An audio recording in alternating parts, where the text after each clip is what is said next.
HarperCollins presents East of Desolation by Jack Higgins, read by Malk Williams. Chapter 1. I brought the plane in low over the sea and took her up to 3,000 as land appeared, and beyond, through the harsh white moonlight, the Greenland ice cap gleamed like a string of pearls. East from Cape Desolation, the Julianahurb Bight was full of smoky mist, indicating no wind to speak of, and certainly nothing more than 5 knots, which was something. At least it gave me a chance of dropping into the valley at the head of the fjord. Not much of a one, but better than staying here. It was cold in the cabin, with the night wind streaming in through the splintered windscreen, and the lighted dials on the instrument panel were confusing in their multiplicity, occasionally merging together in a meaningless blur. And then, on the far side of the mist, the waters of the fjord gleamed silvery white in the intense light, and the strange, twisted moonscape rolled towards the ice cap, every feature etched razor-sharp. It was time to go. I reduced speed, put the autopilot in control, and unbuckled my safety belt. When I turned, he was there, as he always was, the head disembodied in the light from the instrument panel, eyes fixed, staring into eternity as he lolled back in the co-pilot's seat. I moved into the darkness of the cabin and stumbled, falling to one knee, my outstretched hand touching the cold, ice-hard face of the other, and panic seized me as it always did, and it was as if I couldn't breathe as I lurched through the darkness and clawed at the quick release handles on the exit hatch. It fell away into the night, and I stepped into space without hesitation, aware of the intense cold, feeling strangely free. I seemed to somersault in slow motion, and for a single moment saw the plane above me in the night, drifting steadily eastwards like some dark ghost. And then I reached for the ring to open my chute, and it wasn't there, and I gave one single despairing cry that was swept away into the night as I plunged into darkness. I usually only got the dream when I was overtired or depressed, but it always left me in the same state, soaked in sweat and shaking like a leaf. I lay there looking up at the ceiling for a while, then flung aside the bedclothes and padded across to the window. When I rubbed the condensation away, a fine morning greeted me. I was flying out of Frederiksborg that year, Gottorp, the capital, having got just a little too civilized for comfort. It was a small place, about 200 miles below the Arctic Circle on the southwest coast.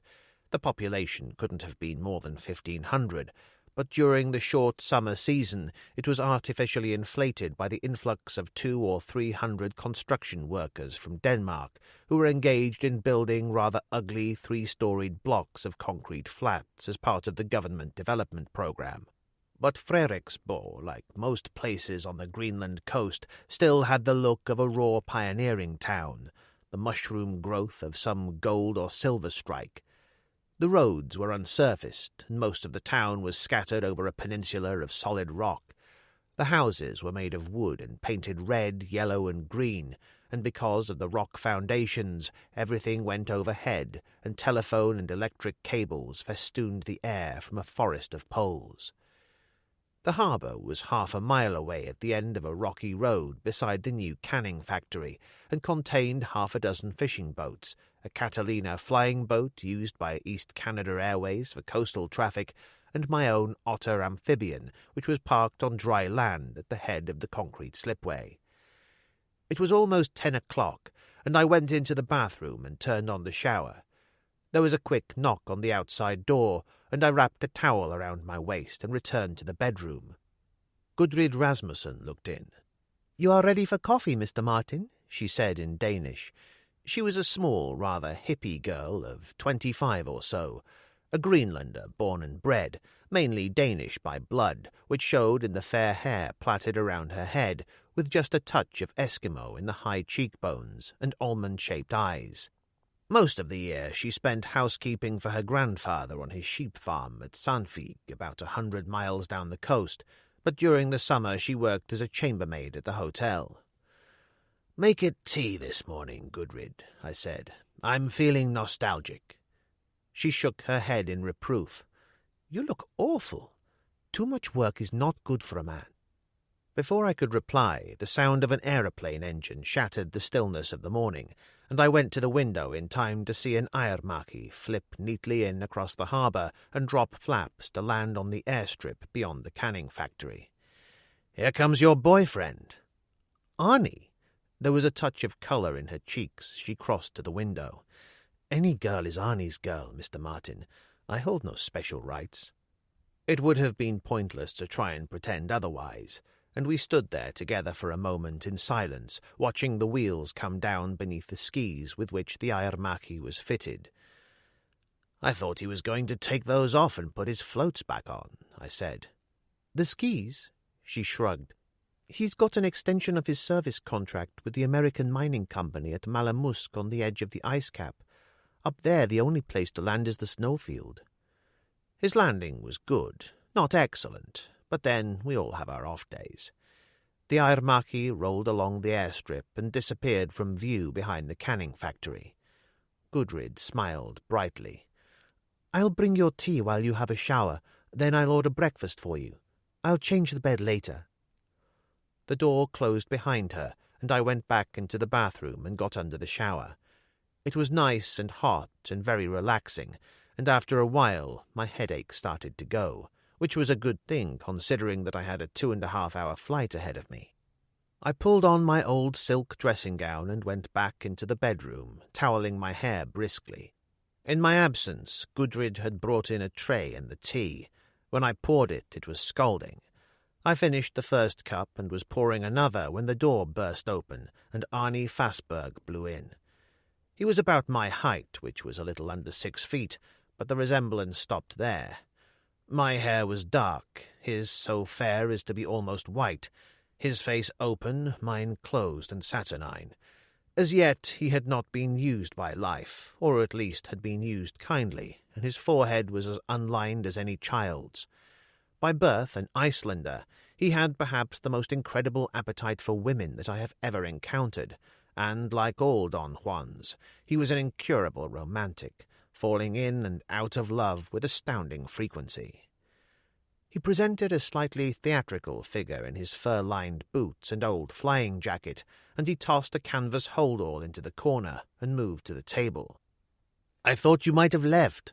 I've probably broken all records from Sonra Stromfjord to get here." "Any particular reason?" He helped himself to tea using my cup. "You're flying supplies out to that American film actor, aren't you?" He was referring to Jack Deforge, who'd arrived unexpectedly in Gotthorb early in June in his motor yacht Stella. Since then he'd been cruising the coast, fishing and hunting, and I'd been flying out supplies to wherever he was at regular intervals. "Why the interest?" "I've got a passenger for you. She got off the midnight jet from Copenhagen at Sonra. Wanted me to take her straight to Deforge, but I couldn't oblige. Have to be at Malamusk by noon with some spare parts they've had specially flown in from the States. Where is he, by the way?" "Somewhere north of Disco, in the region of Narcosit, as I last heard, looking for polar bear." There was genuine astonishment on his face. "At this time of year? You must be joking." "About the only thing outside of a Tibetan yak that is never laid low. You never know, he could hit lucky. I've seen a bear up there myself in August before now. But not often, my friend. I wish him luck. This girl, what's her name?" "Eitan. Ilana Eitan." I raised my eyebrows. "Israeli?" "I would have said English." He grinned. "Not that it matters. In any language, she's a lot of woman." "Good-looking?" He shook his head. "Ugly as sin, and it doesn't matter a damn." "A rare combination. I look forward to meeting her." "She's having breakfast downstairs." The door opened and Gudrid entered, as I knew she would, her excuse the clean sheets she carried. Arnie swung round and advanced on her. "Gudrid, sweetheart." She sidestepped him neatly and dropped the sheets on the bed. "You can cut that out for a start." He unzipped one of the pockets of his flying jacket and took out a roll of notes. "I got paid, Angel. $1,000 on account. Where would we be without our American friends?" "And how much of that will go across the card table at the Freiriksmut?" she said acidly. He peeled off $200 bills and held out the rest of the money. "Save me from myself, Gudrid. Be my banker like always."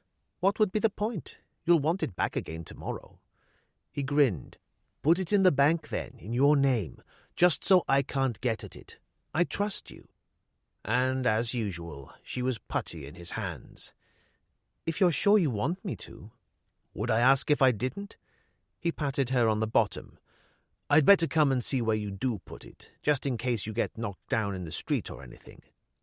I didn't need the wink he gave me over his shoulder as they went out to tell me what that meant. Poor Gudrid. Always on hand to keep him occupied in between affairs, never facing up to the hopelessness of the situation from her point of view. And yet, in his own selfish way, he had a genuine affection for her, and she did act as his banker on occasion, which was probably the only reason he had any money at all. But I had enough problems of my own, without worrying too much about other people's, and I finished dressing quickly and went downstairs. As was only to be expected at that time in the morning, the restaurant was empty except for the girl sitting at a table in the bow window, drinking coffee and looking out into the street. I could see at once what Arnie had meant, but he was wrong about one thing. She wasn't beautiful, not in any conventional sense, but she was far from ugly. She had a strong Jewish face, if one can use that term these days without being called a racialist.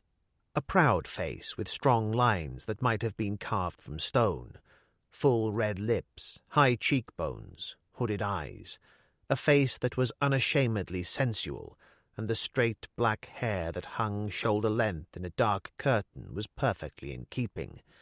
No Ruth in any cornfield, this, but a fierce, proud little queen. An Esther, perhaps, or even a Jezebel. She looked up as I approached, her face calm, the dark eyes giving nothing away. I paused, hands in pockets. "Miss Aiton? Joe Martin. I understand you want to see Jack Deforge. Mind if I ask why?" She looked faintly surprised. "Does it matter?" "It might to him." I sat down opposite her and waved to the waiter in the kitchen entrance, who immediately produced a whale steak from the hot plate and brought it across. "Are you his keeper or something?" she said, without the slightest touch of rancour in her voice. "Let's put it this way. Jack has a great big sign out that says 'Don't Disturb.' I fly supplies to the Stella once a week, and he not only pays me double, he pays me cash. Now, I just love that kind of arrangement, and I'd hate to see anything spoil it." "Would it make any difference if I told you we were old friends?" "Not particularly." "Somehow I thought you might say that." She opened her handbag and took out a wallet that was surprisingly masculine in appearance. "How much do you charge to make the sort of flight you're doing this morning?" 500 krona. "What's that, American?" "Call it $150. She extracted 3 notes and flipped them across the table. 300. That means I've paid in advance for the round trip if he doesn't want me to stay. Satisfied?" "Considering that I'll be getting paid twice, how could I be otherwise?" I took out my wallet and put the notes away carefully. "We leave in 40 minutes. The flight should take just over 2 hours if the wind is right." "That's fine by me." It was only when she stood up that I realized just how small she was, not more than 5'3" or 4. She was wearing an expensive tweed suit, nylon stockings, and flat-heeled pigskin shoes. "One more thing," I said. "You're dressed just fine for those long country weekends, but you'll need something different for where we're going." "Rugged country?" she said. "Well, that should make a change. So far, I've found the whole thing just a little disappointing." "They don't wear sealskin trousers anymore if they can help it," I said, "and a whaleboat with a diesel motor is a damned sight handier in rough weather than a kayak, but if it's the rough outdoors you want, I think disco should satisfy you." "I can't wait," she said dryly. "Where can I change?" Use my room if you like. It's on the first floor, 21. I'll finish here, then I've a few things to see to. I'll pick you up in half an hour." She went out through the archway and spoke to the porter, who hurried round to pick up the suitcase she selected from the stack that stood against the wall, and she followed him across the hall to the stairs. At that distance there was something vaguely familiar about her, but I couldn't pin it down. She walked well, with a sort of general and total movement of the whole body, and in one very quick movement. I wondered what she would be like in bed, but that would have been Arnie's reaction. He probably already had his campaign mapped out. Suddenly angry with myself, I turned back to my steak, but it was already cold, and I pushed it away and helped myself to coffee. I think it was General Grant who said war is hell. He should have added that women are worse. I sipped my coffee and stared out across the wide street towards the harbour, where the Otter glinted scarlet and silver in the sunlight, but all I kept getting was a disturbing vision of Ilana Eitan crossing the hall and her damned skirt tightening as she mounted the stairs.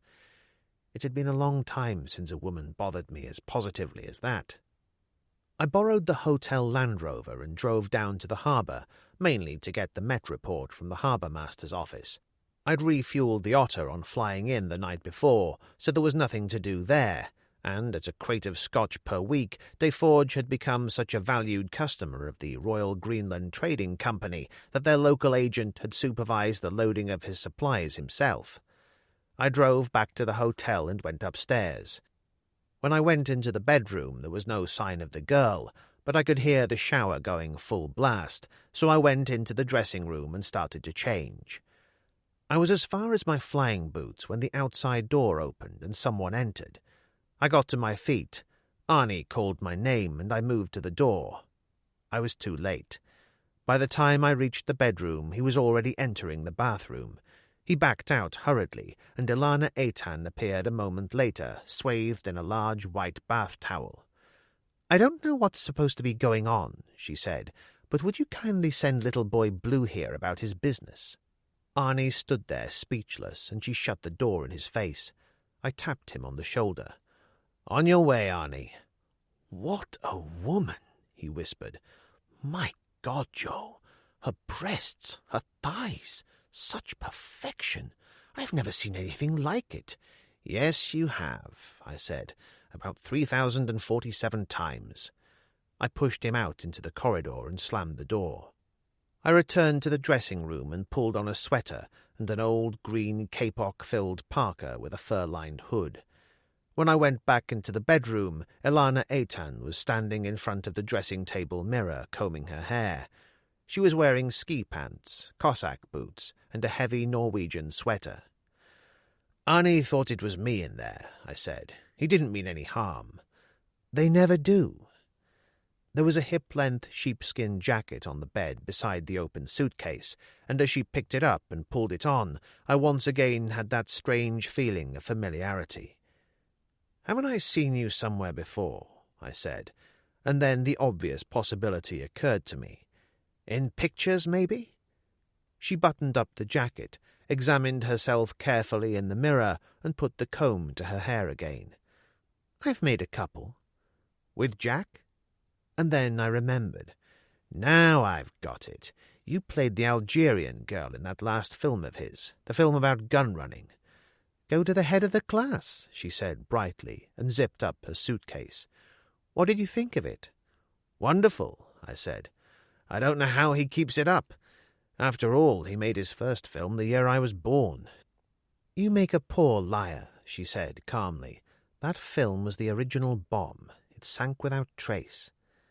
In spite of her apparent calmness, there was a harsh, cutting edge to her voice that left me silent, but in any case she gave me no chance to reply, and went out into the corridor, leaving me to follow with her suitcase, feeling strangely foolish. Chapter 2. As we roared out of the mouth of the fjord and climbed into the sun, I stamped on the right rudder and swung slowly north, flying parallel to the bold, mountainous coast. In the distance, the ice cap glinted in the morning sun, and Ilana Eitan said, The only thing I ever knew about Greenland before now was a line in a hymn they used to sing at morning assembly when I was a kid at school, from Greenland's icy mountains. Looking down on that lot, I can see what they meant, but it still isn't quite as back of beyond as I expected. That hotel of yours in Fredericksburg even had central heating. Things are changing fast here now, I said. The population's risen to 60,000 since the war, and the Danish government is putting a lot of money into development. Another thing, it isn't as cold as I thought it would be. It never is in the summer, particularly in the southwest. There's a lot of sheep farming down there, but things are still pretty primitive north of the Arctic Circle. Up around Disco you'll find plenty of Eskimos who still live the way they've always done. And that's where Jack is? I nodded. Near the village called Naquasit, as I last heard. He's been looking for polar bear for the past couple of weeks. That sounds like Jack. How well have you got to know him since he's been up here? Well enough. She laughed abruptly, that strange, harsh laugh of hers. You look the type he likes to tell his troubles to. And what type would that be? What he fondly believes to be the rugged man of action. He's played bush pilot himself so many times in pictures over the years that he imagines he knows the real thing when he sees it. And I'm not it. Nobody's real, not in Jack's terms. They couldn't be. He can never see beyond a neatly packaged hour-and-a-half script. She lit a cigarette and leaned back in her seat. I used to love the movies when I was a kid, and then something happened. I don't know what it was, but one night when the hero and the girl got together for the final clinch, I suddenly wondered what they were going to do for the next 43 years. When you begin thinking like that, the whole house of cards comes tumbling down. Not for Jack, I said. He's been living in a fantasy world for so long that reality has ceased to exist. She turned, the narrow crease between her eyes a warning sign that I failed to notice. And what's that supposed to mean? Considering the way she'd been talking, I was more than a little surprised at her reaction. I shrugged. He's playing a part right now, isn't he? The rugged adventurer cruising the Greenland coast? He'll spend the day in a dory helping to bait and hook a 3,000-foot line, or he'll go seal hunting among the pack ice in a kayak. But there's always the Stella to return to each night. A hot shower, a 6-course dinner, a case of scotch. A neat strip, she said. They could use you at Metro. But what about your own fantasy life? I don't follow you.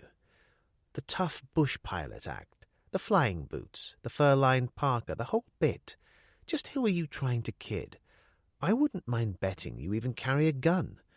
A .38 Smith & Wesson, I lied. It's in the map compartment, but I haven't had time to shoot anyone lately. I'd managed a nice, bright reply, but she was hitting a bit too close for comfort, and I think she knew it. For a little while I busied myself unnecessarily with a chart on my knee, checking our course. About 5 minutes later we came down through cloud, and she gave a sudden exclamation. "Look over there!" A quarter of a mile away, half a dozen 3-masted schooners played Follow My Leader, sails full, a sight so lovely that it never failed to catch at the back of my throat. "Portuguese," I said. "They've been crossing the Atlantic since before Columbus. After fishing the Grand Banks off Newfoundland in May and June, they come up here to complete their catch. They still fish for dories with handlines." "It's like something out of another age," she said, and there was genuine wonder in her voice. Any further conversation was prevented by one of those sudden and startling changes in the weather for which the Greenland coast even in summer is so notorious. One moment a cloudless sky and crystal-clear visibility, and then, with astonishing rapidity, a cold front swept in from the ice cap in a curtain of stinging rain and heavy mist. It moved towards us in a grey wall, and I eased back on the throttle and took the Otto down fast. "Is it as bad as it looks?" Ilana Aiton asked calmly. "It isn't good, if that's what you mean." I didn't need to look at my chart. In this kind of flying anything can happen, and usually does. You only survive by knowing your bolt holes, and I ran for mine as fast as I could. We skimmed the shoulder of a mountain and plunged into the fjord beyond as the first grey strands of mist curled along the tips of the wings. A final burst of power to level out in the descent, and we dropped into the calm water with a splash. Mist closed in around us, and I opened the side window and peered out as we taxied forward. The tip of an old stone pier suddenly pushed out of the mist, and I brought the otter round, keeping well over to the right. A few moments later we saw the other end of the pier and the shore, and I dropped the wheels beneath the floats and taxied up onto a narrow shingle beach. I turned off the mast switch, and silence enveloped us. "Where are we?" she asked. "A disused whaling station. Argamash. Like to have a look around?" "Why not? How long will we be here?" "Depends on the weather. 1 hour, 2 at the most. It'll disappear as unexpectedly as it came."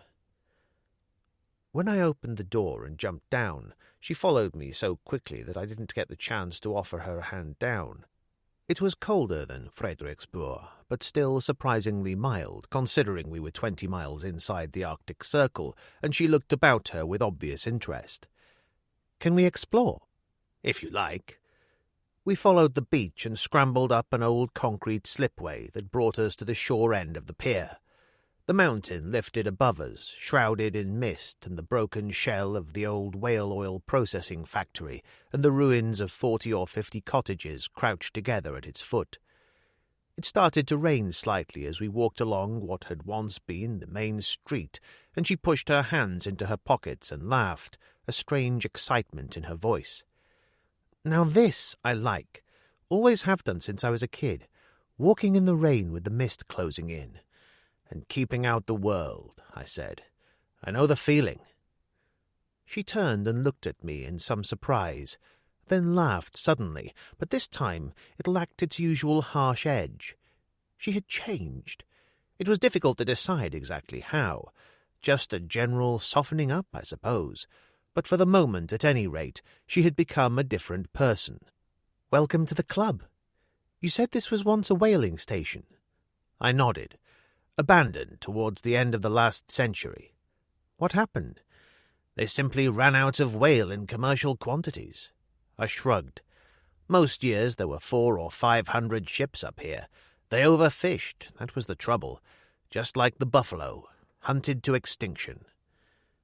There was a small ruined church at the end of the street, a cemetery behind it enclosed by a broken wall, and we went inside and paused at the first lichen-covered headstone. "Angus MacLaren, died 1830, she said aloud. "A Scot." I nodded. "That was a bad year in whaling history. The pack ice didn't break up as early as usual, and 19 British whalers were caught in it out there. They say there were more than 1,000 men on the ice at one time." She moved on, reading the half-obliterated names aloud as she passed slowly among the graves. She paused at one stone, a slight frown on her face, then dropped to one knee and rubbed the green moss away with a gloved hand. A Star of David appeared, carved with the same loving care that had distinguished the ornate Celtic crosses on the other stones, and, like them, the inscription was in English. "Aaron Isaacs," she said as if to herself, her voice little more than a whisper. "Bosun, Sea Queen out of Liverpool, killed by a whale at sea, 27th July, 1863. She knelt there, staring at the inscription, a hand on the stone itself, sadness on her face, and finding me standing over her, rose to her feet, looking strangely embarrassed for a girl who normally seemed so cast-iron, and for the first time I wondered just how deep that surface toughness went. She heaved herself up on top of a square stone tomb and sat on the ledge, legs dangling. "I forgot my cigarettes. Can you oblige?" I produced my old silver cigarette case and passed it up. She helped herself and paused before returning it, a slight frown on her face as she examined the lid. "What's the crest?" "Fleet Air Arm." "Is that where you learned to fly?" I nodded, and she shook her head. "The worst piece of casting I've seen in years. You're no more a bush pilot than my Uncle Max." Should I be flattered or otherwise? Depends on how you look at it. He's something in the city, a partner in one of the merchant banking houses, I think. Some kind of finance, anyway. I smiled. We don't all look like Humphrey Bogart, you know, or Jacques Desforges, for that matter. All right, she said. Let's do it the hard way. Why Greenland? There must be other places. Simple. I can earn twice as much here in the 4 months of the summer season as I could in 12 months anywhere else. And that's important. It is to me. I want to buy another couple of planes. That sounds ambitious for a start. To what end? If I could start my own outfit in Newfoundland and Labrador, I'd be a rich man inside 5 or 6 years. You sound pretty certain about that. I should be. I had 18 months of it over there working for someone else, then 6 months freelancing. The way Canada's expanding, she'll be the richest country in the world inside 25 years. Take my word for it. She shook her head. It still doesn't fit, she said, and obviously decided to try another tack. You look the sort of man who invariably has a good woman somewhere around in his life. What does she think about all this? I haven't heard from that front lately, I said. The last dispatch was from her lawyers and distinctly cool. What did she want? Money? I shook my head. She could buy me those 2 planes and never notice it. No, she just wants her freedom. I'm expecting the good word any day now. You don't sound in any great pain. Dust and ashes a long, long time ago, I grinned. Look, I'll put you out of your misery. Joe Martin in 3 easy lessons. I did a degree in business administration at the London School of Economics and learned to fly with the University Air Squadron. I had to do a couple of years national service when I finished, so I decided I might as well get something out of it and took a short service commission as a pilot with the old Fleet Air Arm. My wife was an actress when I first met her. Bit parts with the Bristol Old Vic, all very real and earnest. When did you get married? When I came out of the service. Like your Uncle Max, I took a job in the city. In my case, public relations. Didn't it work out? Very well by normal standards. I frowned, trying to get the facts straight in my mind. It all seemed so unreal when you talked about it like this. There were other things that went wrong. Someone discovered that Amy could sing, and before we knew where we were, she was making records.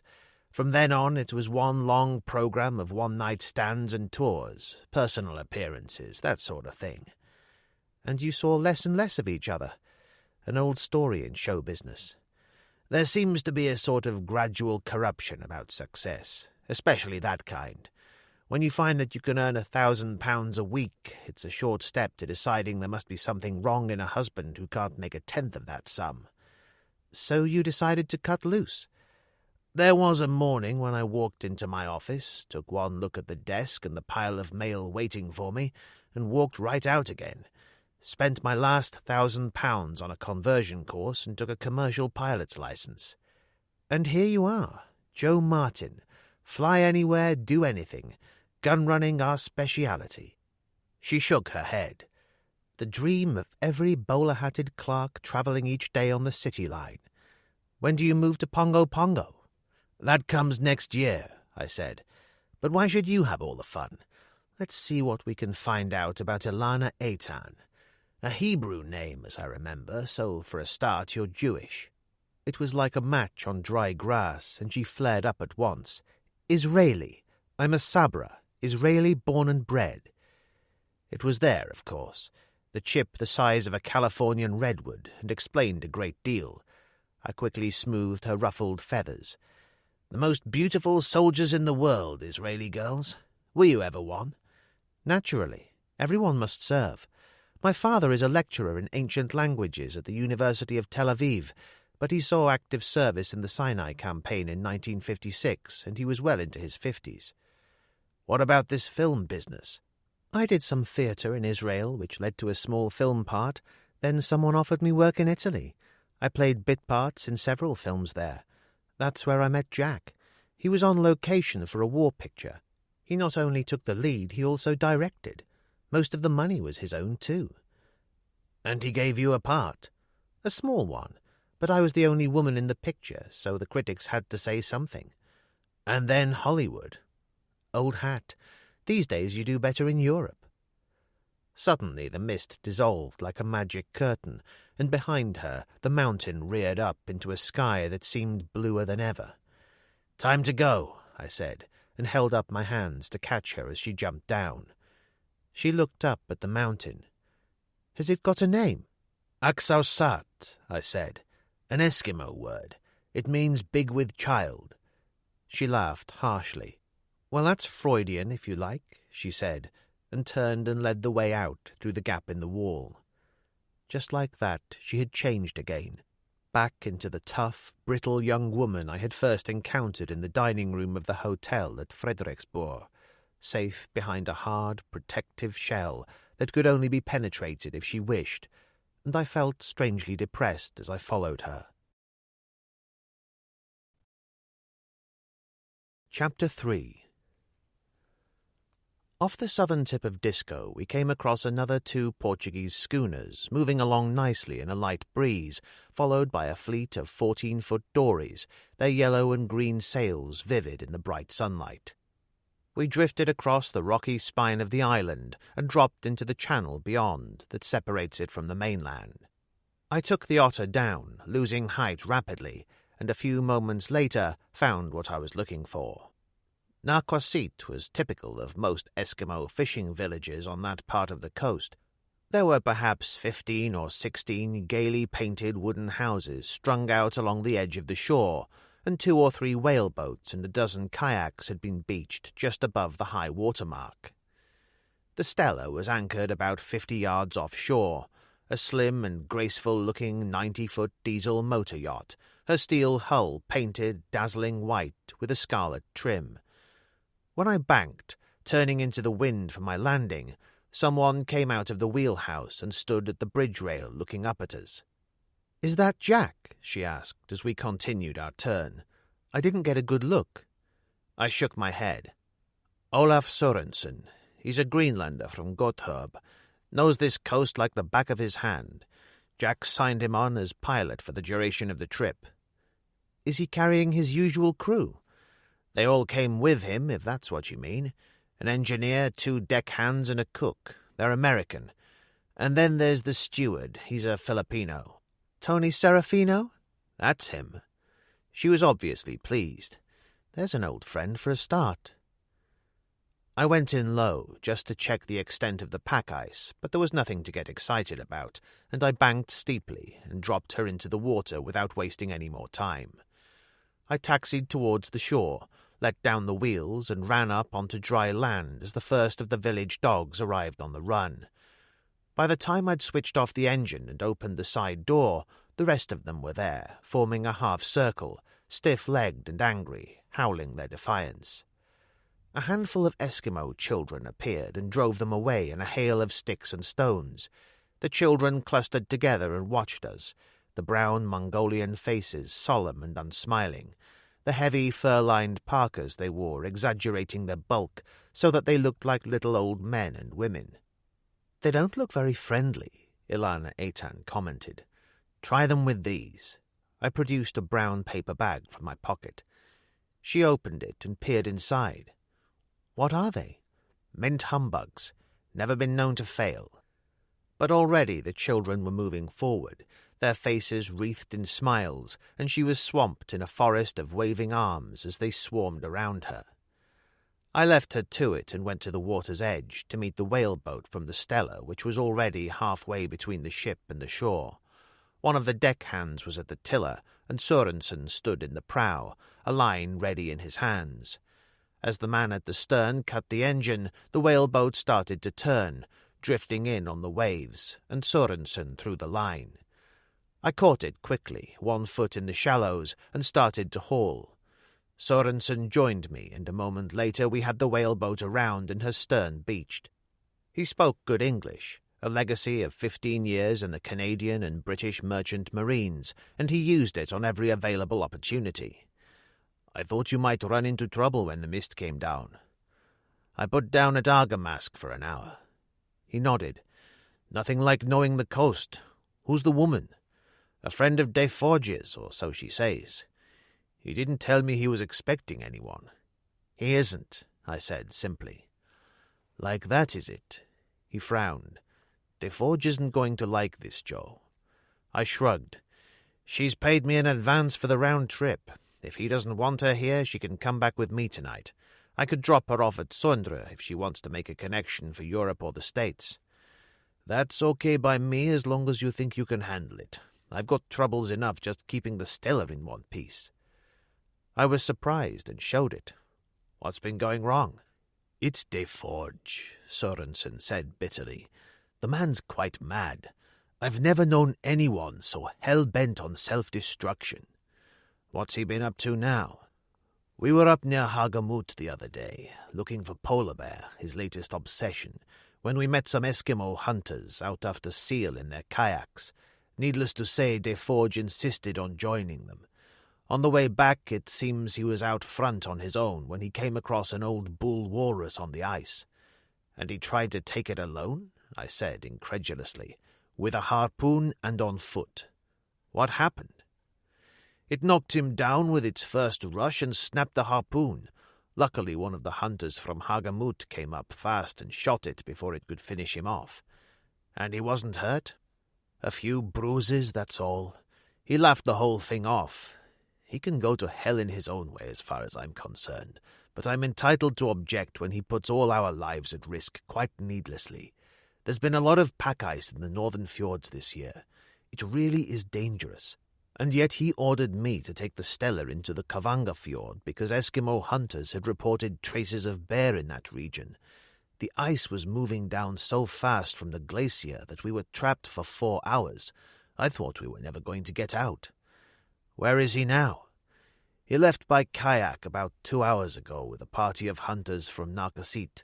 Apparently one of them sighted a bear yesterday afternoon in an inlet about 3 miles up the coast. He had to pay them in advance to get them to go with him. They think he's crazy." Ilana Eitan managed to disentangle herself and joined us, and I made the necessary introductions.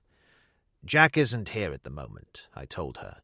"I think that under the circumstances I'd better go looking for him. You can wait on the Stella." "Why can't I come with you?" "I wouldn't if I were you. Apparently he's finally caught up with that bear he's been chasing. No place for a woman, believe me." "Fair enough," she said calmly. "I've never been exactly a devotee of Jack's great outdoors cult." The deckhand was already transferring the stores from the Otter to the whaleboat, and I turned to Sorensen. "I'll go out to the Stella with you, and I'll take the whaleboat after you've unloaded her."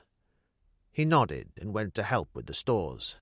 Ilana Eitan chuckled. "Rather you than me." "And what's that supposed to mean?" "When Jack Deforge starts beating his chest wig, it's time to run for cover. I'd remember that if I were you," she said, and went down to the boat. I thought about that for a while, then climbed inside the Otter, opened a compartment beneath the pilot's seat, and pulled out a gun case. It contained a Winchester hunting rifle, a beautiful weapon which Deforge had loaned me the previous week. There was a box of cartridges in the map compartment, and I loaded the magazine with infinite care. After all, there's nothing like being prepared for all eventualities, and the girl was certainly right about one thing. Around Jack Deforge, anything might happen, and usually did. The diesel engine gave the whaleboat a top speed of 6 or 7 knots, and I made good time after leaving the Stella. But a couple of miles further on, the pack ice became more of a problem, and every so often I had to cut the engines and stand on the stern seat to sort out a clear route through the maze of channels.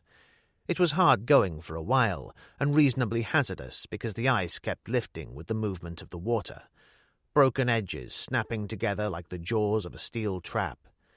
Twice I was almost caught, and each time got clear only by boosting power at exactly the right moment. When I finally broke through into comparatively clear water and cut the engine, I was sweating, and my hands trembled slightly, and yet I'd enjoyed every minute of it. I lit a fresh cigarette and sat down in the stern for a short rest. The wind that lifted off the water was cold, but the sun shone brightly in that eternal blue sky, and the coastal scenery with the mountains and the ice cap in the distance was incredibly beautiful, as spectacular as I'd seen anywhere. Suddenly, everything seemed to come together. The sea and the wind, the sun, the sky, the mountains and the ice cap fusing into a breathless moment of perfection in which the world seemed to stop. I floated there, hardly daring to breathe, waiting for a sign, if you like, but of what I hadn't the remotest idea. And then gradually it all came flooding back. The touch of the wind on my face, the pack ice grinding upon itself, the harsh taste of the cigarette as the smoke caught at the back of my throat. One thing at least I had learned, perhaps hadn't faced up to before. There were other reasons for my presence on this wild and lovely coast than those I had given Nilana Aitan. I started the engine again and moved on, and 10 minutes later saw a tracer of blue smoke drifting into the air above a spine of rock that walled off the beach. I found the hunting party on the other side, crouched round a fire of blazing driftwood, their kayaks drawn up on the beach. Deforge squatted with his back to me, a tin cup in one hand, a bottle in the other. At the sound of the whaleboat's engine, he turned and, recognizing me, let out a great roar of delight. "Joe, baby, what's the good news?" He came down the beach as I ran the whaleboat in through the broken ice, and, as always when we met, there was a slight edge of unreality to the whole thing for me, a sort of surprise to find that he actually existed in real life. The immense figure, the mane of brown hair and the face, that wonderfully craggy, used-up face that looked as if it had experienced everything life had to offer and had not been defeated. The face known the world over to millions of people, even in the present version, which included an untidy fringe of iron-grey beard, and gave him, perhaps intentionally, an uncanny resemblance to Ernest Hemingway, who I knew had always been a personal idol of his. But how was one supposed to feel when confronted by a living legend? He'd made his first film at the age of 16 in 1930, the year I was born. By 1939, he was almost rivaling Gable in popularity, and a tour as a rear gunner in a B-17 bomber when America entered the Second World War made him a bigger draw than ever when he returned to make films during the 40s and 50s. But over the past few years, one seemed to hear more and more about his personal life. As his film appearances decreased, he seemed to spend most of his time roaming the world in the Stella, and the scandals increased by a sort of inverse ratio that still kept his name constantly before the public. A saloon brawl in London, a punch-up with Italian police in Rome, an unsavoury court case in the States involving a 15-year-old whose mother had said he'd promised to marry the girl and still wanted him to. These and a score of similar affairs had given him a sort of legendary notoriety that still made him an object of public veneration wherever he went, and yet I knew from the things he had told me, usually after a bout of heavy drinking, that his career was virtually in ruins, and that except for a part in a low-budget French film, he hadn't worked in 2 years.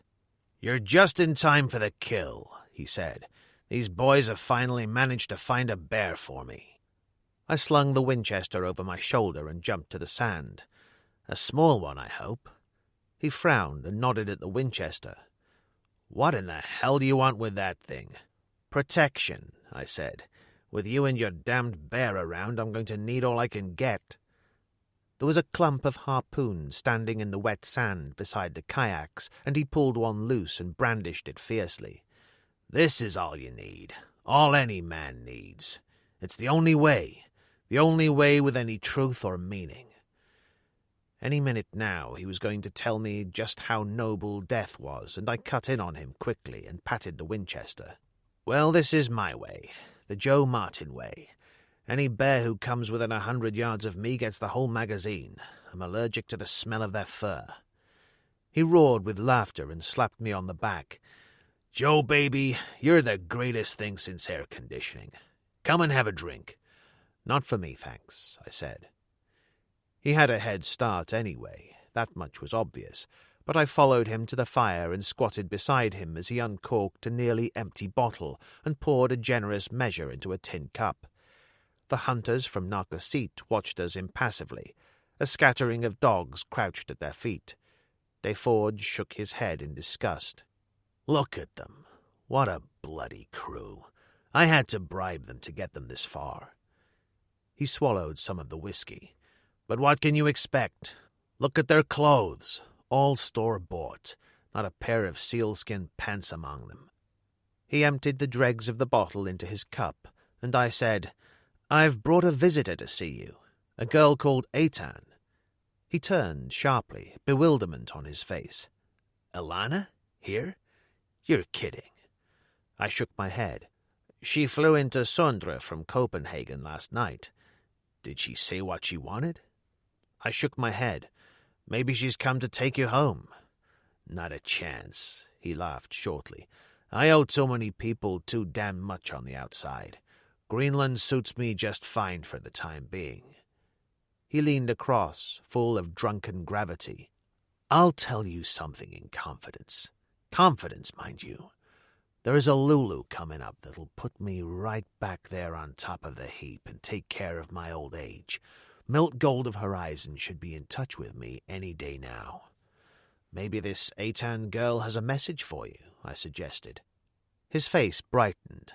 "Huh, you could have a point there." There was a faint cry from along the beach, and we turned to see an Eskimo trotting towards us, waving excitedly.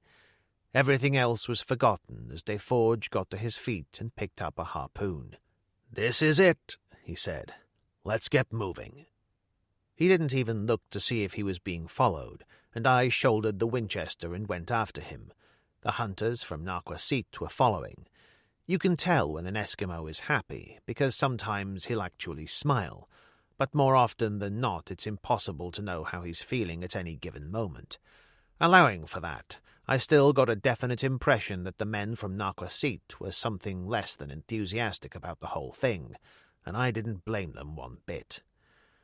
We reached the end of a long strip of shingled beach and started across a much rougher section that was a jumble of great boulders and broken ice when one of the hunters cried out sharply. They all came to a halt, and there was a sudden frenzied outburst of voices as everyone seemed to start talking at once. And then I saw it. A great shaggy mountain of dirty yellow fur ambling along the shoreline, and as the first dog gave tongue, he paused and looked over his shoulder in a sort of amiable curiosity. You don't need to be a great white hunter to shoot a polar bear. 1,000 pounds of bone and muscle makes quite a target, and it takes a lot to goad it into action. But when he moves, it's at anything up to 25 miles an hour, and a sidelong swipe from one of those great paws is guaranteed to remove a man's face. Deforge saw only the quarry he'd been seeking for so long, and he gave a howl of triumph and started to run, harpoon at the trail, showing quite a turn of speed considering his age.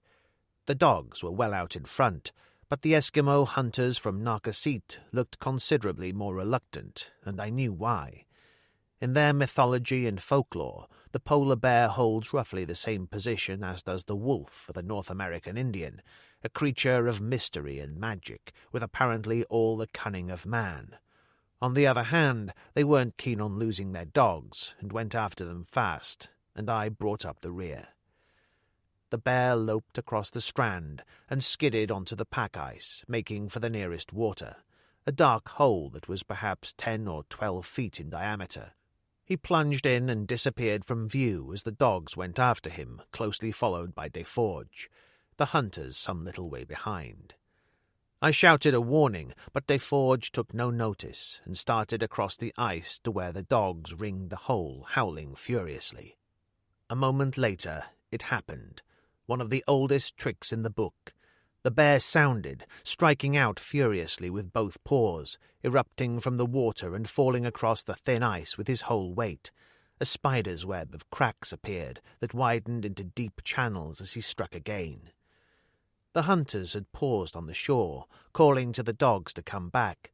Most of them managed it safely, yelping like puppies, tails between their legs, but 3 or 4 tumbled into the water to be smashed into bloody pulp within seconds as the bear surged forward again. Deforge was no more than 10 or 12 feet away, and he hurled the harpoon, losing his balance at the same moment and slipping to one knee. It caught the bear high up in the right side, and he gave a roar like distant thunder and reared up out of the broken ice, smashing the haft of the harpoon with a single blow. Deforge turned and started back, but he was too late. Already a dark line was widening between him and the shore, and a moment later he was waist-deep and floundering desperately in the soft slush. The bear went after him like an express train. Deforge was no more than 4 or 5 yards away from the shore as I burst through the line of hunters and raised the Winchester. There was time for just one shot, and as the bear reared up above him, I squeezed the trigger, and the heavy bullet blew off the top of its head. It went down like a tower falling, blood and brains scattering across the ice, and Deforge fell onto his hands and knees on the shore. He lay there for a moment as the hunters rushed forward to catch the carcass before it went under the ice. When I dropped to one knee beside him, he grinned up at me, the teeth very white in the iron-grey beard, as he wiped blood from his forehead with the back of one hand. "I always did like to do my own stunt work."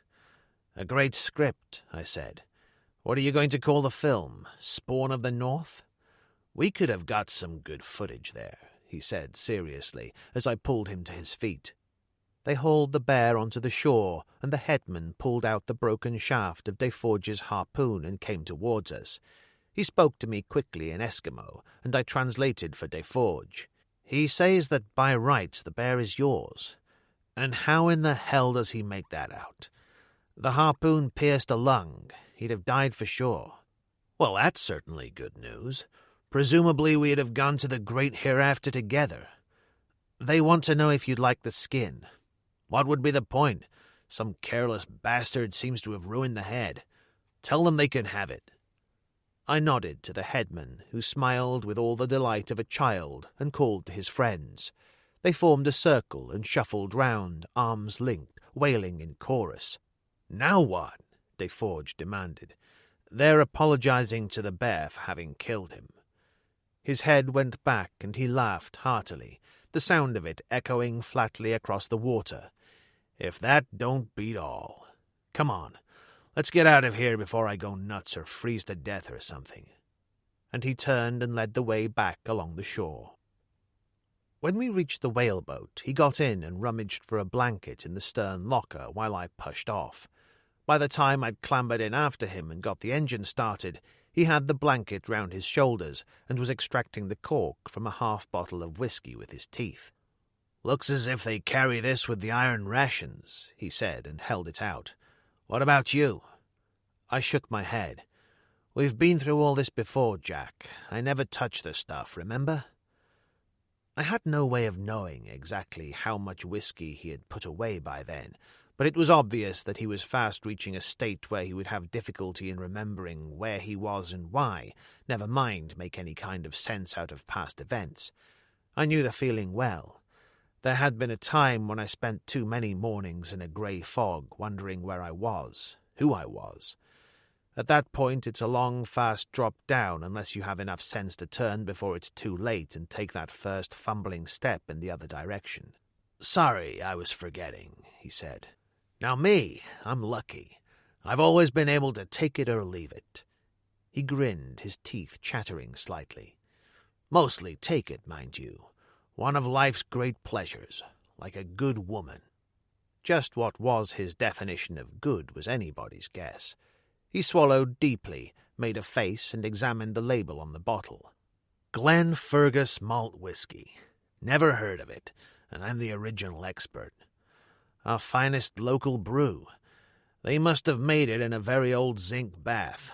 Last time I tasted anything like it was during Prohibition."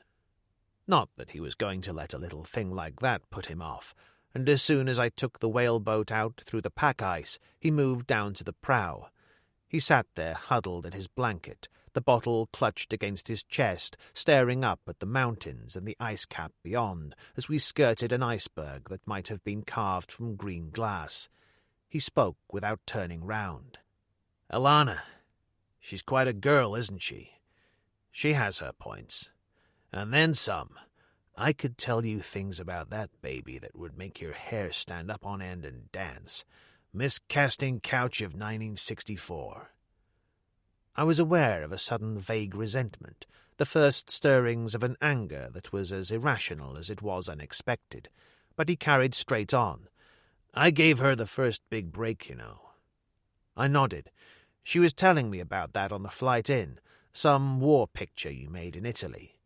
He laughed out loud, lolling back against the bulwark, as if he found the whole thing hilariously funny in retrospect. The biggest mistake I ever made in my life, produced and directed by Jack Deforge. We live and learn. Was it that bad? He was unable to contain his laughter. A crate of last year's eggs couldn't have smelled any higher. What about Ilana? Oh, she was fine. He shrugged. No Bergman or anything like that, but she had other qualities. I knew that the first time I met her. He took another pull at the bottle. I did everything for that girl. Clothes, grooming, even a new name, the whole bit. I frowned. You mean Ilana Aitan isn't her real name? Is it hell, he said. She needed a gimmick, like everyone else, didn't she? I started out myself as Harry Wells of Tillman Falls, Wisconsin. When I first met Ilana, she was plain Myra Grossman. And she isn't Israeli? All part of the build-up. You know how it is. Israeli sounds better. It did to her anyway, and that's the important thing. She's got a complex a mile wide. Her old man has a tailor's shop in some place called the Mile End Road in London. You ever heard of it? I nodded, fighting back an impulse to laugh out loud. It's a funny old world, Jack. Has that ever occurred to you? Roughly 5 times a day for the last 53 years. He grinned. I'm only admitting to 45 of those, remember. And then his mood seemed to change completely, and he moved restlessly, pulling the blanket more closely about his shoulders. I've been thinking, did Ilana have anything for me? Such as? A letter, maybe. Something like that. It was there in his voice quite suddenly, an anxiety he was unable to conceal, and I shook my head. Not that I know of, but why should she confide in me? He nodded and raised the bottle to his mouth again. It was cold now, in spite of the sun and the perfect blue of the sky. A small wind lifted across the water, and I noticed that the hands trembled slightly as they clutched the bottle. He sat there, brooding for a while, looking his age for the first time since I'd known him, and then, quite unexpectedly, he laughed. You know, that was really something back there. With the bear, I mean. What a way to go. Real B-picture stuff. We don't want it good. We want it by next Monday. He took another swallow from the bottle, which was now half empty, and guffawed harshly. I remember Ernie Hemingway saying something once about finishing like a man, standing up straight on your 2 hind legs and spitting right into the eye of the whole lousy universe. He swung round, half drunk and more than a little aggressive. And what do you think of that then, Joe baby? What's the old world viewpoint on the weighty matter of life and death, or have you no statement to make at this time? I've seen death, if that's what you mean, I said. It was always painful and usually ugly. Any kind of life is preferable to that. Is that a fact now? He nodded gravely, a strange glazed expression in his eyes, and said softly, But what if there's nothing left? And then he leaned forward, his eyes starting from his head, saliva streaking his beard, and cried hoarsely, What have you got to say to that, eh? There was nothing I could say, nothing that would help the terrible despair in those eyes. For a long moment he crouched there in the bottom of the boat, staring at me, and then he turned and hurled the bottle high into the air and back towards the green iceberg. It bounced on a lower slope, flashed once like fire in the sunlight, and was swallowed up. Chapter 4. As we approached the Stella, Sorensen and Ilana Aitan came out of the wheelhouse and stood at the rail waiting for us. Deforge raised his arm in greeting, and she waved. "Alana, baby, this is wonderful," he cried as we swung alongside and I tossed the end of the painter to Sorensen. Deforge was up the ladder and over the rail in a matter of seconds, and when I arrived she was tight in his arms, looking smaller than ever in contrast to his great bulk. And she had changed again. Her eyes sparkled and her cheeks were touched with fire. In some extraordinary manner she was alive in a way she simply had not been before. He lifted her in his 2 hands as easily as if she had been a child, and kissed her. "Angel, you look good enough to eat," he said as he put her down. "Let's you and me go below for a drink, and you can tell me all the news from back home." For a moment I was forgotten as they disappeared down the companionway, and Sorensen said, "So is she staying?" "Looks like it," I said. "When do you want to start back?" "There's no great rush. I'll refuel, then I'll have a shower and something to eat." He nodded. "I'll get you the evening weather report on the radio from Sundre Tower." He went into the wheelhouse, and I dropped back into the whaleboat, starting the engine, and turned towards the shore, feeling slightly depressed as I remembered the expression in Ilana's eyes when Deforge had kissed her. Perhaps it was because I'd seen it once already that day, when Gudrid Rasmussen had looked at Arnie, offering herself completely without saying a word, and I didn't like the implication. God knows why. At the moment, the only thing I could have said with any certainty was that in spite of her habitual aggressiveness, her harshness, I liked her. On the other hand, if there was one thing I had learned from life up to and including that precise point in time, it was that nothing is ever quite as simple as it looks. I thought about that for a while, rather grimly, and then the whaleboat grounded on the shingle, and I got out and set to work. I didn't see any sign of Deforge or the girl when I returned to the Stella, and I went straight below to the cabin I'd been in the habit of using on previous visits. It had been cold working out there on the exposed beach with the wind coming in off the sea, and I soaked the chill from my bones in a hot shower for 10 or 15 minutes, then got dressed again and went along to the main saloon. Deforge was sitting at the bar alone, reading a letter, a slight fixed frown on his face. He still hadn't changed, and the blanket he had wrapped around himself in the whaleboat lay at the foot of the high stool, as if it had slipped from his shoulder. I hesitated in the doorway, and he glanced up and saw me in the mirror behind the bar, and swung around on the stool. "Come on in, Joe." "So you got your letter," I said. "Letter?" He stared at me blankly for a moment. "The letter you were expecting from Milt Gold." "Oh, this." He held up the letter, then folded it and replaced it in its envelope. "Yes, Alana delivered it by hand." "Not bad news, I hope." "Not really. There has been a further delay in setting things up, that's all." He put the letter in his pocket and reached over the bar for a bottle. "Tell me, Joe, how much longer have we got before the winter sets in and pack ice becomes a big problem and so on?" "You mean up here around Disco?" "No, I mean on the coast generally." "That all depends." I shrugged. "Conditions fluctuate from year to year, but on the whole you're clear till the end of September."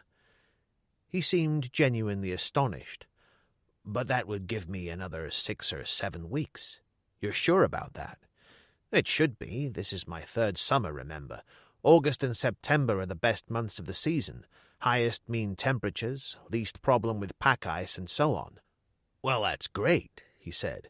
"Milt thinks they should be ready to go by the end of September." "Which means you can hang on here and keep your creditors at bay till then," I said. "They'll sing a different tune when I'm working and the shekels start pouring in again." He seemed to have recovered all his old spirits and went behind the bar and poured himself another drink. "You flying back tonight, Joe?" I nodded. "No choice. I've got 2 charter trips arranged for tomorrow already, and there could be more when I get back." "That's too bad. You'll stay over for dinner?" "I don't see why not." "Good. I'll settle up with you first. Then I'll take a shower and change. How much is it this time?" $7.50, including the supplies." He opened a small safe that stood under the bar and took out a plain black cash box. It was one of the strange and rather puzzling things about him, this insistence on paying cash on the barrel for everything. His financial position may have been pretty rotten everywhere else in the world, but on the Greenland coast he didn't owe a cent. He opened the box, took out a wad of notes that obviously contained several $1,000s, and peeled off $800 bills. That should take care of it. I fitted the notes into my wallet carefully, and Deforge replaced the cash box in the safe. As he locked the steel door and straightened up again, Ilana Aitan came into the saloon. I saw her first in the mirror behind the bar, framed in the doorway, and anywhere in the world from Cannes to Beverly Hills she would have had the heads turning. She was wearing a slip of a dress in gold thread with tambour beading that must have set someone back 100 guineas at least. The hemline was a good 6 inches above the knee, just right for swinging London that year, and the black, shoulder-length hair contrasted superbly with the whole ensemble. Perhaps it was something to do with her smallness in spite of the gold high-heeled shoes, but she carried herself with a kind of superb arrogance that seemed to say, "Take me or leave me, I couldn't care less." I don't think I've ever met any woman who looked more capable of taking on the whole world if needs be. Deforge went to meet her, arms outstretched. "What an entrance! I don't know where you got it, but that dress is a stroke of genius. You look like some great king's whore." She smiled faintly. "That wasn't exactly the intention, but it will do for a start. What about the letter? Good news? Milt didn't tell me much when I saw him." "More delays, I'm afraid." Deforge shrugged. "You should know the movie business by now. Milt thinks we'll be ready to go by the end of next month." "And what are you going to do till then?" "I might as well stay on here. It's the perfect solution under the circumstances, and I'm having far too good a time to want to leave just yet." He turned and grinned at me. "Isn't that a fact, Joe?" "Oh, he's having a ball all right," I assured her. "The only question is, will he survive till the end of September?" Deforge chuckled. "Don't take any notice of Joe, Angel. He's just a natural-born pessimist. Give him a drink while I have a shower, then we'll have something to eat." The door closed behind him, and she turned to look at me calmly, hand on hip, the scrap of dress outlining her body so perfectly that she might as well have had nothing on. "You heard what the man said? Name your poison." I helped myself to a cigarette from a box on the bar. "Jack's memory gets worse almost day by day. He knows perfectly well that I never use the stuff." "That's a dent in the image for a start," she said, and went behind the bar. "Sure you won't change your mind?" I shook my head. "With a dress like that around, I need a clear head." "Is that supposed to be a compliment?" "A statement of fact. On the other hand, I've no objection to keeping you company with a stiff tomato juice." "Well laced with Worcestershire sauce?" I nodded. "We aim to please. Coming right up." There was an elaborate stereo record player in one corner, and I moved across and selected a couple of old Sinatra LPs, mostly Cole Porter and Rodgers and Hart material, with one or two standards thrown in for good measure. The maestro started to give out with All the Things You Are, and I turned and went back to the bar. My tomato juice was waiting for me in a tall glass. It was ice-cold, obviously straight from the fridge, and tasted fine. I swallowed half, and she toasted me with an empty glass. I picked up the bottle of vodka that stood at her elbow and poured some in. She added a scoop of crushed ice, something close to amusement in her eyes. The perfect drink. Tasteless, odorless, the same results as a shot in the arm and no headache in the morning. I think I knew then what she had done, and a moment later a sudden terrible spasm in the pit of my stomach confirmed it. I dropped the glass and clutched at the bar, and her face seemed to crack wide open, the eyes widening in alarm. "What is it? What's wrong?" The taste started to rise into my mouth, foul as sewer water, and I turned and ran for the door. I slipped and stumbled halfway up the companionway and was aware of her calling my name, and then I was out into the cool evening air. I just managed to make the rail when the final nausea hit me, and I dropped to my knees and was violently sick. I hung there against the rail for a while, retching spasmodically, nothing left to come, and finally managed to get some kind of control. When I got to my feet and turned, she was standing a yard or two away, looking strangely helpless, her face white, frightened. "What did you put into the tomato juice? Vodka?" I said wearily. "I'm sorry." Her voice was almost inaudible. "I didn't mean any harm." "What was I supposed to do? Make a pass at you on one vodka?" I found a handkerchief, wiped my mouth, and tossed it over the rail. Something I omitted from the story of my life was the fact that I was once an alcoholic. That was as good a reason for my wife leaving me as all the romantic ones I gave you at Argamask. After I crawled back out of nowhere for the third time, she'd had enough. Her parting gift was to book me into a clinic that specializes in people like me.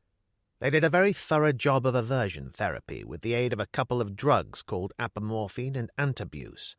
Just a taste of any kind of liquor these days and my guts turn inside out. "I'm sorry," she said. "You'll never know how much." "That's all right, Myra," I said. "You weren't to know. Part of that fantasy life of mine that we were discussing earlier today, and I'm stuck with it. I suppose we all have things we don't care to discuss in mixed company." She had gone very still from the moment that I had used her real name, and suddenly I felt bitterly angry and sorry for her, both at the same time. I grabbed her by the arms and shook her furiously. "You stupid little bitch! Just what are you trying to prove?" She struck out at me and wrenched herself free with a strength that was surprising. I staggered back, almost missing my footing, and she turned and disappeared down the companionway. There was a murmur of voices, and a moment later, Deforge appeared. "What in the hell is going on here?" "A slight disagreement, that's all." "Did you make a pass at her or something?" I laughed. "You'll never know just how funny that is. But she was crying, Joe. I've never seen her do that before." I frowned, trying to imagine her in tears, and failed completely. Perhaps that other girl, the one in the graveyard at Argamask, but not Ilana Eitan. "Look, Jack, anything she got she asked for." He raised a hand quickly. "Okay, boy, I believe you. All the same, I think I'd better go and see what's wrong." He went down the companionway, and the door of the wheelhouse opened, and Sorensen came out, his face impassive, although I realized that he must have seen everything. "I've got that Met report for you from Sondra, Joe. Things look pretty steady for the next couple of hours, but there's a front moving in from the ice cap. Heavy rain and squalls. You might just about beat it if you leave now." It gave me a perfect out, and I seized it with both hands. "I'd better get moving. No need to bother Deforge at the moment. I think he's got his hands full. Tell him I'll see him next week. If he wants me to come for the girl before then, you can always radio in." He nodded gravely. "I'll get the whaleboat ready for you." I went below for my things, and when I returned, one of the crew was waiting to take me ashore. He dropped me on the beach and started back to the Stella straight away, and I got ready to leave. I did the usual routine check, then started the engine and ran the Otter down into the sea. I took up the wheels and taxied downwind slowly, leaning out of the wide window and checking the water for ice floes before making my run. When I was about 100 yards north of the Stella, I started to turn into the wind and found the whaleboat bearing down on me, Deforge standing up in the prow waving furiously. I cut the engine and opened the side door as the whaleboat pulled in alongside. Deforge tossed me a canvas holdall, stepped onto the nearest float, and hauled himself up into the cabin. "I've got a sudden hankering to see some city life for a change. Any objections?" "You're the boss," I said. "But we'll have to get moving. I'm trying to beat some dirty weather into Frederiksborg." The whaleboat was already turning away, and I pressed down the starter switch and started to make the run. 20 seconds later, we drifted into the air and climbed steeply, banking over the Stella just as Ilana Eitan appeared from the companionway and stood looking up at us. "What about her?" I said. Deforge shrugged. "She'll be okay. I told Sorensen to make tracks for Frederiksborg tonight. They'll be there by tomorrow afternoon." He produced the inevitable hip flask, took a swallow, and started to laugh.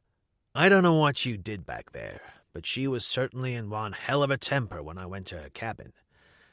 "I'd have thought you'd have wanted to stay and console her," I said sourly. "What that baby needs is time to cool off. I'm getting too old to have to fight for it. I'll wait till she's in the mood." "What's she doing here anyway?" I said. "Don't tell me she just came to deliver that letter.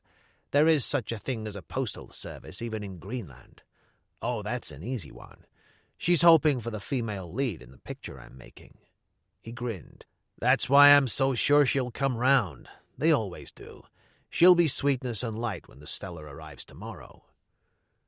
He leaned back in his seat, tilting the peak of his hunting cap down over his eyes, and I sat there, hand steady on the wheel, thinking about Ilana Eitan, trying to imagine her selling herself just for a role in a picture. But why not? After all, people sell themselves into one kind of slavery or another every day of the week. Rain scattered across the windscreen in a fine spray, and I frowned, all other thoughts driven from my mind at the prospect of that front moving in faster than they had realized at Sondre. I pulled back the stick and started to climb. Chapter 5. Rain lashed against the glass in the hotel door, driven by a sudden flurry of wind, and I turned and walked to the desk where Desforges was booking in. "I'd say we just made it in time." He grinned. "They can keep the great outdoors on a night like this. You'll have dinner with me?" "I've one or two things to take care of first. I'll see you in about half an hour." He went upstairs, and I phoned through to the airstrip to see if they had any messages for me. There was one, an extra charter job for the following day, nothing very exciting, a short hop of 40 miles down the coast to Intusk with machine parts for the canning factory. I checked the flight time, made a note of it, and turned away. "Oh, Mr. Martin?" The receptionist came out of her office quickly. "You've forgotten your mail." She held out a couple of letters. One was a bill. I could tell as much without opening it. The other was postmarked London and carried the name and address of a firm of solicitors in Lincoln's Inn. There was a slight hollow feeling at the pit of my stomach, but I slipped the letter into my pocket and managed a big smile. "Thanks very much." "And there was a message," the girl said. "A Mr. Vogel would like you to contact him." "Vogel?" I frowned. "Never heard of him." "I believe he booked into the hotel early this afternoon," she said. "I didn't see him myself." I nodded. "All right, I'll attend to it. Probably a wealthy tourist looking for some good hunting and prepared to pay through the nose for it. Not that I had any objections to that, but for the moment I had other things on my mind. I think I must have sat on the edge of my bed, staring down at that envelope for at least 5 minutes before I finally decided to open it. The letter inside was beautifully typed, short and very much to the point. It informed me that my wife had been awarded a decree nisi in the divorce court on the grounds of desertion, that she had decided to waive her right to any maintenance, and that a sum of £2,375, my share of the proceeds of the sale of a flat in the Cromwell Road, jointly owned, had been credited to my account in the City branch of the Great Western Bank. It was all very sad, but then the end of something always is, and I sat there for a while, remembering things as they had been once upon a time, when the going was good, and each day carried a new promise. But even in that, I was being consciously dishonest, forgetting quite deliberately the other side of the coin which had also been present from the beginning. Still, it was over now. The cord finally cut, and there was no bottle to reach for this time. It could never be again. Let that be an end to it. I didn't bother to change, and simply took off my parka and flying boots and pulled on a pair of reindeer-hide slippers. As I went out, Arnie Fassberg came up the stairs and turned along the corridor towards me, a bottle of schnapps in one hand. "And what might you be up to?" I asked. He grinned. "Gudrid's giving me a little supper party in her room." "What's wrong with your place?" "She's on duty till 1 a.m. tonight. I couldn't wait that long." He'd had a drink or two already, so much was obvious, and swung me round like a schoolboy. "It's a great life, Joe. A wonderful life, as long as you learn the big, big secret. Take whatever's going, because you can never count on tomorrow." At that moment, the door behind him opened, and a woman emerged. Arnie cannoned into her, and her handbag went flying. She was strikingly beautiful, and could have been anything between 30 and 35, with the sad, haunted eyes of a Renaissance Madonna.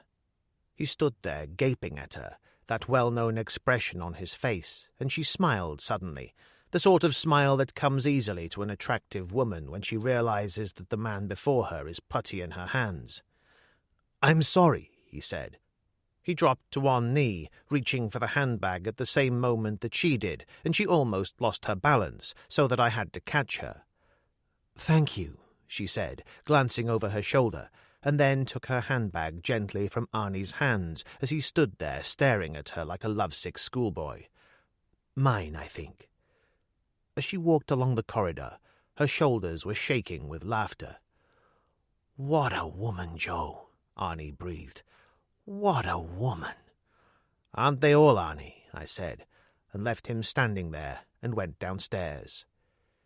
Deforge was already seated at a table in the far corner of the dining room, and I moved towards him.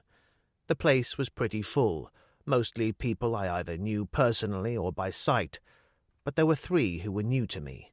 The woman from the corridor, and 2 men who were seated together at the table in the bow window that Alana Aitan had used that morning. I glanced at her briefly on my way across the room, and sat on the other side of the table from Deforge. He smiled. "You noticed her too? Is there a man in the room who hasn't? Who is she? I haven't had a chance to find out yet. You will, Jack, you will." Deforge had a bottle of hock to himself, and I shared a fresh salmon with him. We had reached the coffee stage when someone put a hand on my shoulder. I looked up and found one of the 2 men who had been sitting at the table by the window with the woman. I glanced across and saw that his companions had disappeared. "Mr. Martin? Mr. Joe Martin?" He was of medium height and thick-set, and wore a 2-piece suit in thorn-proof tweed that had been cut by someone who knew what he was doing. His English was excellent, with just the trace of an accent that hinted at something Germanic in his background, although, as I learned later, he was an Austrian. I disliked him on sight, and not for any particular reason. It was simply that I didn't care for solid Middle European-looking gentlemen with bald heads and gold-capped teeth and large diamond rings on the little finger of the left hand. I didn't bother getting up. "I'm Joe Martin. What can I do for you?" "Vogel. Hans Vogel. My card." It was an elegant strip of white pasteboard which announced that he was Managing Director of the London and Universal Insurance Company Limited, with offices just off Berkeley Square. "What's it all about, Mr. Vogel?" I said. "This is Mr. Jack Deforge, by the way, a friend of mine." "There is no need to introduce Mr. Deforge." He reached across to shake hands. "A very great honour, sir." Deforge looked suitably modest and graciously waved him into one of the vacant chairs. Vogel sat down, took out his wallet, and produced a scrap of paper which he passed across to me. "Perhaps you would be good enough to read this." It was a clipping from the Times, only 4 days old, and described an interview with the leaders of an Oxford University expedition which had just arrived back in London after successfully crossing the Greenland ice cap from west to east. It seemed they had come across the wreckage of an aeroplane, a Heron, with a Canadian registration and a couple of bodies inside it, or what was left of them. Identification had been difficult, but according to the personal belongings and documentary evidence recovered, one was an Englishman called Gaunt, and the other a man named Harrison. The expedition had buried the remains and continued on its way. Strange, but for the briefest of moments I seemed to see it lying there in the snowfield, the scarlet and blue of the crumpled fuselage vivid in the bright white light of the ice cap. It was as if it had been biding its time, waiting for the moment when things were going well for me for the first time in years, before drifting up from the darkness like some pale ghost to taunt me. But why hadn't it burned? With the amount of fuel left in the tanks, it should have gone up like a torch.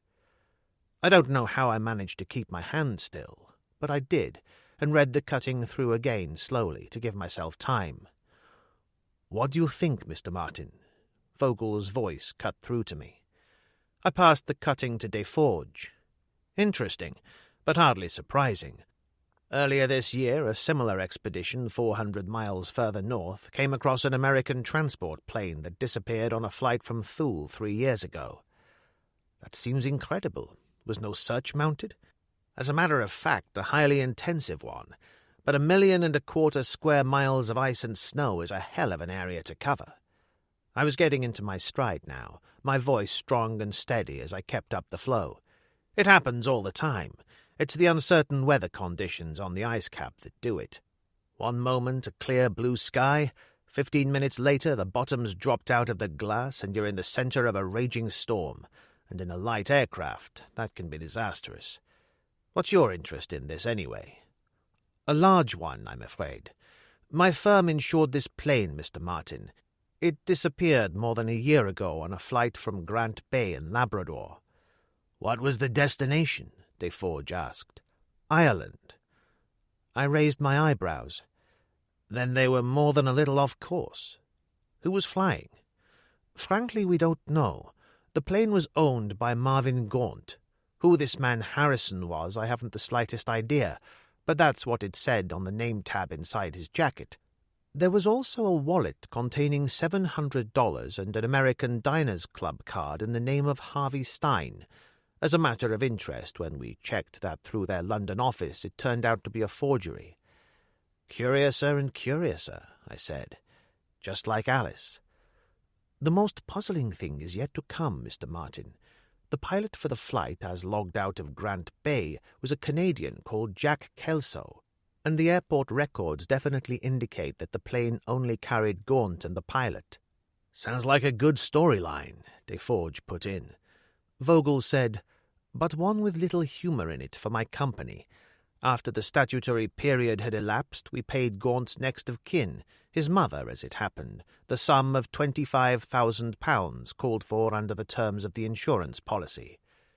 Deforge whistled softly. I'd say that entitles you to some sort of explanation. Vogel smiled thinly. Exactly how we feel, Mr. Deforge. The whole affair is obviously far too mysterious. As I see it, there are 3 questions which must be answered. Who was this man Harrison? What happened to Kelso? Why was the plane so far off course? Deforge grinned and emptied the last of the hock into his glass. I said it was a good storyline. Vogel ignored him. As soon as I read the account of the find, I contacted the Danish embassy in London. They told me that eventually their civil aviation people would be inspecting the wreck, but that for various reasons there would probably be a considerable delay, perhaps even until next summer. Under the circumstances, they obtained permission from the ministry in Copenhagen for me to take a preliminary inspection myself. If you can get there, I said. He smiled. Which is where you come in, my friend. In Gottorp, they told me that Joe Martin was the most experienced pilot on the coast. He took out his wallet and produced a typewritten document which he passed across. That's the necessary clearing certificate from the ministry. I examined it briefly and passed it back. Have you considered that there might be a logical explanation for this whole thing? There was something in his eyes for a moment, a greenish glow that appeared like some warning signal, then faded. I'm afraid I don't understand, he said politely.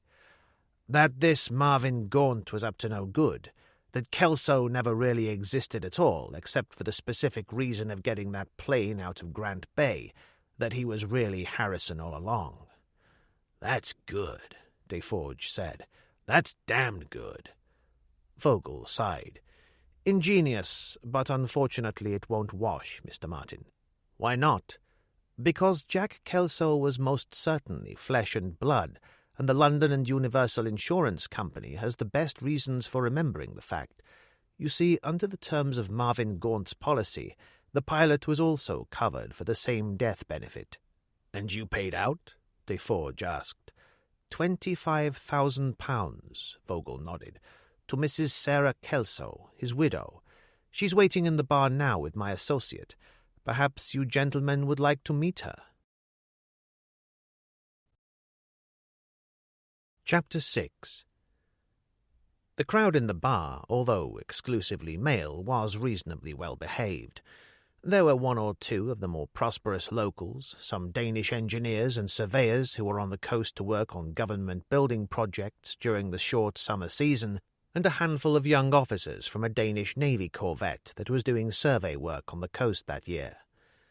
As we pushed our way through, Sarah Kelso was the subject of more than one conversation, and I didn't blame them. Sitting there at a booth in the corner in the half-light of the shaded lamp that stood on the table, she looked hauntingly beautiful. Her companion stood up as we approached, and Vogel introduced him first.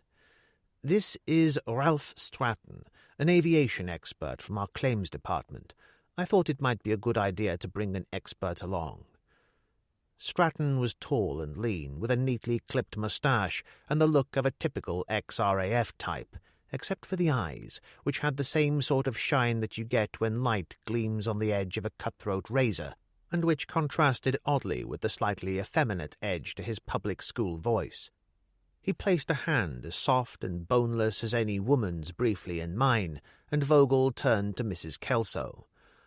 "I'd like you to meet Mr. Martin, my dear, the young man we were told about in Gotthard. I'm hoping he's going to help us." "In a way, Mr. Martin and I have already met," she said, and held my hand for a long moment, the dark eyes full of anxiety. When she carried on, the soft musical voice was charged with emotion. "I'm afraid the last 3 or 4 days have been something of a nightmare. None of this seems real at all." There was a slight silence, and Deforge said quietly, "Maybe I'd better see you later, Joe." "Not at all," Vogel cut in quickly. "Mr. Jack Deforge, my dear, I'm sure you've no objection if he stays." She stared up at Deforge in something close to bewilderment. "Now I know I'm dreaming." He patted her hand gently. "Anything I can do, anything at all, you just name it." She held his hand for even longer than she'd held mine, long enough to hook him good and hard, which was obvious from his face as we all sat down, and Vogel snapped his fingers at a hovering waiter and ordered coffee. Deforge gave Sarah Kelso a cigarette, and she leaned back against the padded wall of the booth, her eyes fixed on me. "Mr. Vogel will have told you what all this is about, I suppose." "Except for one thing. I'm still not too clear why you should be here."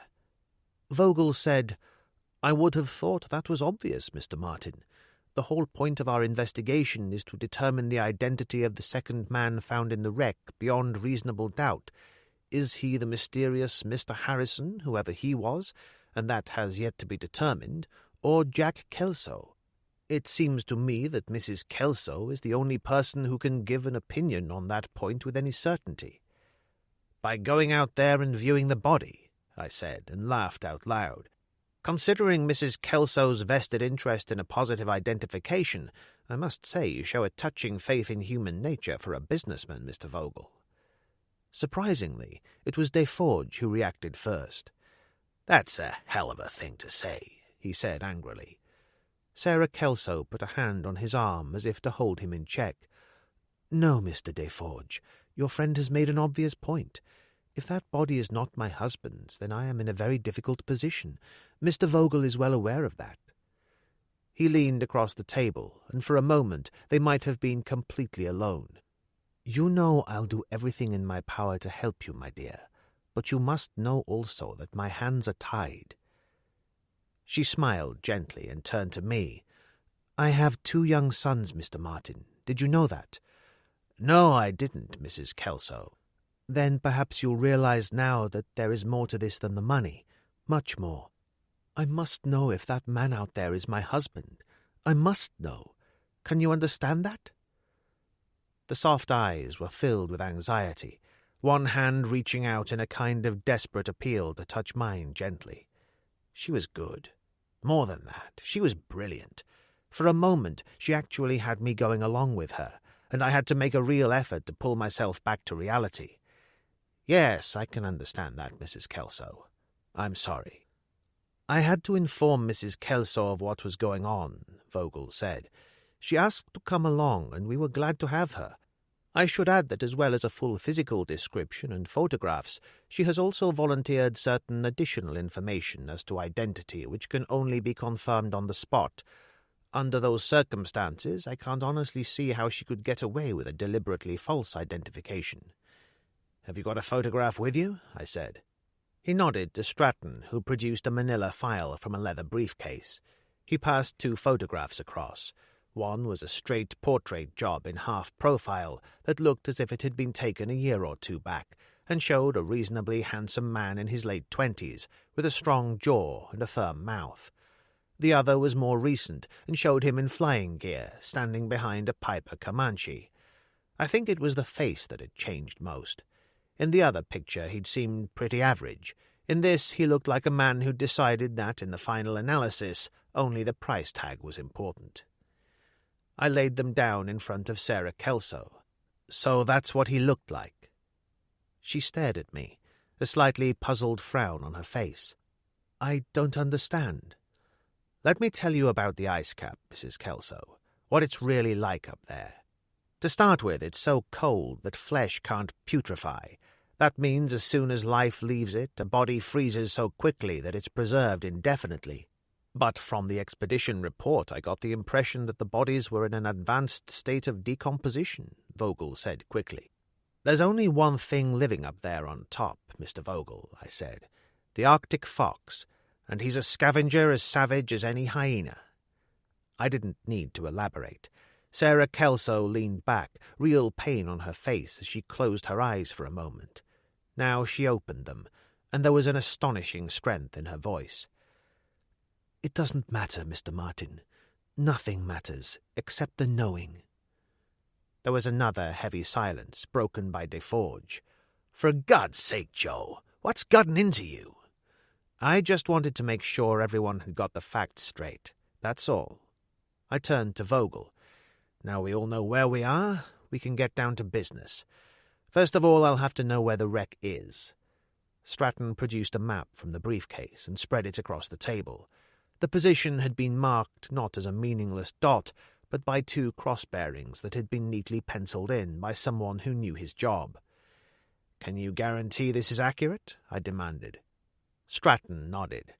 "I drove over to Oxford myself just before we left and had a chat with the 2 men who led the expedition. They must have known their business, or they wouldn't have got across, surely." Which was fair enough. Only an expert navigator could chart a course with any certainty across that wilderness of snow and ice. The route of the expedition had been plotted in red ink. It had started from old Olaf Rasmussen's place at Sandvig, and had crossed the glacier at the head of Sandvig Fjord by the most direct route, following the high valley through the mountains beyond that led to the ice cap. They had discovered the plain about 100 miles inland, not far from Lake Sul. I studied the map for a while, then shook my head. "You're talking to the wrong man, Mr. Vogel." He frowned. "I don't understand. It's simple. I fly an otter amphibian, but I also have wheels, which means I can put down on land or water, but not on snow." "But what about this lake that's marked here?" Stratton said. "Lake Sul. It can't be more than 15 miles away from the wreck. Couldn't you put down there?" "It's usually ice-free for about 2 weeks during September," I said. "Never any earlier than that within my experience." "But you could take a look, couldn't you? Tomorrow, perhaps," Vogel said. "I'll pay well. You'd have no worries on that score." "I'd be taking your money to no purpose, I can tell you that now, and in any case I've already contracted to make 3 charter flights tomorrow. Whatever you're getting paid, I'll double." I shook my head. "No, you won't. I'll still be here trying to make a living after you've gone, and I wouldn't last long if I treated people like that." "What about getting there by land?" Stratton said. "I see there's a road from Frederiksborg to Sandvig, according to this map. 100-mile cart track through the mountain. You could get to Sandvig by Land Rover all right in 5 or 6 hours, depending on weather conditions, but getting to Sandvig isn't the problem. I could fly you there inside an hour. It's what lies beyond that's the trouble. The glacier and the mountains, and then the ice cap. 100 miles on foot over some of the worst country in the world. At a guess, I'd say it took that Oxford expedition the best part of a fortnight. I shook my head. The ideal solution would be a helicopter, but the nearest one of those, to my knowledge, is at the American base at Thule, and that's 1,000 miles up the coast from here. There was another of those heavy silences, and Vogel looked across at Stratton glumly. It doesn't look too good, does it? Up until then, I'd rather enjoyed myself, pointing out the difficulties and making the whole thing look impossible, but there had to come a time when I offered the only obvious solution. Of course, it's just possible that someone could put down a ski plane up there. Vogel was all attention. Is there one available? I nodded. A friend of mine runs an Airmaki, an Icelander called Arnie Fassberg. You're in luck. He usually takes his skis off for the summer, but this year he's left them on because he has a regular charter contract with a mining company on the edge of the ice cap at Malamusk. And you think he could land in the vicinity of the wreck? Stratton said. He might, with luck. It would really depend on whether he could find a snowfield. But not otherwise. I shook my head. It's a nightmare world up there, a moonscape carved out of ice by the wind, cracked and fissured in 1,000 places. This friend of yours, Fassberg, I think you said his name was, he is here in Fredericksburg? Vogel asked. He's based at the airstrip here. You could phone him through from the desk and leave a message for him. He'll get it first thing in the morning. Does he live here at the hotel? No, he has his own place on the edge of town. Perhaps we could see him tonight. I would like to get things settled as soon as possible. I shook my head. Tonight he's otherwise engaged, Mr. Vogel. Believe me.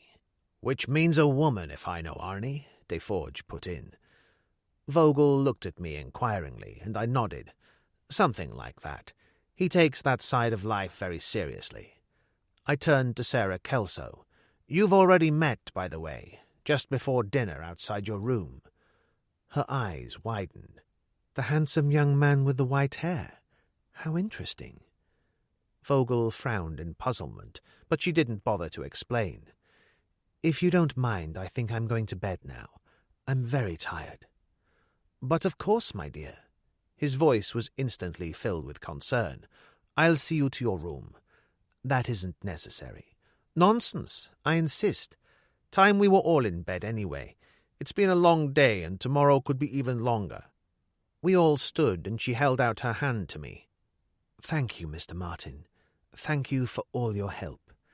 Deforge smiled down at her. Don't forget now. If there's anything I can do, anything. I'll remember. She smiled up at him warmly, the dark eyes shining for a moment, then walked away on Vogel's arm. Stratton said good night and followed them, and Deforge and I sat down. He sighed and shook his head. There goes a real lady, Joe. I thought they'd gone out of style. You think so? I know so. He frowned. I don't know why, but you seem to be doing your level best to give her a hard time. She'll survive, I said. Either he hadn't detected the acid in my voice or chose to ignore it, but he carried straight on as if I hadn't spoken. She reminds me of someone I used to know a long time ago, Lillian Courtney. You ever heard of her, Joe? I don't think so. She was one of the great original stars of the silent screen. Made her first picture before the First World War. She dropped out when talkies came in. It sounds crazy now, but she thought the whole thing was just a flash in the pan. I think I remember her now, I said. Wasn't there some scandal concerning her death? Drugs or something? He flared up instantly. That's a damned lie. There were always people who hated her for what she was, a lady, a real lady in a world of phonies. He beckoned to the waiter and ordered whiskey. Strange. But the older you get, the more you start looking back, and the harder you look, the more you realize what a game of chance the whole thing is. The right street corner at the right time. I'm with you there, I said. What was yours? The end of the pier in Santa Barbara in 1930. A fine rainy night with the fog rolling in. That's when I met Lillian. She'd gone out for a walk in the rain. One of her weaknesses, as I discovered when I got to know her better. Some bum tried to get fresh with her. And you intervened? That's it. He stared back into the past, a slight smile on his mouth. I was just 16, a raw kid fresh from Wisconsin who wanted to act. She did everything for me. Clothes, grooming, even sent me to drama school for a while, and most important of all, she got me my first part in pictures. And what did you have to do in return? I said. Sit up and beg. It was a cruel and senseless remark that I regretted at once, but I got no chance to apologize. I wasn't even aware of his hand moving, but he had me by the throat with a strength I never knew he possessed, and there was a fire in his eyes like hot coals as I started to choke. Not a thing. Not a solitary damned thing. She treated me like a son. She was a lady, do you hear me? The last time I heard a man say a wrong word about her, I broke his jaw. He released me suddenly, and I sucked in air. I get the message. Sarah Kelso's the first lady you've met since? She's got quality, that's for sure, and it's a scarce commodity in the world we live in. He emptied his glass and shook his head. What's it all about, Joe? Life, living, the whole bit. Ever ask yourself? At a rough average, I'd say around 27 times a day. You can always see the funny side, he said. I wish to hell I could. He stared somberly into space. I've been living on stage 6 at Horizon Studios for so long that nothing seems real anymore. Except Sarah Kelso. There was a cutting edge to my voice that I was unable to conceal, and he was immediately aware of it and frowned.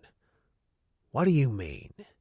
And the good Mr. Hans Vogel and his associate, the claims surveyor who can afford to wear 80-guinea Savile Row suits.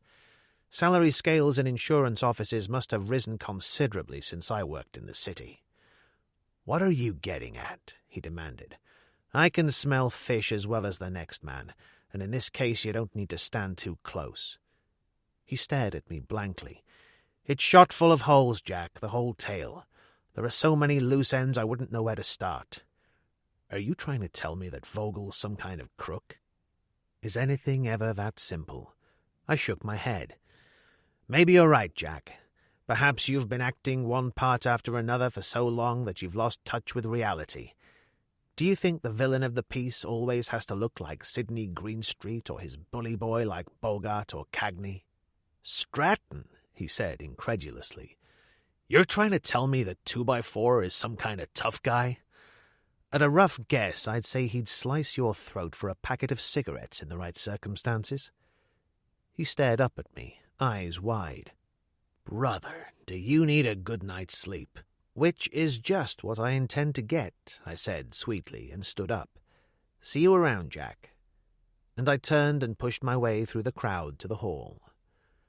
I didn't go to bed straight away. There was too much to think about.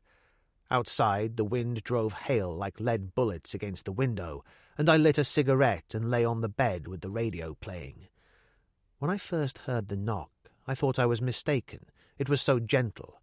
But it came again, a little louder this time, and I crossed to the door and opened it.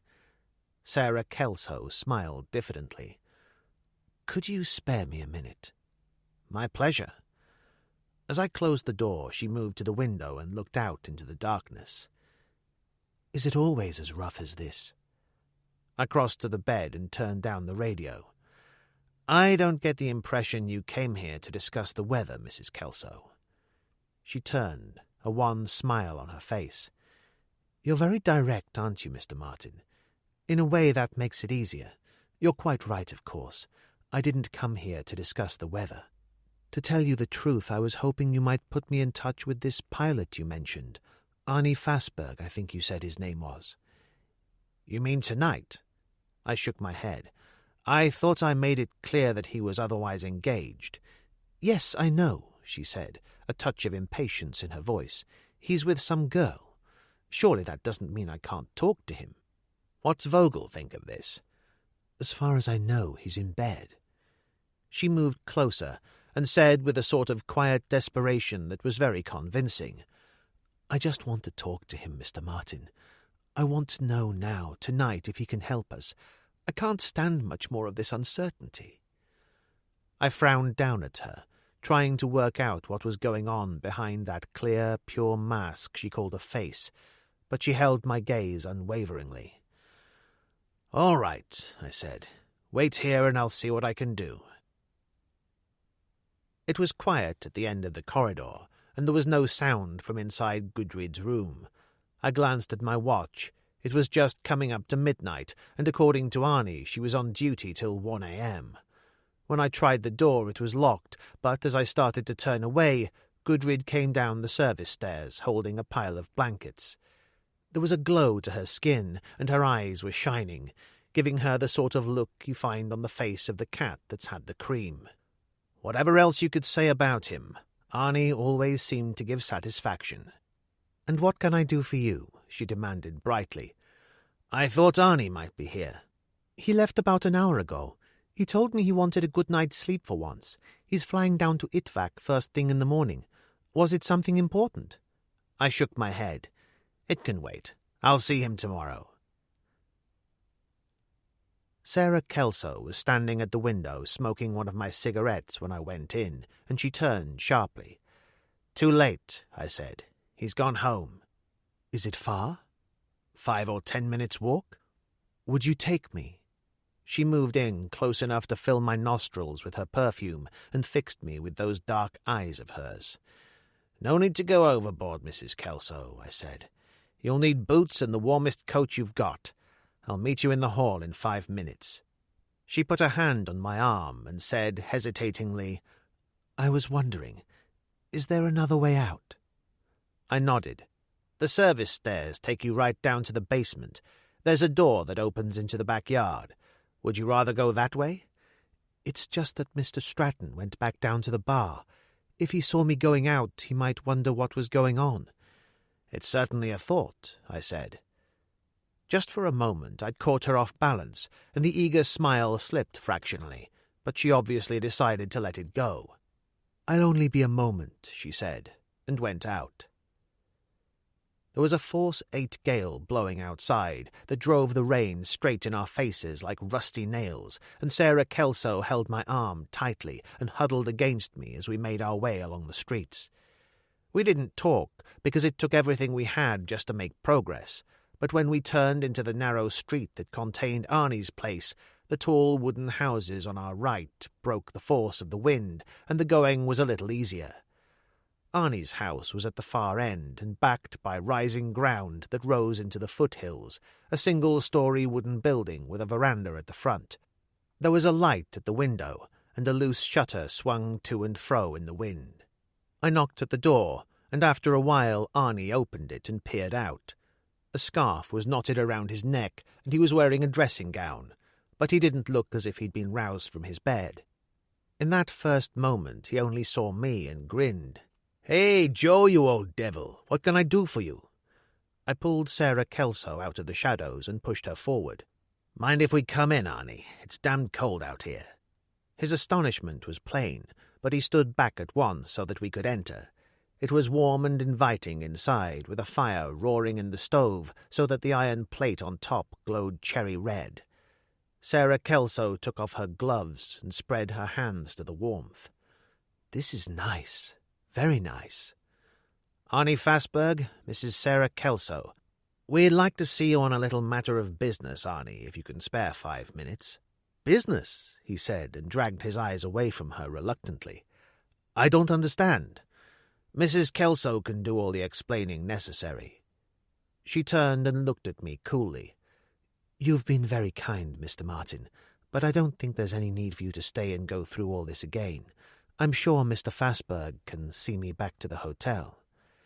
"Think you can manage that?" I asked Arnie, who looked like he'd been hit by a rather light truck. "Oh, sure I can, Joe," he said hurriedly. "You don't need to worry about Mrs. Kelso. I'll see she gets back to the hotel all right." I'd reached the door when she called to me. When I turned, Arnie was helping her off with her coat. It was then that I noticed she'd changed into a peacock blue dress in jersey wool that buttoned down the front and finished just above the knee.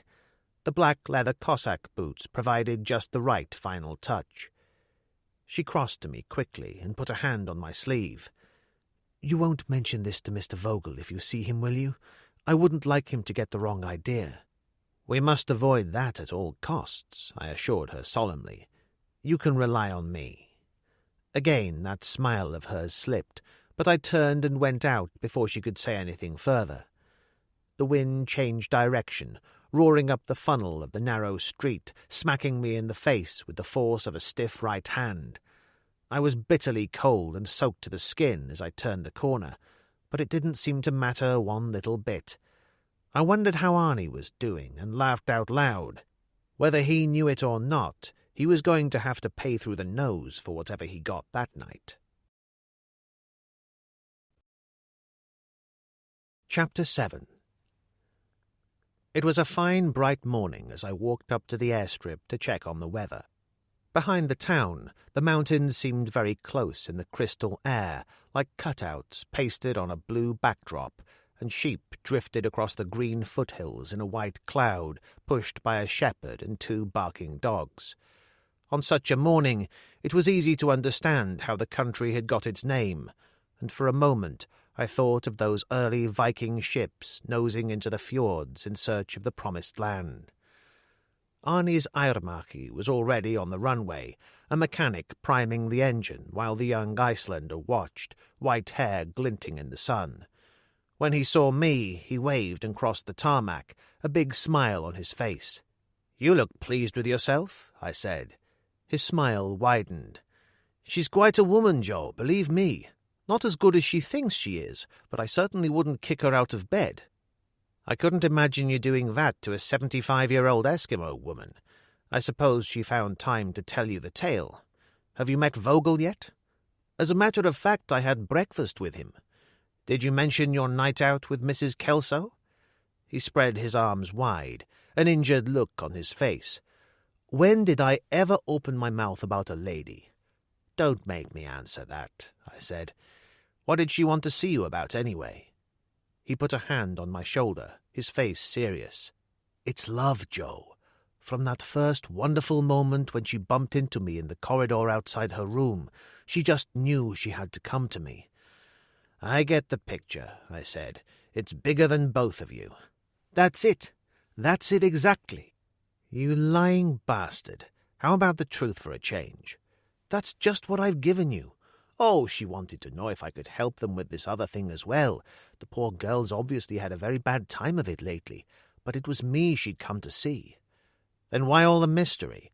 Why did she ask me to shut up about it to Vogel?"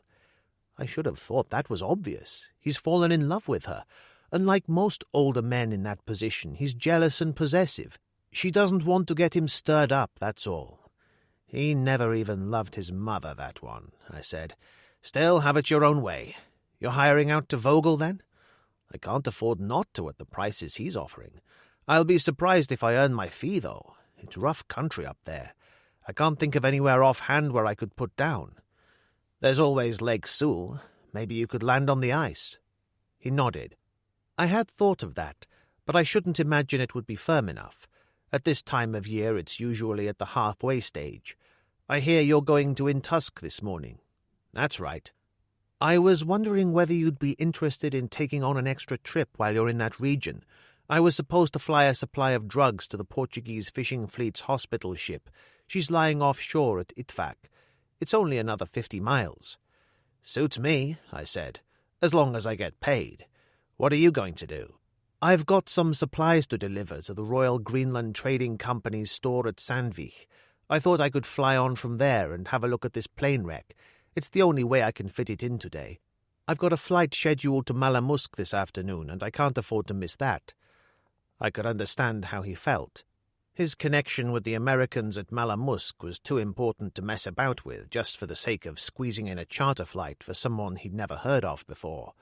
He had a seasonal contract, 1 trip a week with supplies and technical equipment that paid his expenses for the whole summer. Everything else was gravy. "Are you taking Vogel and company along?" He shook his head. "I'm carrying too much weight on the Sandvig run as it is with those stores. Anyway, this is only in the nature of a preliminary survey, just to see if there is a snowfield in the vicinity. I don't think I'll have time to land, even if I do find somewhere." "All right," I said.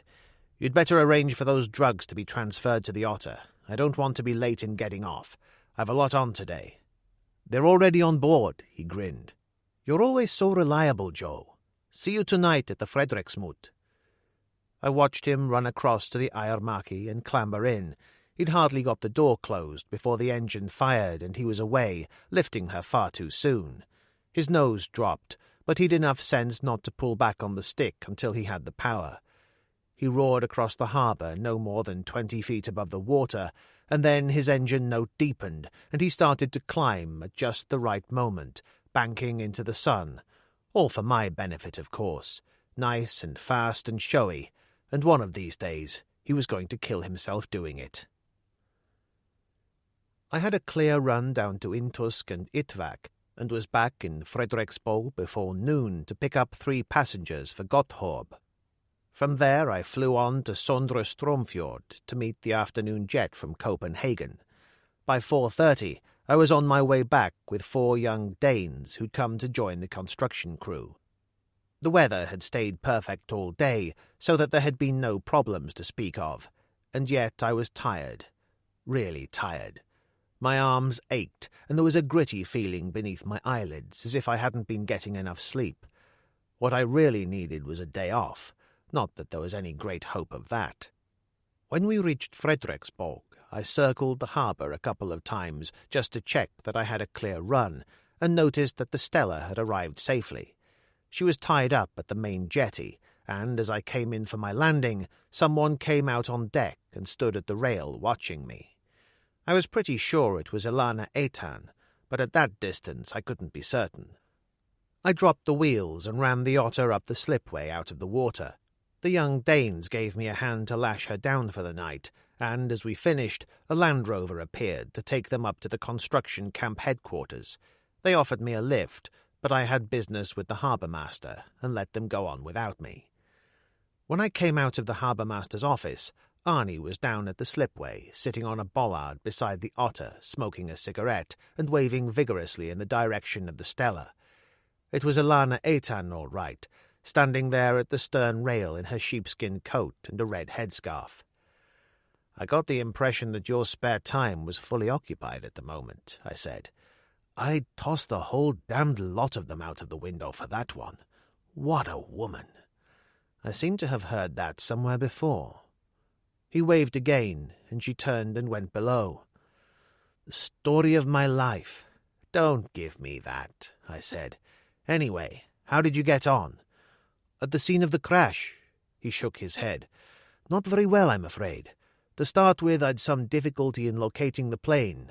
From what I could see, it's lying at the bottom of a deep gully." "And you couldn't land?" "Out of the question. It's very rough country between there and Sul, Joe. There were only 1 or 2 places that looked like vague possibilities, but I wouldn't dream of trying them without a ground check, and that just isn't practical. I could break a ski or maybe my neck or lose the plane. Even the kind of money Vogel is offering isn't worth the risk." "What about Lake Sul?" He shrugged. "There was a hell of a lot of mist in that area, so I didn't get down very low. From what I could see, there was open water, but still plenty of ice about. So neither of us could land. That's certainly the way it looked to me. You could maybe manage it in the Otter later in September, but I wouldn't give much for your chances at the moment." "Have you told Vogel yet?" "This afternoon. He was pretty upset about it, but as I told him, there just isn't anything more I can do." He glanced at his watch. "I'll have to go. I've got an evening flight to Malamusk, a special trip with spares for a drilling rig that's broken down. I should be back within a couple of hours. Will you be at the Frederiksmut tonight?" "Very probably." "I'll see you later then." I started to refuel the Otter by hand from the stacked jerry cans at the top of the slipway, and was still there when he took off 10 minutes later. I watched him dwindle into the distance, a hand shading my eyes from the evening sun, and when I turned, Elana Eitan was at the top of the slipway. "How's the intrepid aviator?" I emptied the last jerry can into the tank, screwed the cap home and climbed down. "Did you have a pleasant trip?" "I've known better. We hit some ice on the way in this morning." "Any damage?" "The decks aren't to wash, if that's what you mean. Sorensen's taking her into dry dock tomorrow." "Have you seen Jack?" She shook her head. "I think he's keeping out of the way." There was a question I'd wanted to put to her, something that had been niggling away at the back of my mind. God knows why. She sat on the bollard Arnie had used, and I gave her a cigarette. "Will you tell me something if I ask it politely enough?" "Try me." "Why did you come? Why did you really come?" She didn't seem particularly surprised. "Have you tried asking Jack?" "As a matter of fact, I have." "And what was the verdict?" "He says you're here to make sure of the female lead in his new picture." "Well now, that would seem to make a whole lot of sense to me." Was there a touch of irony in her voice? It was impossible to be sure, and she turned up the collar of her sheepskin coat. "I can't really think of anything else that would bring me to a godforsaken hole like this. Can you?" "Not offhand, but I could give it some thought." "You do that, and in the meantime you can give me a hand to transfer my stuff from the Stella. Sorensen thinks I'd be better off in the hotel at the moment." She turned without a word and started across the foreshore to the jetty. I stood there watching her go. She climbed to the concrete causeway, turned and looked down at me. "Are you coming?" "Are you sure you want me?" I said. "I've a feeling this could easily become a habit." I caught her right off guard, and for a moment she was as tongue-tied as any young girl on a first date. Her recovery, when it came, was way below her usual acid standard. "Don't be an idiot," she said uncertainly, turned and walked away. But she knew when I started after her. I could tell by the tilt of her head and the way her shoulders straightened, and for some totally inexplicable reason, or at least that's what I tried to tell myself, my stomach went hollow with excitement. Chapter 8. Like most small communities in out-of-the-way places, Frederiksborg had very little crime, but we still had a policeman, Sergeant Olaf Simonsen, who was responsible for law and order in the town, and an area as great as one of the larger English counties. He was sitting at the hotel bar when I went in, having a beer with Jack Deforge, a tall, spare Greenlander, his skin weathered by 40 Arctic winters to the semblance of puckered leather. Just now he was laughing at something Deforge had said, head thrown back, a quiet, kindly man, married with 5 daughters and very religious, a Moravian like most of the locals. And I had seen this same man with a look on his face like the wrath of God as he flushed out a bar full of brawling drunken fishermen at the Frederiksmut on Saturday night with the toe of his boot and an iron fist. I sat on the stool next to him. "Hello, Olaf. What have you been doing with yourself for the past few days?" He shook hands. "I had to go inland, the other side of the glacier at the head of the Stavanger fjord." "Trouble?" "The usual thing. Reindeer hunters at each other's throats." "Anyone hurt?" "A knifing or two. Nothing serious. I think I've quietened them down. You know Mr. Deforge, of course. He's been making me laugh." I looked across at Jack. "Anything I should know?" "I've really hit the big time at last," he said. "Some guy turned up at the hotel earlier wanting an interview for the local press. Naturally, I gave him one. I've never turned down free publicity yet." "Which paper?" He started to laugh again. "That's the whole point." I turned to Simonsen. "The Aturga cleared it." He nodded. "I've just been explaining to Mr. Deforge. He's now immortalized in the pages of the only newspaper in the world that's published in Eskimo. And if that isn't worth another drink, I don't know what is," Deforge said. Simonsen shook his head. "Not for me. I'll have to be off in a moment. I was hoping to catch you tonight, Joe. When I returned, there was a memo from headquarters in Gotthorp about this plane the Oxford exhibition came across. Apparently a Mr. Vogel of the London and Universal Insurance Company approached them with a certificate of search from the ministry in Copenhagen. I understand they recommended him to see you." That's right. I gave him the whole story, including the substance of the conversation I'd just had with Arnie Fassberg, and he listened gravely. I can't say I'm surprised Arnie couldn't find a suitable place to land on skis up there. But if that mist had cleared a little, allowing him a good look at Lake Sewell, he'd have seen that there was ample open water for a floatplane landing. Are you certain about that? He produced a piece of paper from one of his tunic pockets and passed it across. See for yourself. That's an extract from the weekly regional Met forecast put out by the Americans from Thule. It indicates that mean temperatures have been higher than usual up there for the time of year. I had a look at the report, which confirmed what he had said in slightly more technical language, and handed it back. That seems fair enough to me. They're usually pretty accurate. They have to be. He put the report back in his pocket. So there's no reason now why you can't make the trip. What about tomorrow? I stalled for time. What are you, Vogel's agent or something? He smiled. I haven't even met him yet. This is official business now, Joe. The powers that be have decided I should go along to keep an eye on things generally and compile a preliminary report for the ministry people in Copenhagen. It's unlikely they'll be able to get anyone out there till next year. In fact, if my report is satisfactory, especially when considered in conjunction with the findings of this aviation expert Vogel has with him, they may decide to take it no further. I wondered how Vogel was going to like having a policeman breathing down his neck, but only for a moment. I had my own problems. So I had been right all along. It had been waiting for me out there on the ice cap for more than a year now, and there was no escape. For a brief moment I saw it again in my mind's eyes, silver and blue against the eternal whiteness, and a strange fatalism gripped me. I was caught up in a tide of events too strong to fight against, and must go with the current and see what happened. I suppose I could manage that. It would mean altering my schedules for the next couple of days, but there isn't anything so desperately important that it can't be postponed. Good. I think an early start is indicated. Can you be ready for 7 a.m.?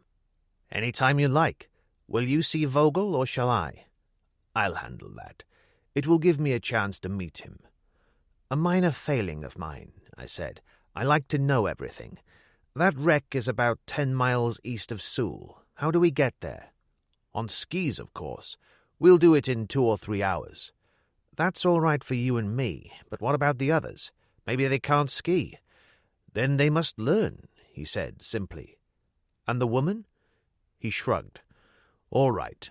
The woman we can haul on a light sledge, but the other 2 will have to ski or go on foot, and they'll find it a rough walk, believe me. All right, you're the boss.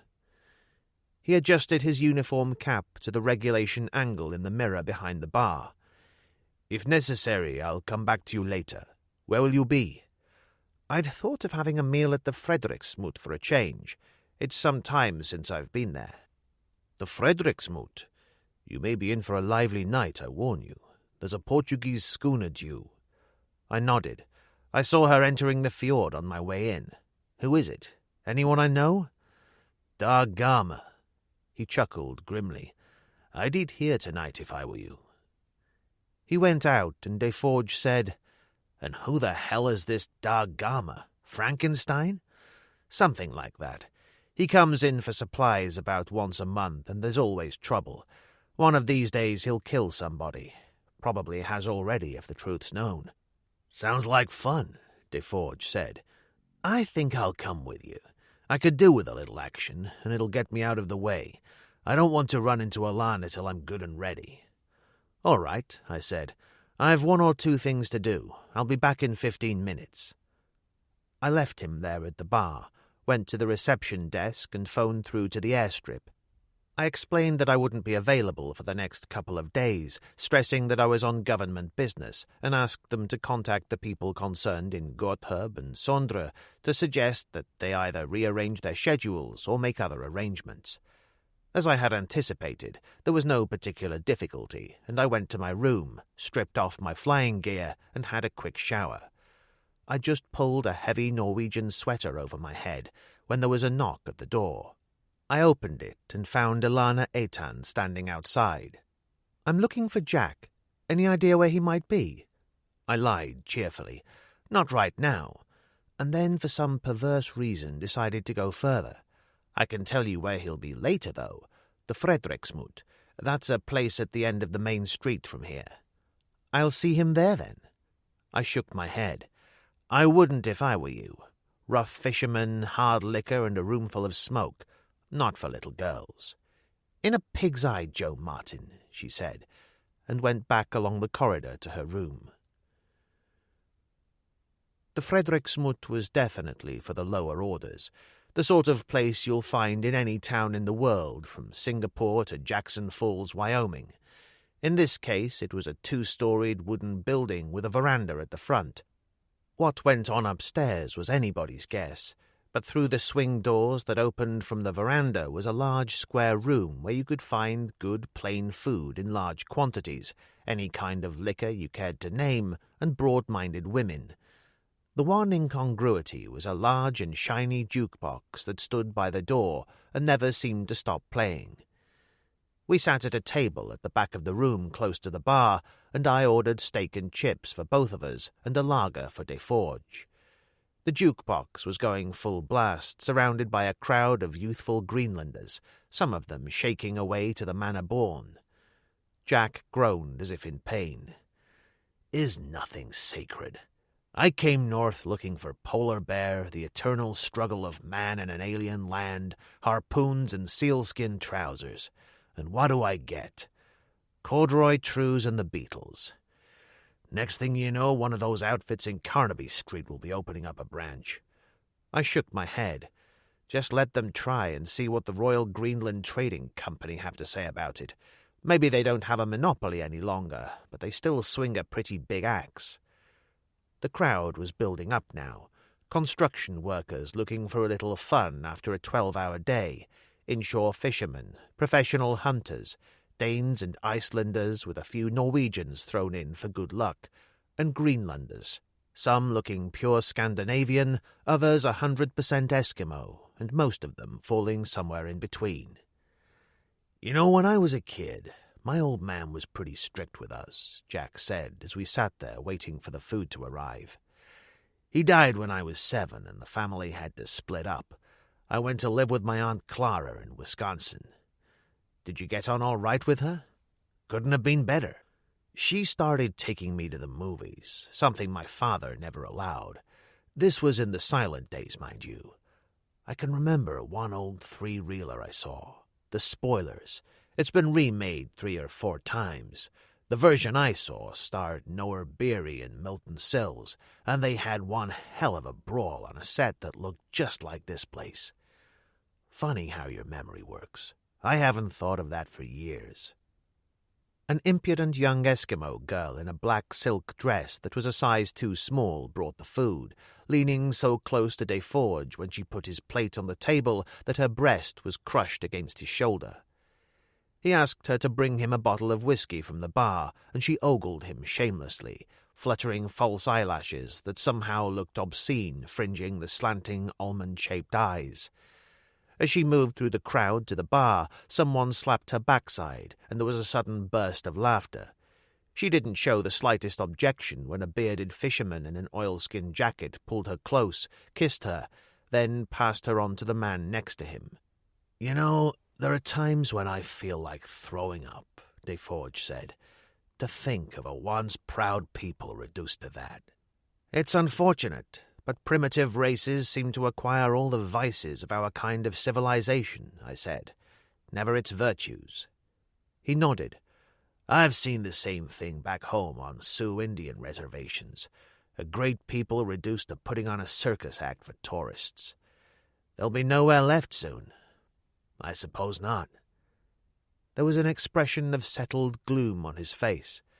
The girl brought the bottle and a couple of glasses, and he poured himself a large whiskey. "I've been thinking of doing a little reindeer hunting.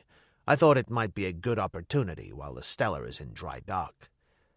"Got any ideas about where to go?" "The barman at the hotel suggested Sandvig. It seems there are still a few of the old Viking settlements on view in that region, or what's left of them. Sounds as if it would be worth the trip, even if the hunting doesn't turn out to be a success. You could do worse, I said. There's a man down there I'd love you to meet. Olaf Rasmussen. Rasmussen? Is he anything to do with Gudrid, the chambermaid at the hotel? Her grandfather. He's about 75, a real old Viking. Has a farm near Sandvik with 800 head of sheep, but he spends most of his time on excavation work on the old settlements on his land. Do you think he'd put me up for a few days? No question of it. Hospitality is his second name. Are you trying to run out on Ilana again by any chance? No, not this time. I'll take her with me if she'll come. How do I get there? That's up to you. You could charter Arnie if he's available, or you could even squeeze in with us in the morning if you can be on the slipway at 7. We'll be calling at Sandvik on the way. I'd forgotten such a time existed, he said. Still, it's a thought. Just then I noticed Vogel, Ralph Stratton, and Sarah Kelso standing just inside the doorway. Vogel saw me in the same moment and said something to the others. He was smiling as they came across. "I've had a most interesting chat with Sergeant Simonson, Mr. Martin. It would seem there is a chance for us after all." "That still depends on what we find when we get there," I said as they seated themselves. "Even if a landing is possible on the lake itself, the weather has to be right. Earlier today, for example, when Arnie Fassberg was there was such a heavy mist that he didn't get a close look at the lake at all." "Is that sort of thing usual?" Stratton asked. I nodded. "It happens all the time, even in summer. Hail, rain, mist, or perhaps a blizzard that seems to sweep in out of nowhere. An hour later, the sky is so blue that you can't believe it's real. How's your skiing, by the way?" "I was born and raised in the Austrian Tyrol," Vogel said, "which means I was going to school on skis from the age of 5. Mr. Stratton tells me his own experiences have been confined to a couple of winter holidays in France, but I'm sure that should prove more than adequate." "I'm the odd man out, I'm afraid," Sarah Kelso said, "but Sergeant Simonson seems to think that's no problem." "From what I've heard, you're going to get the deluxe treatment," Deforge assured her. "You'll arrive in style without a hair out of place. Now, what about a drink?" By now, things had begun to get pretty noisy. People crowded onto the tiny dance floor. There were occasional shrieks from the darker corners, and now and then the sound of breaking glass echoed through the haze of tobacco smoke. "This is hardly the London Hilton," Deforge leaned across to Sarah Kelso. "Are you sure you wouldn't rather go someplace else?" "Oh, I should imagine I've got pretty good protection," she told him. "To tell the truth, I'm rather enjoying myself." A moment later, the doors seemed to burst inwards, and Dag Garmer arrived. He paused inside the door, 6 of his crew at his back, a giant of a man in a reefer coat, an old cloth cap pulled down over his dark and greasy hair. He had tiny pig's eyes above flat cheekbones, and his skin was so dark that I always suspected he had coloured blood in him. The jukebox kept on playing, but for a moment there was a lull in the general conversation. Dag Garmer said something over his shoulder to one of his men and laughed harshly. For some reason that seemed to break the tension, and people started talking again. He moved to the bar, taking the shortest route, cutting straight through the middle of the crowded dance floor, and anyone in his way got out of it quick. Deforge emptied his glass and filled it again. "So that's Dag Garmer. From the look of him, I'd say he's probably got a brain the size of a pea." "It's his hands you've got to watch," I said. "He could break an arm as easily as a rotten stick." Strangely enough, it was Stratton who reacted most. His face had gone very white, and there was a strange glitter in his eyes, and then I noticed that his hands were resting lightly on the edge of the table, and that he still had his gloves on. They were an expensive-looking pair in soft black leather, and somehow deadly. I suddenly knew beyond any doubt that my first estimate of the man had not been far wrong. Effeminate, perhaps, but not soft.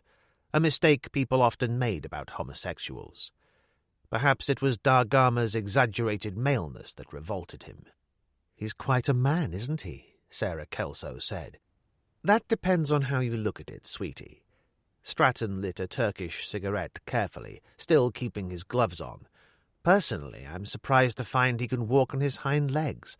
I thought the human race was supposed to have developed a little over the past 500,000 years. He was certainly right about one thing. Da Gama was an animal, a soulless, mindless brute, savagely cruel and utterly sadistic. Once he got a man down, he would stamp him into the ground with as little compunction as any normal individual would crush an ant. There was a restless gleam in Deforge's eyes that didn't look too healthy, and he poured himself another large whiskey and laughed shortly. "You know what they say, the bigger they are, the harder they fall." "That kind of talk can be dangerous, Jack," I said. "Let me give you a few facts. Da Gama never starts a fight. He always leaves that to the other man. That way he keeps out of jail, but he certainly finishes them. He crippled a sailor in Gotthard in June and half-killed a reindeer hunter in this very bar last month. "What do you want me to do?" he demanded. "Genuflect?" He didn't get any further. The door opened and Arnie Fassberg came in, Ilana on his arm. She was wearing a rather nice fur coat, which looked suspiciously like a real mink, and she paused at the top of the stairs, her eyes searching the room till she found me. For a long moment she held my gaze, no expression on her face, and then she slipped out of the fur coat and handed it to Arnie. Underneath, she was wearing that incredible dress of gold thread and tambour beading, and it seemed to catch fire in the hazy light. The effect was all that she could have hoped, and about the only thing in the room that didn't stop dead in its tracks was the jukebox. She finally moved, coming down the steps and crossing towards us, and voices rose excitedly on every side, mingling with laughter. The wrong kind of laughter. I held my breath and waited for the roof to fall in on us. Chapter 9. Deforge lurched to his feet and opened his arms to her. "And behold, there was a woman of Babylon," he declaimed. During the hour or so that we'd already spent at the Frederiksmut, he'd consumed about half the bottle of whiskey he'd ordered from the bar. I think it was only then that I realized he must have been drinking for most of the day, because it was the first time since I'd known him that he actually seemed the worse for liquor. His speech was slurred, his gestures slightly exaggerated, and the hair falling untidily over his forehead, combined with the iron-grey beard and the magnificent physique, stamped him as the sort of man to give a wide berth to, even in a place like that. Already people were looking our way, and because of Deforge as much as Ilana. For a start, just about everyone knew him, which was hardly surprising after 111 films, the majority of which had been dubbed into most world languages. Two-fisted Jack Deforge, hero of 1,000 barroom brawls who always came out on top. Every man's fantasy figure, and constantly having to prove himself like some old-time Western gunfighter to any drunk with inflated ideas or the sailor on a pass who came across him in a bar and fancied his chances. He introduced Ilana to the others, and Arnie brought her a chair. Their reactions were interesting. Vogel gazed at her in frank admiration, the oldest message in the world in his eyes. Stratton was also highly impressed, but in a different way. Dazzled, I suspected, as much by the golden image as anything else. Sarah Kelso managed the fixed half-smile that most women seem to pull out of nowhere when faced with something they know they're going to have difficulty in competing with. Her eyes did the sort of price job on the dress and accessories that wouldn't have disgraced a computer, and reluctantly admitted the final total. Deforge put an arm round her and squeezed. "Hey, Arnie," he said, "I'm thinking of taking Ilana down to Sandvik tomorrow to do a little reindeer hunting. Can you fly us in?" "I wish I could," Arnie told him, "but I'm flying up to Sondre in the morning." Sarah Kelso was just about to light a cigarette, and she paused and looked up at him sharply. He ignored her and smiled across at me. "Olaf Simonson tells me you're going to have a crack at Sewell after all." "That's right. I certainly hope that's an accurate Met report he showed you. Rather you than me." He touched Ilana on the shoulder. "Care to dance?" She glanced briefly at me, then pushed back her chair. "I'd love to." "That's one hell of a good idea." Deforge stood up, swaying a little, and held out a hand to Sarah Kelso. "Let's you and me show them how it's done." Although he tried to conceal it, Vogel didn't look too pleased, but she went anyway. The jukebox was playing something good and loud, and the tiny floor was crowded. I watched them go, then glanced across at the Portuguese. Most of them were watching Alana, stripping her with their eyes, which was only to be expected. But the really noticeable thing about them was that they didn't seem to be talking much. Da Gama leaned back against the bar, hands in pockets, a cigarette hanging from his lips. His face was a stone mask, but his eyes followed Deforge constantly. When I was 13, I once found myself out on the wing in a school rugby match, very much a last-minute substitution because no one else was available. My one moment of glory came when I brought down the captain of the school team a yard from the touchline, frustrating a win on the part of the other side. He was a large, beefy individual of 18 who gave me a thrashing in the shower rooms afterwards, with the threat of worse to come if I ever got in his way again. The important thing wasn't that the experience put me off team games for life, but that it gave me a hatred of violence and a loathing for men of Da Gama's stamp, which produced a violence in return that was infinitely more frightening in its implications. And violence was here now in this room, crackling in the air like electricity, mingling with the smoke, the human sweat, the reek of spilled liquor soaking into my brain as I breathed in, so that I felt light-headed, and a strange nervous spasm seemed to pass through me in a cold wave. And when it came, it was from the most unexpected quarter. Another number started on the jukebox, and Ralph Stratton got to his feet without a word, pushed his way through the crowd, and tapped Arnie on the shoulder. Arnie didn't look too pleased, and released Alana reluctantly. He returned to the table, and I nodded towards Stratton and Alana. "They dance well together. About all he's good for, I should say," Arnie commented sourly. Da Gama spoke to one of his men, a large, dirty-faced individual in a greasy leather jerkin. The man forced his way through the crowd and tapped Stratton on the shoulder. Stratton simply shook his head and kept on dancing. The Portuguese tried again, and Stratton shrugged him off, impatiently this time. In his Savile Row suit and RAF tie, the rather effeminate-looking Englishman would have stuck out like a sore thumb in that kind of place, even if he hadn't been dancing with the most striking-looking girl in the room, and plenty of people were watching. What happened next came as a shock to most of them, although I can't say it surprised me particularly.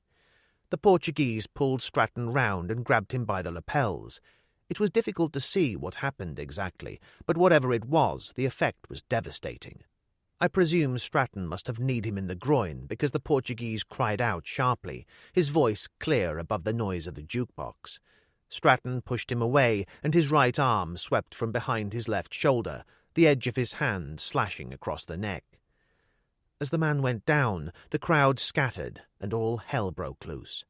Stratton just had time to give Alana a violent shove out of the way, and then he had his hands full. The first of the Portuguese was almost on him. Stratton stepped back, raised his knee, and flicked his foot forward. He caught the Portuguese about as low as you can go, and he went down like a stone. But the other four were there by then, too close for any more fancy work, and swarmed all over him. Arnie was already on his way as Stratton went under, but Deforge beat him to it, roaring like an angry bull. He grabbed one man by the neck and the seat of his pants and hurled him across the dance floor to crash headlong into a table which collapsed under his weight, scattering bottles and glasses among the crowd. As a woman screamed, Deforge turned his attention to one of the men who was still concentrating on Stratton, and his fist rose and fell like a club at the base of the unprotected neck. Arnie arrived with a running jump that took him on the back of one of the others, and they crashed to the floor and rolled over and over, tearing at each other's throats. That left one man who still stood over Stratton, doing his best to kick his brains out. But as I watched, Stratton rolled out of the way, grabbed at the descending foot, and brought him down. Deforge moved in to help, but he never got there. Da Gama, who had stayed at the bar watching for the 20 or 30 seconds the whole affair had taken, now intervened. Moving with astonishing speed for such a big man, he burst through the crowd and took Deforge from the rear, clamping an arm across his windpipe like an iron bar. Both Arnie and Stratton were still fully occupied, and quite obviously no one else was going to intervene as Dargama increased the pressure.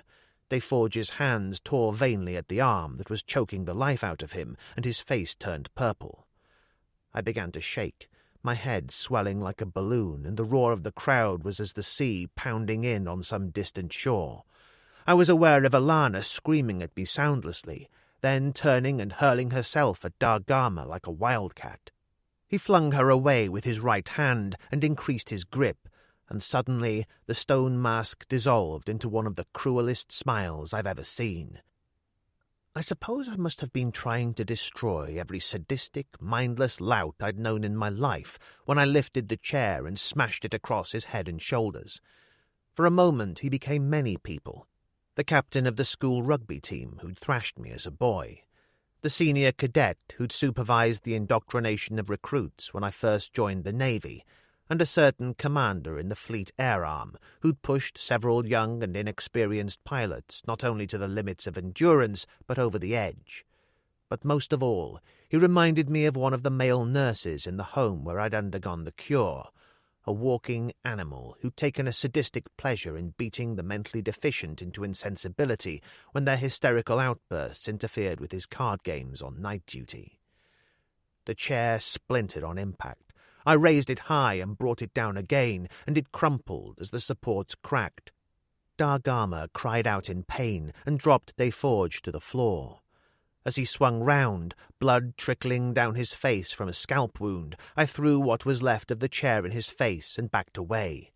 He came in with a rush, hands reaching out to destroy, and I dodged to one side and kicked a chair into his path so that he stumbled and fell heavily to the floor. There was a bottle of schnapps on the table at my side, and I grabbed it by the neck, smashed it across the edge of the bar, and had a knee on his chest before he could move. The bottle made a fearsome weapon, and I shoved the broken edge up under his chin, the jagged, splintered edge drawing blood from the taut flesh. One push, and he was finished, and he knew it, and fear broke through like scum to the surface of a pool. Whether I would have killed him or not is something I'll never be sure of, because a shot echoed through the roaring of the crowd, shocking me back to reality. The silence was like the calm at sea after a storm, as Olaf Simonson moved forward, an automatic pistol in his right hand. "That's enough, Joe," he said in English. "I'll take over now."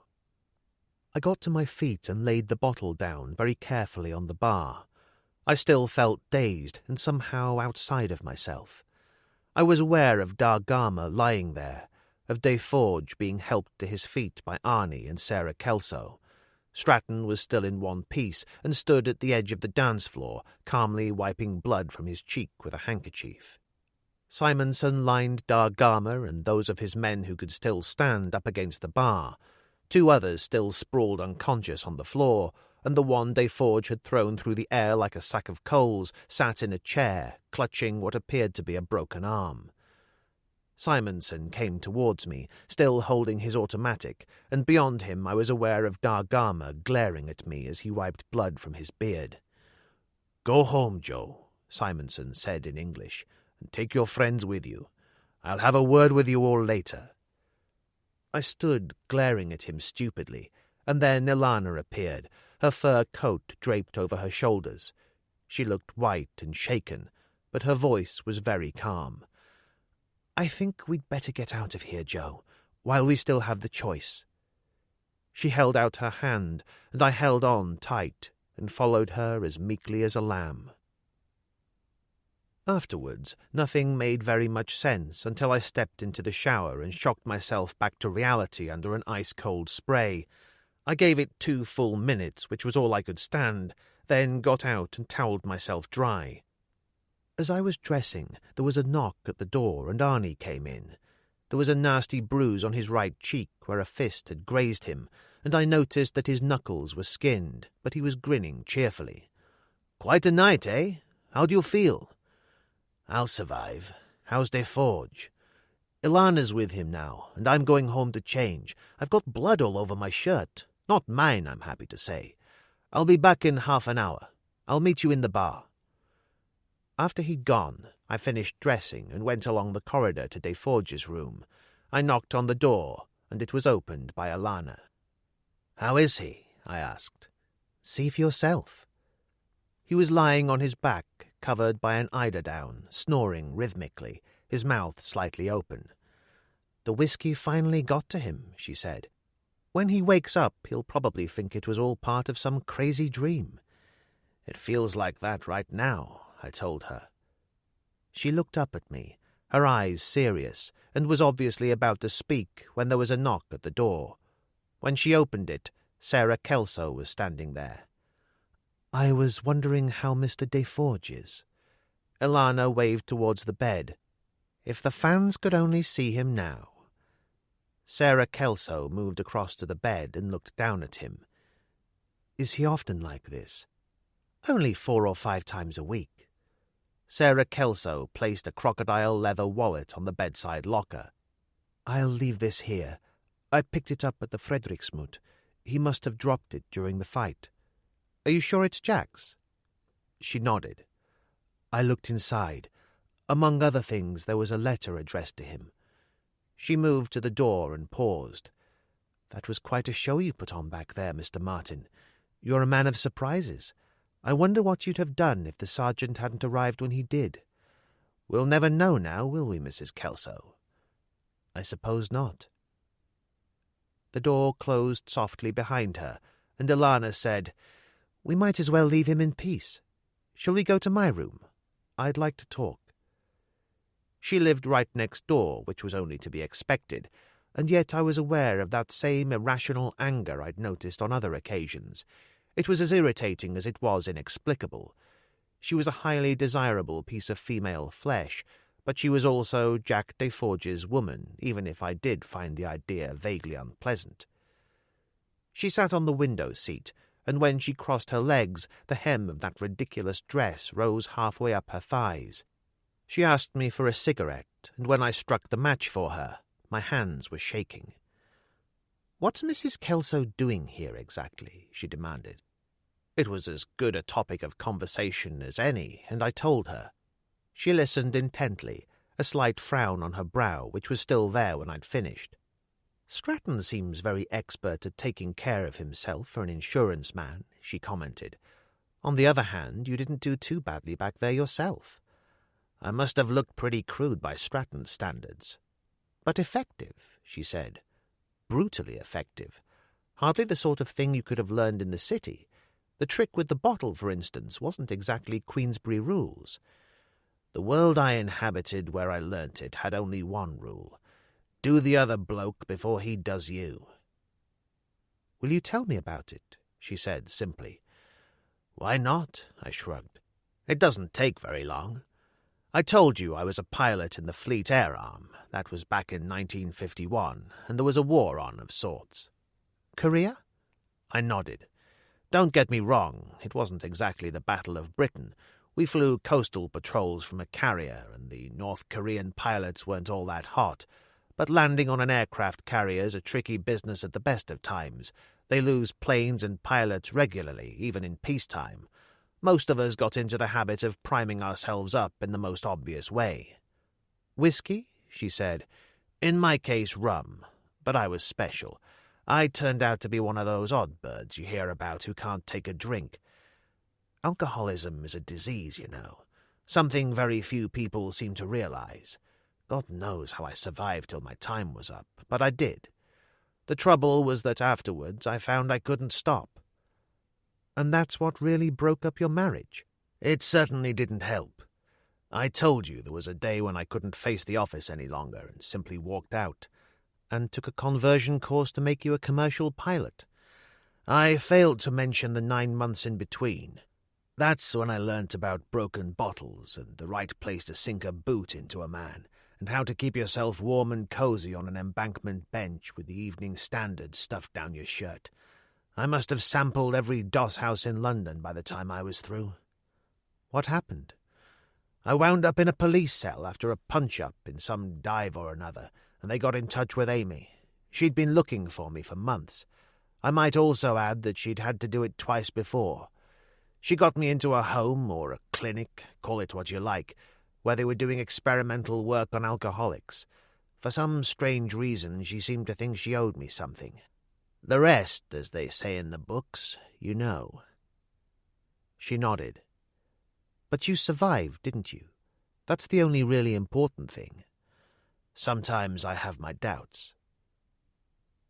I was standing very close to her, staring out of the window, and I looked down at those silken legs and the deep valley between her breasts that was visible through the loose neck of her dress, and somehow my hand was on her shoulder. She was in my arms instantly, and I kissed her hard and long, so that when she finally broke away she was breathless. I was beginning to think I must be slipping. It was the sort of remark that was completely in character. I should have realized that, and yet it annoyed me, and for some perverse reason of my own I wanted to hurt her. Are you sure Jack won't be demanding a command performance later on, or don't you think he'll be up to it tonight? She took a very deliberate step back, but there was no sudden explosion, no slap in the face, nothing so dramatic. She simply shook her head and said calmly, "You really can be very stupid for such a bright boy. Wait here. I want to show you something." She was back in a couple of minutes, holding the crocodile skin wallet that Sarah Kelso had found at the Frederiksmut. She opened it and took out an envelope, which she passed across. "I'd like you to read that." It was the letter Deforge had been waiting for, the one from Milt Gold of Horizon. The contents were something of a bombshell. Not only was Gold not ready to proceed with the picture, he'd had to shelve the idea permanently because the backers simply wouldn't take Jack at any price. He was sorry, but the whole thing was out of his hands. He also threw in, for good measure, the news that all Deforge's California property had been seized by the court order, pending the hearing of an action brought by his creditors. I stood frowning down at the letter, and Ilana plucked it from my fingers, folded it neatly, and replaced it in the envelope. "But why did he lie to me?" I said. She shrugged. "The Mr. Micawber syndrome, lover. The desperate hope that something might turn up. And you knew about this." "That's right." "But if there was nothing in it for you, why did you come?" "Because I chose to. Because he needed a friend, something you wouldn't understand." She stood there, one hand on her hip, very small, very defiant. "I just wanted to make it clear that I don't give command performances for anybody. Sure, I've slept with Jack Deforge on occasion, but because I felt like it, and for no other reason. Now kindly get to hell out of here." I didn't argue, because something told me that we were at the stage where an attempt at an apology would be about the worst thing I could do, so I did as I was told and left. When I went into the bar, Arnie was sitting on a stool beside Olaf Simonson. He got to his feet as I approached. "I was just leaving. Where's Ilana?" "In her room, but I'd take it easy if I were you. She's in a mood to crack heads." "Live dangerously, that's my motto," he said, and went out. I asked for a tomato juice and took the stool next to Simonson. "When do you put the cuffs on me, officer?" He took it half seriously. "I don't think there'll be any need for that. How is Mr. Deforge?" "Sleeping it off. I'll be surprised if he remembers much in the morning." "What about the Portuguese?" "They kept one of them in hospital for the night with a broken arm. Da Gama and the others are back on board their schooner with orders to stay there until it sails again, which unfortunately isn't till the day after tomorrow. Still, he's finished on this coast from now on, I'll see to that." He drank some of his lager and added dryly, "On the other hand, I'm glad I arrived when I did. A killing is a killing, whoever the victim might be." "I know," I said, "and I'm grateful." He patted me on the shoulder and stood up. "What you need is a good night's sleep. I'll see you at the slipway in the morning." After he'd gone, I sat there thinking about a lot of things, but Ilana kept breaking through to the surface, and after a while I got up and went back upstairs. It was quiet in the corridor outside my room, and I paused at the door, wondering rather bitterly how Arnie was doing. And then I heard her voice raised, sharp and clear and very angry. I went down the corridor fast and flung open the door of her room. She was half across the bed, Arnie sprawled on top of her, laughing as he pinned her arms. I took him by the collar and yanked him away so hard that he staggered across the room against the wall, almost losing his balance. Ilana sat up, smoothing her skirt, and I smiled gently. "Anything more I can do?" "Yes. You can bloody well get out of here and take Junior with you." There were tears in her eyes, humiliation at the thought that it had to be me of all people as much as anything else, I suspected. But as far as I was concerned, she'd had enough, and I turned to Arnie. "Let's go, Arnie." He glared from Ilana to me furiously. "So that's the way, is it? I move on and good old Joe here takes over." The way he put it made me sound like some sort of faithful hound, and I burst out laughing. "Don't be a clod. Come on, let's get out of here." I'd never seen him so angry. "You've just made the biggest mistake of your life," he snarled at Ilana. "Here, I'll give you something to remember me by. Stick that in your stocking top and remember Arnie Fassberg." He tossed something onto the bed and went out, slamming the door behind him. Whatever it was, it rolled onto the floor, and Ilana got down on her hands and knees and looked under the bed. As she stood up, I thought it was just some sort of rough pebble she was holding, and then the light caught it, and for a moment it glowed with green fire. Her eyes widened, and I reached out quickly. "Here, give it to me." I held it up to the light, my throat going dry, and Ilana said, "Is it worth anything?" I dropped it into the palm of her hand. 1,000, maybe 2. It would take an expert to be sure. The expression on her face was something to be seen. "It's an emerald," I said gently.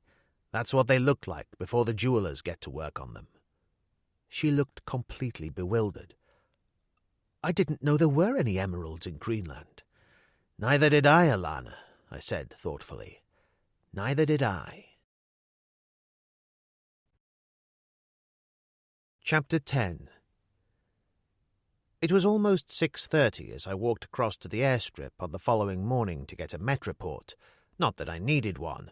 It was going to be a fine day, I could tell. Something to do with the way the ragged traces of mist lifted off the calm water and the bold, clear lines of the mountains against the sky. The sort of feeling, in fact, which can only be the product of experience. But then I was something of an old Greenland hand now, which certainly gave me a sense of belonging in a way that I hadn't experienced in a very long time.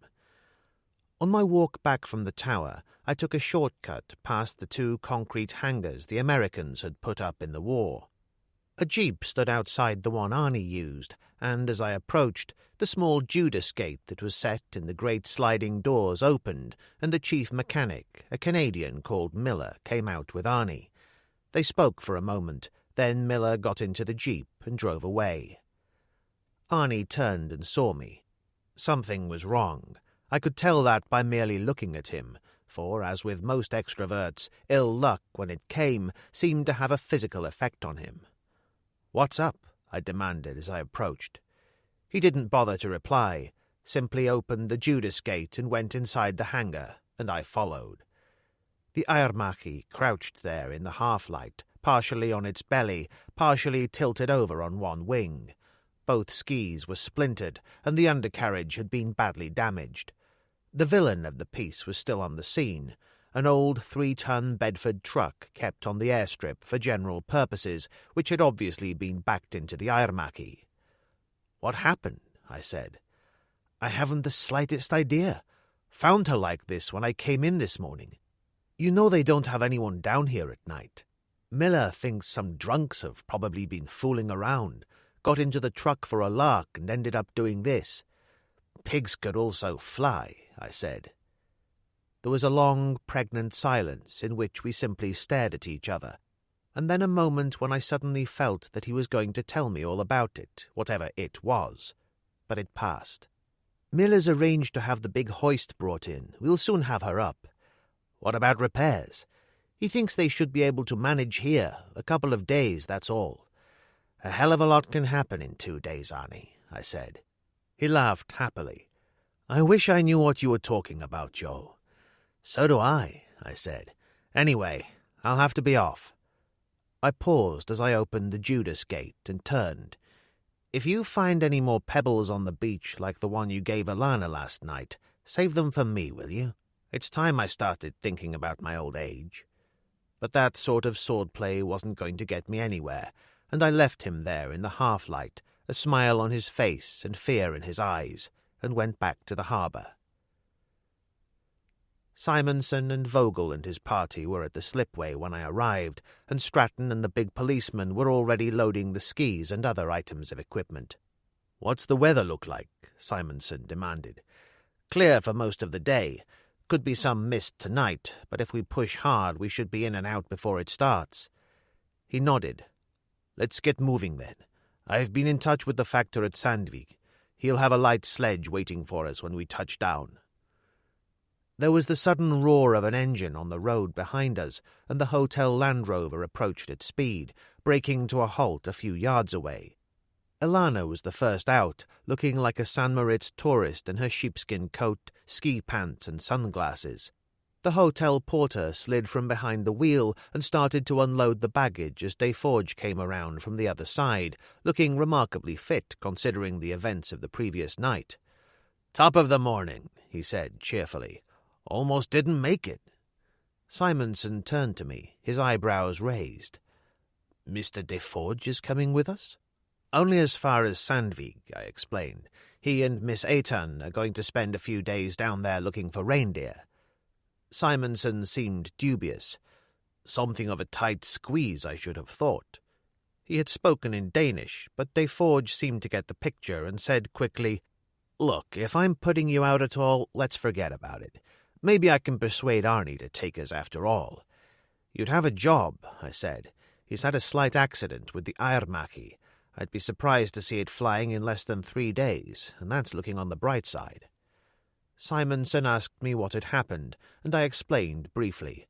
Vogel and Stratton seemed only mildly interested, but Sarah Kelso took in every word, a bright spot of colour glowing in each cheek, although the dark eyes gave nothing away. Certainly there seemed no suspicion in Simonson's mind that the whole thing was anything more than what Miller had suggested, and he nodded gravely. "Poor Arnie, at the height of the season, too." He turned to Deforge. "If Joe thinks he can take all of us, then I certainly have no objections, Mr. Deforge. But we must leave at once. We have a heavy day in front of us, and I don't want to spend a night up there on the ice cap if it can be avoided." "That suits me fine," Deforge said, and he paid off the driver of the Land Rover, and Stratton and Simonson started to put his baggage on board. For the briefest of moments I had a chance to speak to Alana and moved in close, offering her a cigarette. She took it, bent her head to the match that flared in my cupped hands. "About last night," I said quietly, "I'd be obliged if you'd keep quiet about Arnie's little present for the time being." She seemed to gaze through me, curiously remote behind the dark glasses. "All right, but next time I see you, I'll expect some light on the situation." It was a statement of fact requiring no answer, and I didn't attempt to give one. In any case, I'd other things to think about. I climbed into the cabin to check on the baggage, but Stratton obviously knew his business, for it had been stacked in the best possible position relative to the passenger load. I packed them in one by one, gave the float a last careful check, then got in myself, ran her down into the water, and took off without any further delay. Sandvik was 50 miles inland from the sea and protected by a maze of minor islands and fjords that cut deeply into the rocky coast. It was typical of many of the small fishing villages found in the southwest, constructed on the site of one of the old Norse settlements on a narrow shelf at the foot of the mountains, a position which gave it an unrivalled view across the Sound. We touched down exactly 40 minutes after leaving Frederiksborg, and I took the Otter up onto a small beach. It wasn't much of a place. There were the usual dozen or so painted houses, a small Moravian chapel, and a store owned by the trading company which bought all the seal skins and shark liver brought in and sold in return for everything the inhabitants needed. Most of the population had already crowded down onto the narrow beach to watch with interest as Desolation and Alana landed, and we passed down the baggage. They were mostly pure Eskimo from the look of them, although they all preferred to be called Greenlanders.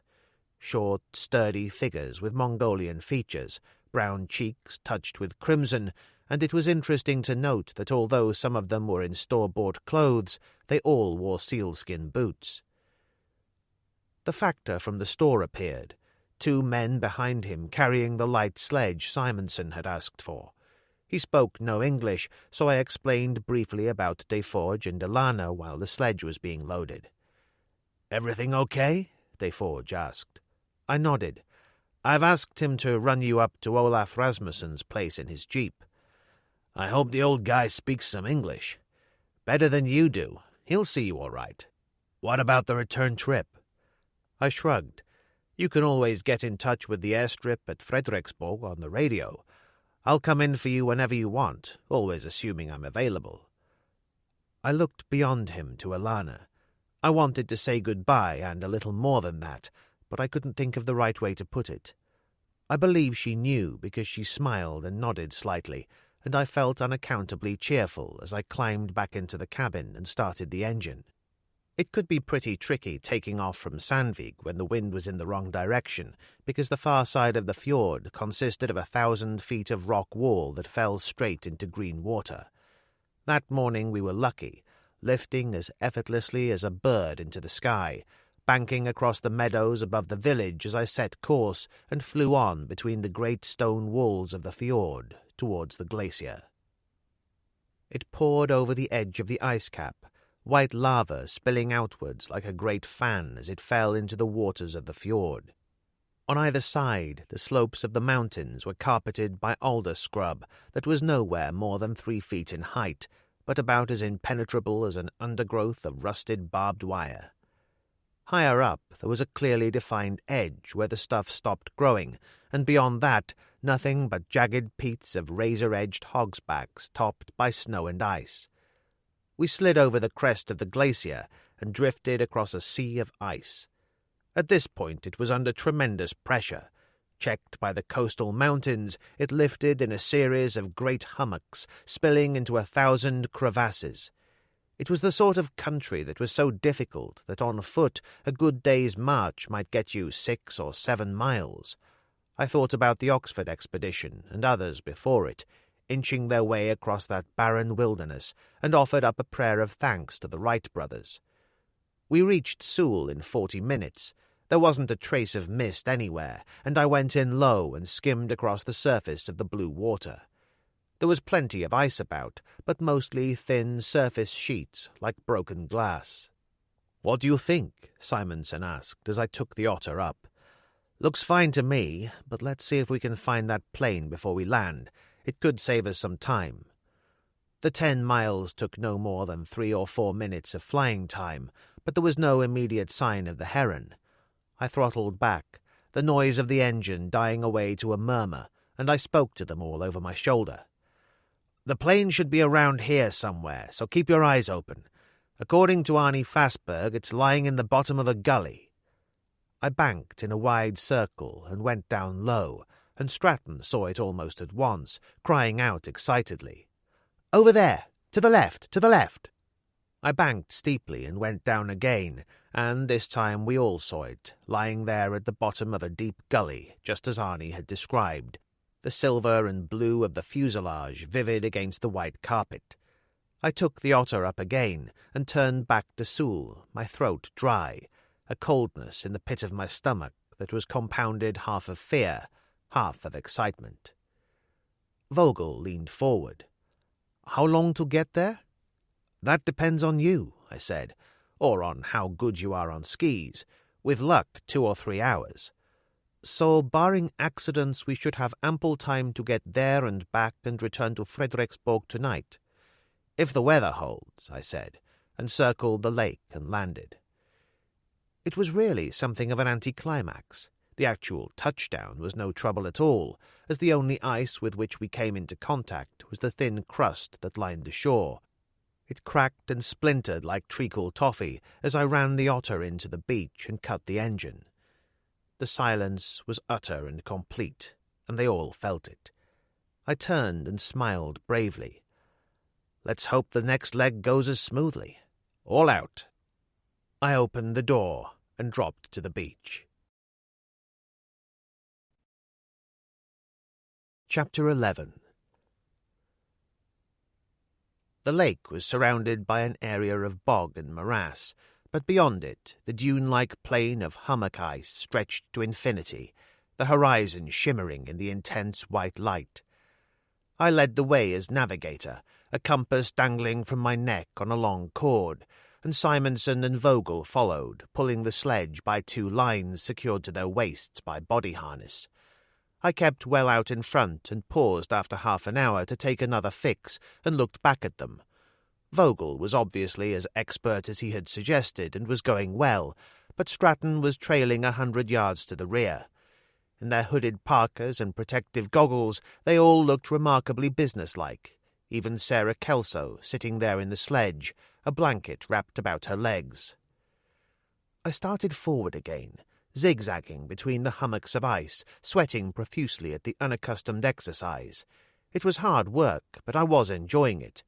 There was no wind and the sun was warm, so that the top surface was slightly damp, sparkling in 1,000 places, and I paused on top of a ridge to take my bearings again, and gazed across this harsh, barren landscape with a conscious pleasure. I had told Ilana Eitan that I had come to Greenland to make money, and like most things in life, that was only partly true. Perhaps Des Forges romanticized too much, but when I looked out across the ice cap, I knew what he meant when he spoke of the alien land.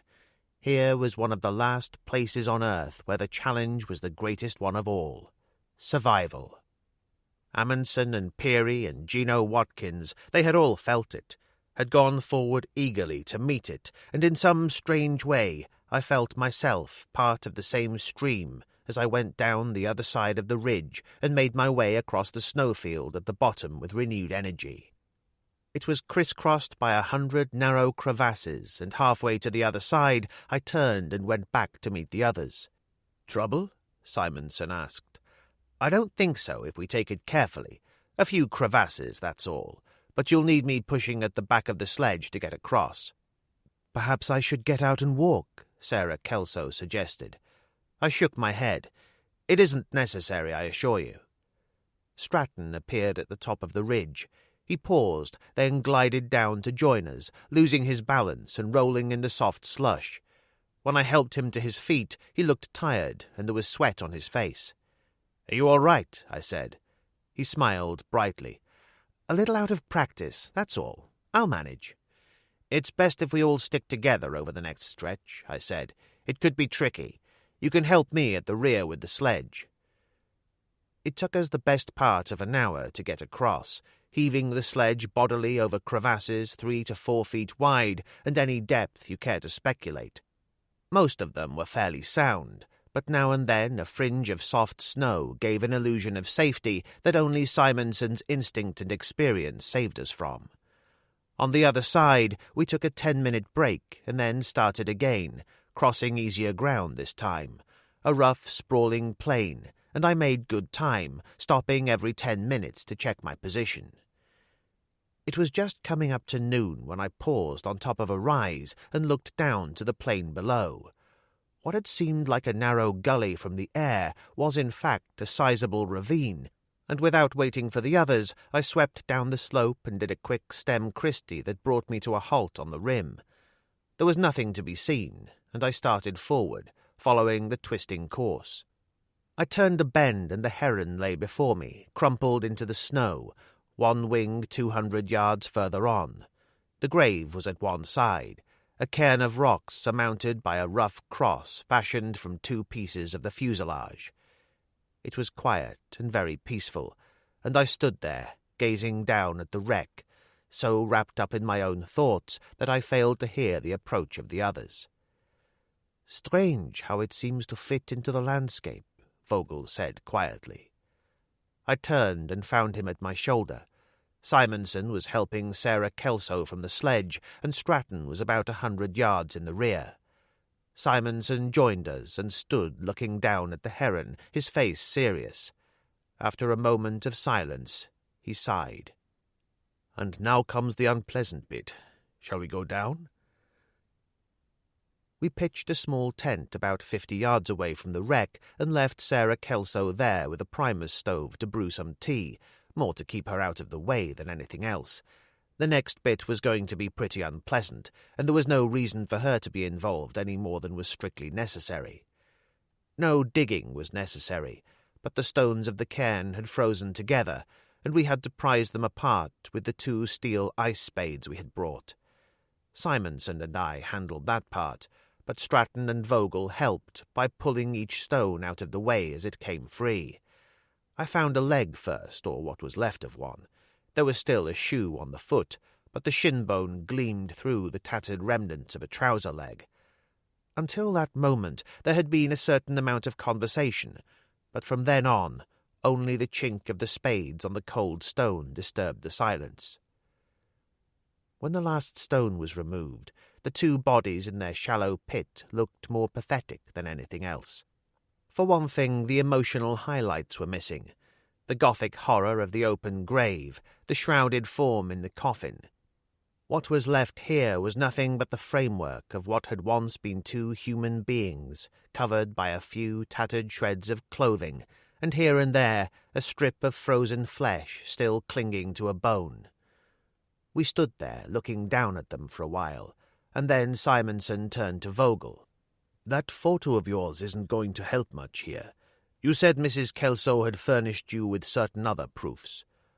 Vogel unzipped his parka, fumbled inside, and produced an envelope, which he handed to Simonson. "Mr. Kelso's dental record." Simonson took out the white card contained in the envelope and got down into the pit. He tried the right-hand body first, then turned his attention to the other. He got to his feet and nodded grimly. "I'm satisfied. This one is Kelso. See for yourself." He handed the card to Vogel, who got down on his knees and made the necessary examination. When he stood up, his face was grey and sombre as he passed the card to me. "If you would be so kind, Mr. Martin, the evidence of 2 completely neutral witnesses should be enough for any court." I got down on one knee and peered into the mouth. It didn't take more than a minute to see that its contents matched the card completely. Not only was the number of teeth correct, but 3 gold fillings and 2 porcelain crowns were in exactly the right place. I stood up and passed the card back to Vogel.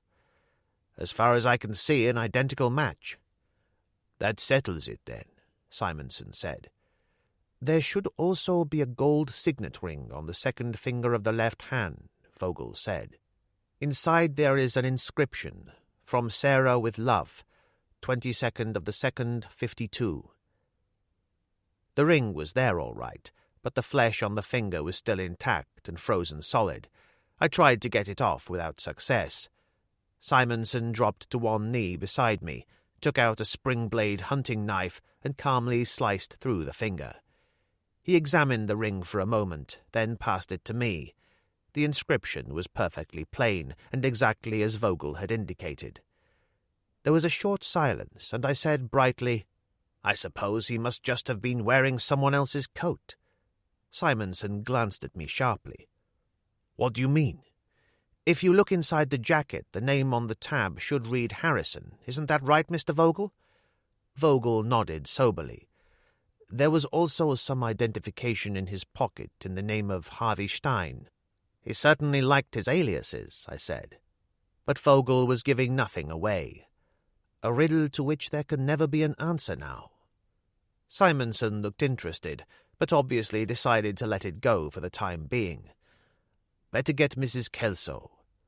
But there was no need, for when we turned, she was standing no more than 10 yards away, watching.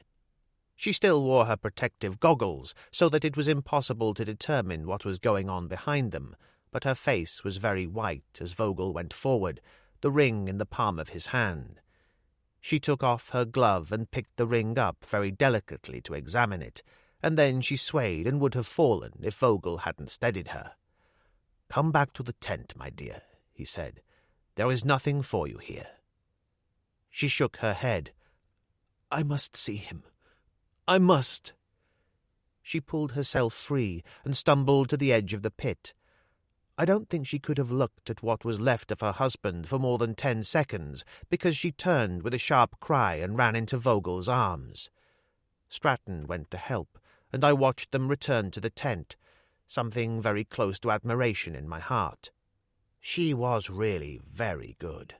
On stage at the National Theatre, she could have been a household word. I examined what was left of the Heron with Simonson, who made copious notes on the spot and asked my advice frequently. The wing, which had parted company from the body of the plane, still carried its 2 engines, and we examined them first. They were in such a state that it was impossible to say what had gone wrong. We didn't fare any better with the other 2, and the interior of the plane was a shambles, the instrument panels smashed into 1,000 pieces. There was still plenty of blood about, frozen into snails' trails, but when Simonson asked me to sit in the pilot's seat, I managed it with no trace of nervousness, although my stomach tightened momentarily. "Well, what do you think?" he demanded. I shook my head. "The instruments, or what's left of them, show nothing. The engines don't offer any clues. Frankly, I don't think we'll ever know exactly what happened." "Then make an intelligent guess." "God alone knows. It couldn't have been lack of fuel, because she'd been fitted with auxiliary tanks. In fact, by all the rules, she should have gone up like a torch when she hit the deck." "All right, then tell me this. What were they doing up here in the first place when they should have been 800 miles south crossing the Atlantic?" "Some sort of instrument error, I should imagine. It's the only feasible explanation." He nodded briskly and snapped his notebook shut. "I'll buy that. Let's go and have a cup of tea. Stratton can have his 2 cents worth now." He started back, and I paused, dropping to one knee to fasten the thong on my left boot. I stayed there for rather longer than I had intended, because someone had relieved himself against the side of the plane at that point. One thing was certain. It wasn't a leftover from the Oxford expedition. The yellow stain was much more recent than that. I covered it with a handful of snow and went after Simonson. Vogel and Stratton came to meet us. "Anything of particular interest?" the Austrian asked. "I think the reports should be completely independent of each other," Simonson told him. "We can compare them later." "Certainly," Vogel nodded. "Mr. Stratton and I will get started then. The sooner we're finished, the sooner we can get out of here." Sarah Kelso gave me tea in an aluminium cup, and I drank it gratefully. She looked white and strained and seemed very subdued. "Can I ask you how it happened?" she said. I glanced at Simonson, who nodded. "I don't see why not." I told her what I'd found out, which wasn't a great deal anyway, and volunteered as much of the guesswork as I thought might interest her. "So it was probably just some sort of stupid error," she said, and shook her head sadly. "So much of life seems to be like that." Simonson leaned forward and patted her gently on the shoulder, real sympathy on his face, and I got up and buckled on my skis. "Going somewhere, Joe?" he said. I nodded. "Just for a quick look round. I shan't be long." I went back towards the plane, silent on my skis, and paused a yard or 2 away. Vogel and Stratton were talking together in low tones, and the Austrian's voice lifted impatiently. "But it must be here. Try again." I slid forward another yard and stooped so that I could see into the interior of the cabin. They crouched together just behind the pilot's seat. There was a long rent in the padded lining of the cabin, and Stratton had his arm well inside. Vogel glanced sideways and saw me, and for a moment the pleasant, bland mask slipped, and there was murder in his eyes, or something very close to it. I waved and said cheerfully, "Have fun. I'm just going for a look round." I moved along the ravine quickly until I found a place that gave me easy access to the top. I stood on the ridge and took a bearing with my compass. There was something I wanted to see, something I'd noticed from the air, and it couldn't be very far away. I struck off across the plain, threading my way between the hummocks, making quite good time, so that I found what I was looking for within a quarter of an hour. A saucer-shaped depression about 300 yards in diameter, a flat field of virgin snow. But not quite. The external wind soon smoothed the surface up here on the ice cap, but a ski plane left pretty distinctive traces. I found one or two on the far side of the depression, already partially obliterated, so that only an expert would have known what they were. Much more significant was a large patch of oil, and I crouched down and covered it quickly. As I got up, someone called, and as I turned, Vogel came down the slope on the far side of the depression and moved towards me quickly. I rushed to meet him, but he passed me at the halfway mark very fast with a gay cry and kept on going, doing a tremendous stern turn and sliding to a halt in a flurry of snow at the spot where I had found the oil and the ski traces. He paused, removing his goggles to clear the snow from them, glanced about him carelessly, then started towards me. His face was bland, his eyes sparkled cheerfully, but he'd seen everything he needed to. I couldn't have been more certain. "I enjoyed that," he grinned. "I thought I'd better come after you. Stratton got through it all much more quickly than we'd expected." "Did he find anything interesting?" "Not really. Did you?" There was a nice, polite smile on his face, as if he really wanted to know, but two could play at that game, and I smiled right back at him. "I'm afraid not, which doesn't help you very much, does it? I suppose this affair must have cost you quite a packet, one way and another." He chuckled. "Not to worry. We always adjust to meet changing circumstances. That's the whole basis of the insurance game." He pushed off, and I watched him go, gliding effortlessly across the snow. A clever, dangerous animal. I suppose I should have experienced some kind of fear as I went after him, but I didn't. Instead, I was filled with a kind of strange joy, and my hands shook excitedly. It was rather like one of those Saturday serials I'd seen as a kid, and I couldn't wait to find out what happened in the next installment. It was almost 6 in the evening when we reached Lake Sewell again, and the strain of the day showed on everyone. The return journey had been uneventful, and the weather had held, which had been my chief worry. A sudden blizzard up there on top, even the short-lived summer variety, could have proved fatal. We loaded up quickly, and as I ran the otter down into the water, a cold wind lifted off the ice, churning the surface in a sudden turbulence. Simonson glanced over his shoulder at the horizon, where grey clouds spread across the sky, blotting out the sun. "Some sort of storm on the way, Joe. We'd better get out of here fast." I didn't need any urging. Flying blind through a mountain range in rough weather may be some people's version of fun, but it isn't mine. In any case, I'm just not that good a pilot. I turned into the wind, gave her full throttle, and got out of there fast.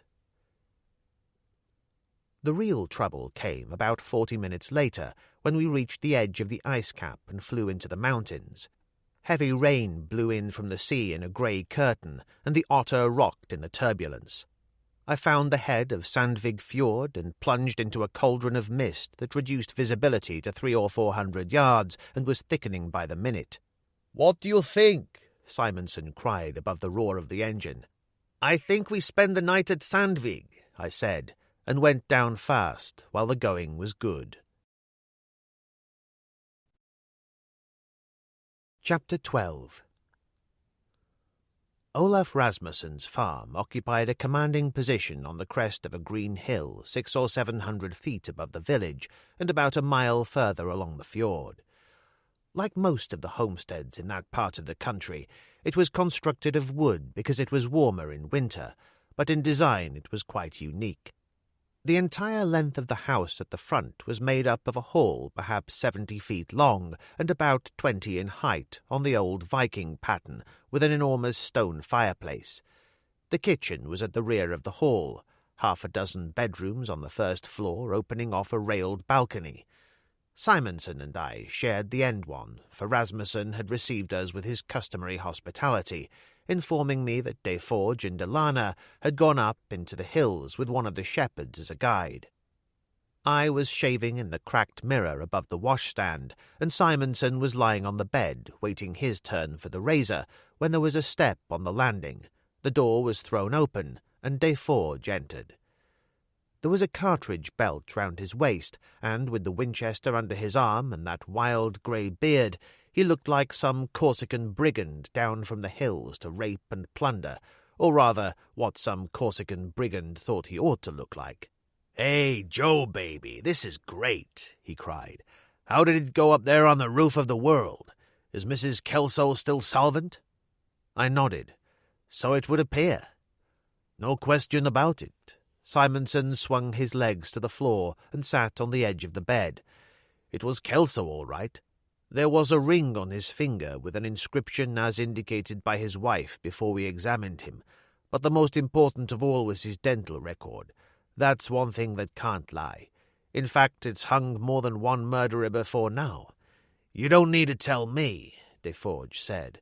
"I've played cops on more occasions than I can remember." He turned to me. "You'll fly out in the morning, I suppose?" "If the weather clears." He grinned. "It promises to be quite an evening. I'll see you later." I dried my face and got dressed again, wondering what Deforge had meant. There had been a kind of affection in his eyes, as if he had been genuinely pleased to see me, which was perfectly possible. He was in many ways a desperately lonely man. I'd always sensed that. On the other hand, if it was an evening's drinking he was after, he'd certainly come to the right place. If any man on earth was likely to drink him under the table, it was Olaf Rasmussen. I could hear the old man bellowing at someone in the kitchen when I went out on the balcony, probably some Eskimo woman up from the village to cook for him. A door banged and he passed beneath me, a bottle in each hand, and paused at the table in front of the great fireplace. Some human beings are different from the day they are born. They have fire in their veins instead of blood, and action is the juice of life to them. Olaf Rasmussen was such a man. An Icelander of Danish extraction, he had a master's ticket to both sail and steam, and had lived by the sea for the first 30 years of his life, retiring to Sandvig at the age of 50, ostensibly to raise sheep, but in reality to pursue a lifelong passion for Viking history.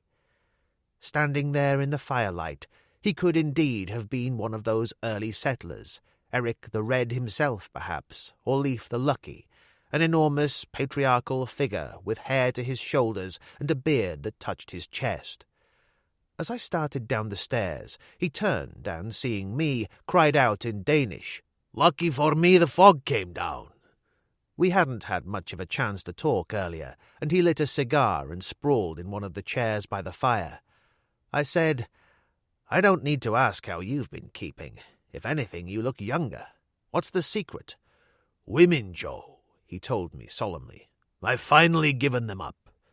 His face was serious, and I nodded gravely. "Is that so? No more Eskimo women up from the village?" "Not more than 2 or 3 times a week. I decided it was time I cut it down." He roared with laughter, poured himself half a glass of schnapps, and swallowed it down. "And you, Joe? What about you? You look different." "I can't think why I should." "A woman, perhaps?" I shook my head, and he sighed. "Still the lonely bed. A mistake, boy. Woman was sent to comfort man. It was so ordained by the good Lord." I decided to change the subject. "What do you think of Deforge?" "An interesting question." He poured himself some more schnapps. "When I was 20, I was first mate on a bark out of Hamburg on the Gold Coast run. We touched at Fernando Po at the height of an outbreak of Yellow Jack." He stared into the fire. Lines scoured deeply into his face at the memory of it. "There were bodies everywhere, in the waters of the harbour, in the streets, but the worst sight of all were the faces of those who knew they had it, who knew there was no hope. It was something in the eyes that told you they were already gone. Walking dead, if you like." He shook his head. It makes me shiver to remember it even now. An interesting story, but what has it got to do with Deforge? He has the same expression in his eyes, the same look of utter despair. Oh, not all the time, only when he thinks you aren't watching him. Which was quite a thought, but we were unable to take it any further, because at that moment Ilana Aitan came down the stairs. "Now this one is a real woman," Rasmussen whispered, emptied his glass and went to meet her. "And how was the hunting?" he asked in English. "Non-existent, but the scenery was magnificent, well worth the climb." She smiled as I got to my feet. "Hello, Joe." Rasmussen looked first at her, then at me, and laughed suddenly. "So, now I understand. Good. Very good. Entertain yourselves, my children, while I see how the dinner is coming." "A remarkable man," she said when he had gone. I nodded and gave her a cigarette, more for something to do than anything else. She was wearing her Norwegian sweater and ski pants, and looked very small, very attractive, and, dare I admit it, very desirable. How much of this she read in my eyes I don't know, but she turned away and walked to the end of the hall, staring up at the great oaken beams, at the crossed spears and burnished shields on the wall. "Is all this stuff real?" I nodded. The hall itself is only a replica, of course, but it's built on the foundations of a Viking homestead 1,000 years old. I must say, Rasmussen certainly looks as if he belongs. "He does," I said. There was a heavy and rather awkward silence, and she seemed strangely ill at ease. "We found the plane all right," I said, "and Kelso. There was a pretty positive identification." "Yes, Mrs. Kelso told me that much. We're sharing a room. Did anything else happen?" "Vogel and Stratton looked very disappointed, and I found a spot not too far away where someone had landed in a ski plane recently." She was immediately interested. "Arnie? I don't know anyone else on the coast who runs one." "So the emeralds Arnie gave me came from the wreck? Is that what you are saying?" "Something like that. Along with others, of course." "But how would he know they were there?" I'd been giving that question some thought on my own account, and had decided that there was only one plausible answer. "Sarah Kelso. She paid him a visit the first night she was in Frederiksborg. I wondered what she was up to at the time." "Without Vogel's knowledge?" "That's about the size of it. It certainly raises some intriguing possibilities, doesn't it?" "What do you intend to do about it?" I shrugged. "Why should I do anything? It's all beginning to get far too complicated for a simple soul like me." She chuckled. "Oh, what a liar you are! What a terrible liar! I'm really going to have to do something about you." "In which capacity? As Ilana Aitan or Myra Grossman?" I said, and regretted it instantly. The smile faded, and there was something very close to pain on her face. "You won't let it alone, will you?" I stood there, staring at her, filled with self-loathing, trying to find the right words, but I was too late. Behind us, Vogel and Stratton came down the stairs, with Sarah Kelso, and Rasmussen returned from the kitchen a moment later, and I started to drown in the sudden outburst of conversation. The meal which followed was simple but satisfying. Lentil soup, then steamed cod and a side of mutton. Afterwards there was coffee and brandy, and we sat round the fire and talked, mainly about Greenland and the early settlers. Rasmussen stood with his back to the fire, a glass in his hand, and told them of the beautiful and tragic story, of the discovery of the great islands in the 10th century by Eric the Red, of the thousands of Icelanders and Scandinavians who had settled the land, until gradually a climactic deterioration set in, making life progressively more difficult, until 1410, when the last official boat sailed for home. "But what happened then?" Sarah Kelso demanded. "What happened to those who stayed?" Rasmussen shrugged. "No one really knows. The next 300 years or so are a blank. When the missionaries came here in the 18th century, they found only the Eskimo." "But that's incredible." "True, nevertheless." There was a slight silence, and Stratton said, "Do you think the Norsemen really discovered America, or is the whole thing simply tales for children?" He couldn't have chosen a better subject, and Rasmussen plunged straight in. "There can be no doubt whatever that the accounts of the Norse voyages contained in the sagas are substantially true. Men sailed from here, from this very fjord. Leif the Lucky, Eric the Red Sun was the first." The names rolled from his tongue, echoing from the rafters of the great hall, and no one spoke. "He discovered Vinland, Vinland the Good, probably the area around Cape Cod in Massachusetts." "But only probably," Vogel said. "Isn't it true that most discoveries of so-called Norse relics in America and Canada have been discredited?" "Which does not mean that there is no substance in any of them," Rasmussen said. "We read in the sagas that Leif's brother, Thorvald Eriksson, was killed in a battle with Indians, hit in the armpit by an arrow. The Danish archaeologist Åge Russell excavated the farm at Sandnes up the coast from here, which belonged to Thorvald's brother. Among other things, he discovered an Indian arrowhead, undoubtedly American, and a lump of anthracite coal of the same type that exists in Rhode Island. There is no anthracite in Greenland." "Joe was telling me you do a great deal of research into this sort of thing yourself," Deforge said. "Ever come up with anything?" "A great many things. The sagas tell us that Thorfinn Karlsefner and his wife, Gudrid the Fair, settled for a while in America at a place called Straumsey, undoubtedly the island of Manhattan. A son was born there, Snorre, the first white man born in America." "And you believe that?" Vogel said. "But of course. In later years he settled here at Sandvig. This very hall is built on the ruins of his homestead. I've been excavating for years." There was real enthusiasm in his voice, and they were all infected by it. "Have you anything we can see?" Vogel asked. "Certainly." Rasmussen put down his glass, got up, and led the way down to the other end of the hall, and they all followed him. It wasn't that I had no interest, but I'd seen the lovingly preserved objects that he kept on display many times, and in any case, I felt like some air. I faded into the shadows, opened the door gently, and went out into the yard. It was about 11 o'clock, and at that time of year it didn't really get dark until somewhere after midnight, so that there was a sort of harsh luminosity to the rain and the mist that reminded me strongly of a Yorkshire moor at dawn. The rain was falling very heavily now, bouncing from the cobbles, and I ran for the shelter of the barn on the far side of the yard. It was a vast, echoing place, filled with the pleasant smell of new hay, and a ladder led to a loft above.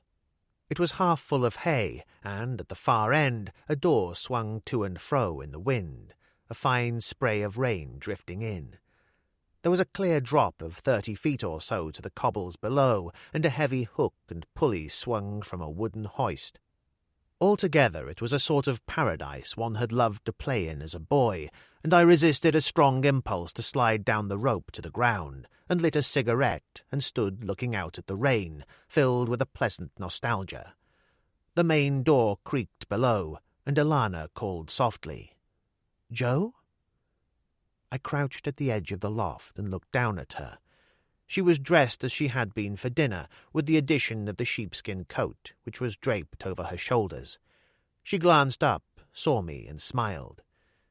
"Is there room for one more up there?" "I think so."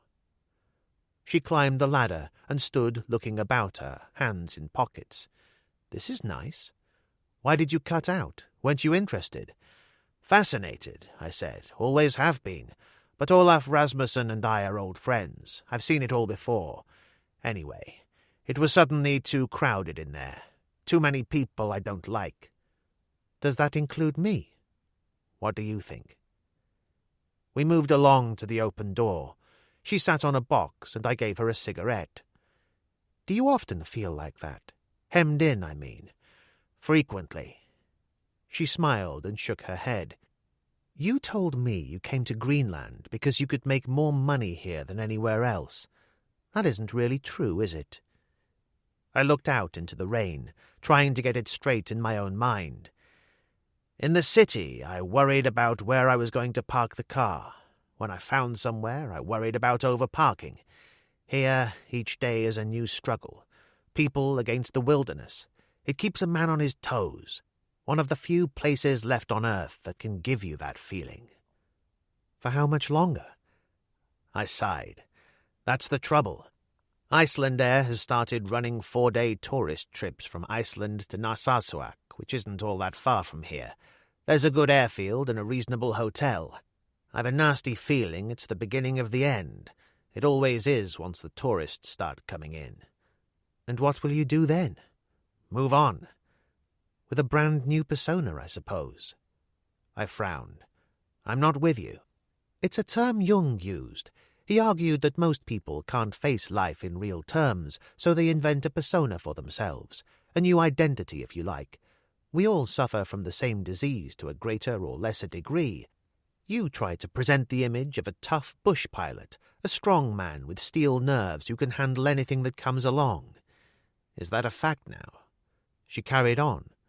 Rasmussen sees himself as a latter-day Viking. Jack's trouble is that he's had to create and discard so many different identities that he's long since lost any kind of contact with reality. And where in the hell do you get all this stuff from? I demanded. I read psychology and social philosophy for a year at university, which took the wind right out of my sails, and I stared at her in astonishment. Why didn't you continue? She shrugged. I just felt that it wasn't for me, that those dons and lecturers with their heads in their books were living the biggest lie of all. I shook my head. Strange, but I thought I was getting to know you, and suddenly I find you're a complete stranger. What did Jack tell you about me? She said. About Myra Grossman, I corrected her. The poor little East End Jewess with a chip on her shoulder and a father with a tailor's shop in the Mile End Road. He must have forgotten to tell you about the other 163 branches, she said gently. I stared at her blankly. But why should he do that? Jack's a very complex character. Did he say anything else about me? I nodded slowly. Anything I should know? I shook my head. Nothing important. Nothing I believed. You're a poor liar, Joe. She smiled gravely. Drinkers, real drinkers, don't have much interest in sex. I should have thought you would have known that. I nodded slowly. I seem to have taken rather a lot for granted. I'm sorry about that. Do you believe me? I could give it a try. Then tell me one thing. Why did you come out here? That's the one thing I still can't understand. She said, It's really very simple. I wanted to be an actress, and money can't buy you that, only talent. Jack helped me along, got me into pictures. All right, I'm certainly not the greatest thing since Bernhardt, but I can get all the work I want now. They come to me. And you feel guilty about that. You think you owe him something. He was badly in need of financial backing for this picture, the one that's folded. I thought I could interest my father. In fact, the truth is that Jack took the whole thing as read. And your father wouldn't play. I felt the least I could do was to face him, especially when Milt Gold told me the whole deal was off now. She shook her head. Poor Jack. I find it difficult to cry in my beer over a man who's gone through $3 or $4 million in his lifetime, I said. I don't. I feel personally responsible. That's crazy. I don't know why, but I grabbed her arm and pulled her to her feet. You want to cut that sort of thinking right out for a start. Suddenly, she was against my chest and we were kissing, my arms fast around her. She came up for air and smiled, her eyes wide. Are you quite sure this is what you want? Ever since I saw you in the saloon on the Stella in that ridiculous gold dress. Let's get our terms of reference straight before we go any further, she said, and pushed me away. Do you want to make love to me, or me in that kinky dress? There's a difference. I'll have to give that at least 10 seconds thought, I said, but as I reached out for her, the door creaked in the barn below, and we heard voices. I put a finger to my lips and tiptoed to the edge of the platform. Deforge was standing with his arms around Sarah Kelso. As I watched, he picked her up in his arms and carried her across to the hay. I moved back cautiously to Alana.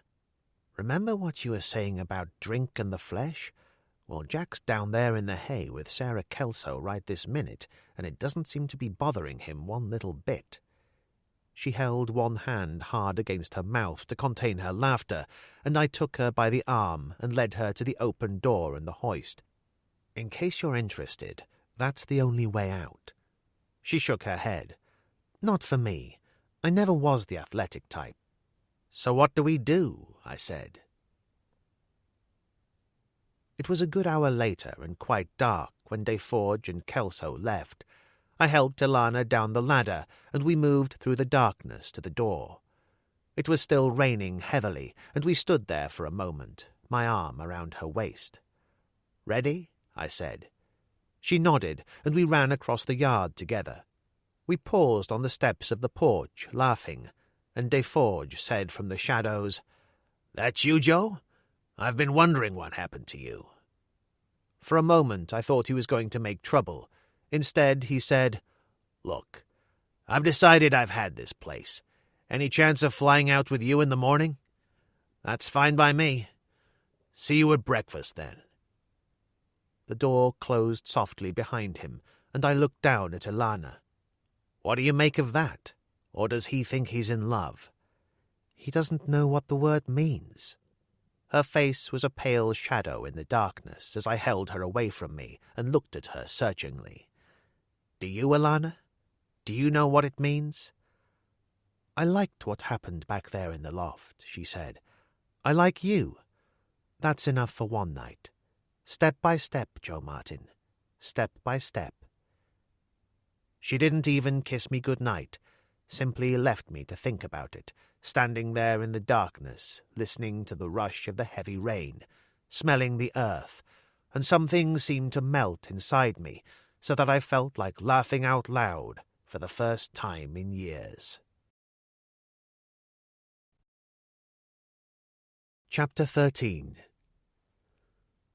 We flew out of Sandvik just after dawn and landed at Frederiksborg by 8. I got rid of my passengers and started to make up for lost time.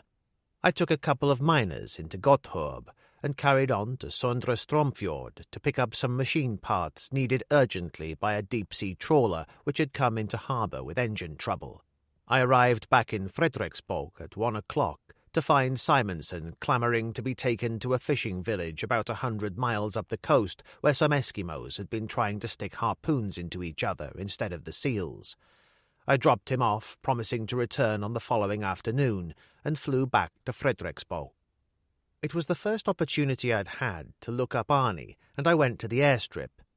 The Aermaki was there, raised on a couple of chain hoists, and Miller and 2 mechanics were working on the undercarriage.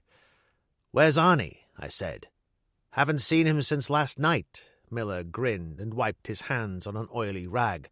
"Probably been in bed with some dame all day. A couple of other guys were looking for him. They were back again just after noon. Didn't seem to be having much luck." "Who were they?" "The older one was called Vogel. Sounded like a German or something to me." "Austrian," I said. "Not that it matters.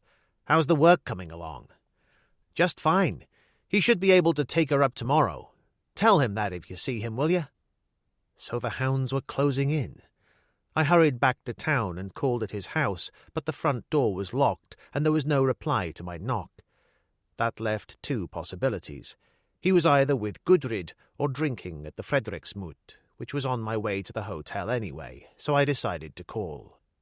It had been one hell of a day, the kind that needs a couple of double brandies to add zest to it, so I ordered black coffee, sat on one of the high stools at the bar, and pretended I was a drinking man. I asked the barman if Arnie had been in, and he nodded. "Earlier this afternoon, about 1 o'clock. He had something to eat here, and then 2 men came in and joined him, the ones who were with you the other night.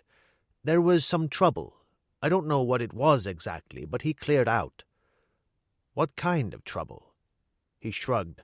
"I was in the back, but Sigrid was here. Just a minute, I'll get her." He went into the kitchen, and a couple of minutes later, the impudent-looking young Eskimo girl who'd served us on my last visit came in. She was obviously in the middle of baking and wiped flour from her hands with a towel. Her English was about as basic as you could get, so we talked in Danish. Arnie had been halfway through his meal when the two men came in. She couldn't understand what they were saying because they talked in English, but the older man got very angry, and it seemed Arnie had laughed at him. What happened then she wasn't sure, but there had certainly been some sort of scuffle because a chair had gone over, and Arnie had left in a hurry. I thanked her, and she returned to the kitchen. I sat there drinking my coffee and thinking about the whole thing, then went to the telephone, rang the hotel, and asked for Gudrid. She sounded cautious when she came to the phone. "Who is it?" "Joe Martin. I'm looking for Arnie." She hesitated rather obviously. "He told me to tell no one where he was this afternoon. Said he wanted some peace and quiet." "This is important, Gudrid. Really important. Now where is he?" "All right," she said. "He's gone fishing." "The usual place?" "As far as I know." "Fine. I'll catch up with him there." I put down the receiver and checked the time. It was 5:30, and the usual place was 2 miles on the other side of the fjord, which meant borrowing a boat. Not that that would present any difficulty. I left quickly and hurried through the rain towards the harbour. Fog crouched on the lower reaches of the fjord, and the steady drizzle indicated a dirty night to come as I left the harbour. I'd borrowed an inflatable rubber dinghy powered by a large outboard motor that gave a surprising turn of speed. 4 icebergs moved majestically down towards the sea, strung out line astern like battleships, ranging in colour from purest dazzling white to blue and green. There was a sudden turbulence in the water to starboard as a piked whale surfaced, white flukes and belly gleaming as it rolled and went under again. There was beauty and excitement in just being there, with the prow lifting out of the water and the rain cold on my face, but none of it really registered. I had to see Arnie, had to have the whole thing out with him. I knew that now. I found him drifting in an old whaleboat about a mile further on, fishing for cod with a handline. He was wearing an oilskin coat and sou'wester, and I noticed a double-barreled shotgun under the seat. I tossed him a line and he pulled me close. I climbed into the whaleboat and joined him. "You're a difficult man to find. I've just seen Miller, by the way. He says you should be airborne again by tomorrow." "That's nice to know," he said cheerfully, and passed me a thermos. "Hot coffee. Help yourself." He returned to his fishing, dropping a spoon-shaped spinner over the side, and I shook my head. "You never learn, do you? There's no need for that. Even a bare hook will do. Cod are bottom feeders. All you have to do is jig it up and down like this." I took the line from his hand and said casually, "What have you done with the emeralds, Arnie?" "Emeralds?" His face was as innocent as a child's. "What on earth are you talking about?" "The emeralds you found in the wreck of that heron up there on the ice cap. The ones Sarah Kelso told you about. Before you try denying it, I'd better tell you that I found tracks where a ski plane had landed and a patch of oil about half a mile from the crash." "Am I the only person in the world with a ski plane?" "The only one in these parts.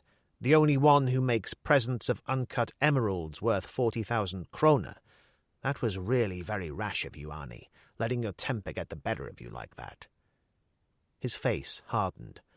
"Why don't you try minding your own business, Joe?" I ignored him and carried straight on. When we bumped into Sarah Kelso outside of her room that night, I think she got the impression that she'd scored a big hit, that you were so besotted you'd do anything for her, which she saw as a golden opportunity to put one over on Vogel. You could fly in, pick up the emeralds, then return with the tale that any kind of a landing was impossible. Most of this was simply intelligent guesswork based on the few facts I did have for certain, but from the expression on his face, I was on the right track, so I carried on. "You even tried to stop me from going in by insisting that a float plane landing wasn't possible because there was too much ice on Lake Sewell. I suppose the plan was for the two of you to fly off into the sunset together. only you weren't quite as sold on her as she'd imagined and came up with a better idea. At a guess, I'd say you told her that you hadn't been able to land, which, after all, had always been a possibility. She didn't trust you, especially when you let slip the fact that you were flying out the following morning, the day the rest of us were leaving for Sandvik. So she went down to the airstrip, started up that old truck, and rammed the Aermachi just to make sure you wouldn't be leaving. He had listened without a murmur, but now he said, "There was a Catalina in from Sondre yesterday afternoon. I could have flown back there as a passenger and caught a jet to Canada or Europe." I shook my head. "Not with the emeralds on your person. Too big a risk with customs to go through, especially if they're in the quantity they must be to make this whole thing worthwhile.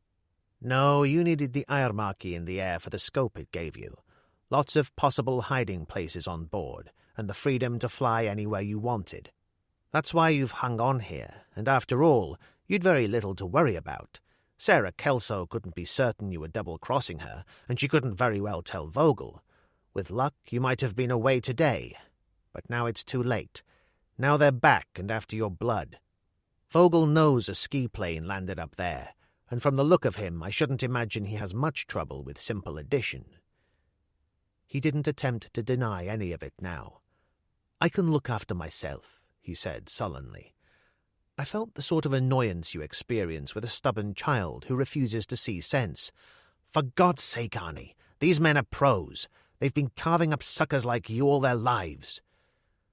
I suppose it was a mixture of fear and resentment that made him erupt so violently, or perhaps it was quite simply that he'd never really liked me. "Who in the hell do you think you are? Half a man who vomits at the first whiff of a barmaid's apron. Do you think I need you to tell me what to do? Help me, you say. You can't even help yourself." He pulled the shotgun from under the seat and held it up. "Let them come. That's all I ask. Just let them come." It was grotesque. It was ludicrous, and there was nothing I could do, nothing I could say. I suppose I could have turned him in. I could have gone straight to Simonson, but then he couldn't have done very much, not without some convincing proof, and I hadn't any. In any case, I just didn't want to be involved. It could lead to too many complications. I might even have to do some explaining myself, and that was the last thing I wanted. There was a tug as the hook was taken, and I hauled in a cod which looked all of 3 pounds. Instinctively, Arnie clubbed it with the butt of the shotgun. "At least I've managed to take care of your supper for you," I said. "I wouldn't stay out much longer if I were you. This fog is going to get worse before it gets better." He didn't reply, just sat there, his face very white under the black sou'wester, clutching the shotgun to his chest, fear in his eyes. Real fear. And I left him there, which, on looking back on it, was the worst thing of all. Instead of trying again, I climbed into the dinghy, pressed the starter button on the outboard, and moved away rapidly through the gathering fog. By the time I had reached the harbour, the fog had wrapped itself around me in a damp grey shroud, but I made the anchorage safely, tied up the dinghy, and mounted the steps to the jetty. Somewhere a foghorn sounded as a trawler moved in cautiously, but otherwise it was completely silent as I went along the jetty. I'd left the otter at the top of the slipway, but I hadn't refueled her, so I set to work, bringing 2 jerry cans at a time from the stockpile, emptying them and returning for more. It took me all of 20 minutes, and by the time I'd finished I was damp with sweat. At one point I heard footsteps approaching, and a seaman loomed out of the fog and disappeared again along the jetty without speaking. I might have been the last person alive in a dead world. I emptied the last can and started to secure the otter for the night, lashing her down to the ring bolts. At one point I turned suddenly, staring into the fog behind me. I hadn't heard anything, and yet I had the feeling that I was being watched, that somewhere, just out of sight, a presence was waiting for me. Stupid and illogical, perhaps, and yet my flesh crawled, and I turned quickly to finish my task. I heard nothing, and yet there was the feeling of movement behind me, like a turbulence in the air. I started to rise, but I was too late. Someone delivered a stunning blow to the base of my neck, and I went down hard. For a moment I lay there, my face against the wet concrete. Something enveloped me, wet and clinging, stinking of fish, and then there was only the darkness. It was like coming up from deep water, drifting through layer after layer of darkness towards the light seen dimly like the dawn through ragged grey clouds. I finally surfaced, my eyes wide and staring. My head ached, and for a little while I couldn't even remember who I was or what I was doing here. Strangely enough, the link between this world and the old was the last thing I had remembered, the stink of fish, which wasn't surprising, as I was lying on a pile of damp nets. I was in the hold of a ship, probably a trawler from the look of it, although the light was so bad that I could only detect the vague outline of things. There was a hollow drumming as someone moved along the deck above, and I sat up. There was a mild explosion in my head as I closed my eyes involuntarily, clenching my teeth against the pain. Deep breathing was the thing. I tried it for a while and felt a little better. I got to my feet and stumbled through the gloom, hands outstretched above me, until I came to a hatchway above my head, light gleaming faintly through the cracks where it fitted unevenly. It was at least 4 feet above my head, so I did the obvious thing and started to shout. Footsteps sounded on the deck again. The hatch was pulled back, and someone looked down at me.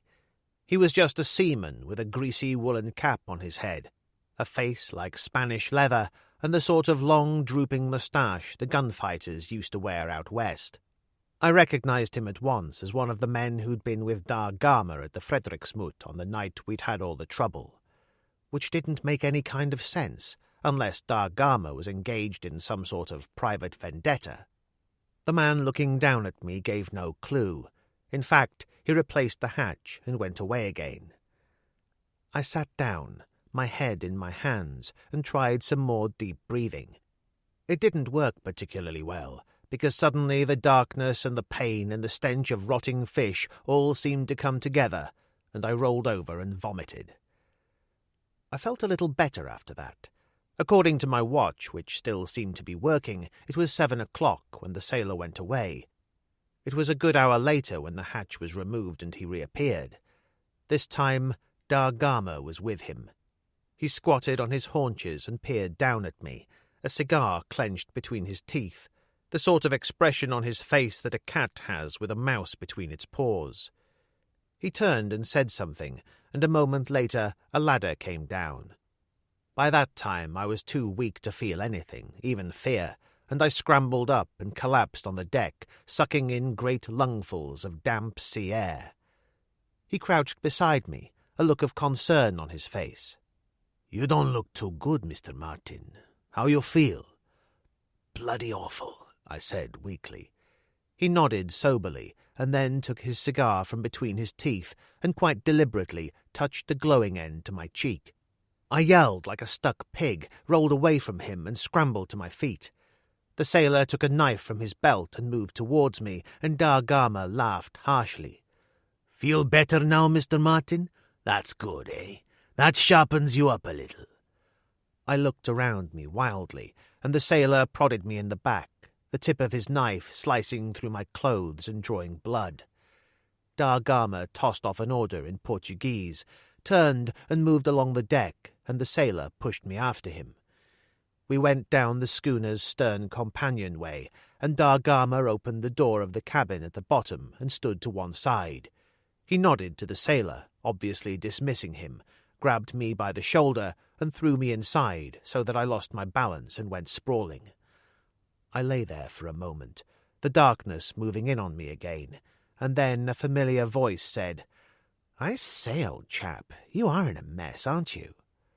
Ralph Stratton pulled me up from the floor and dumped me in a chair. When I managed to focus, I found Vogel sitting on the other side of the table. Chapter 14. My cheek was on fire where Da Gama had burned me, but the pain in my head had eased into a kind of dull throbbing. My hands were shaking slightly, but that was reaction, I suppose, and I made a conscious effort to steady them. At least my brain was starting to function, and I don't think I'd ever felt so frightened in my life before. If Deforge had been playing the part, the scriptwriters would have given him something witty to say, or perhaps he'd have reached for the bottle of cognac and one of the glasses that stood on the table, helping himself with the sort of offhand bravado with which tough heroes always faced that kind of situation. But this was me, Joe Martin, weak as a kitten and sick to my stomach, because I had a strong suspicion that whatever happened now, I was going over the side somewhere out to sea with a weight around my feet. I might come up again, or what was left of me, when the ice thawed next spring, but it was more than likely that no one would ever hear of me again. Or perhaps I was just being melodramatic.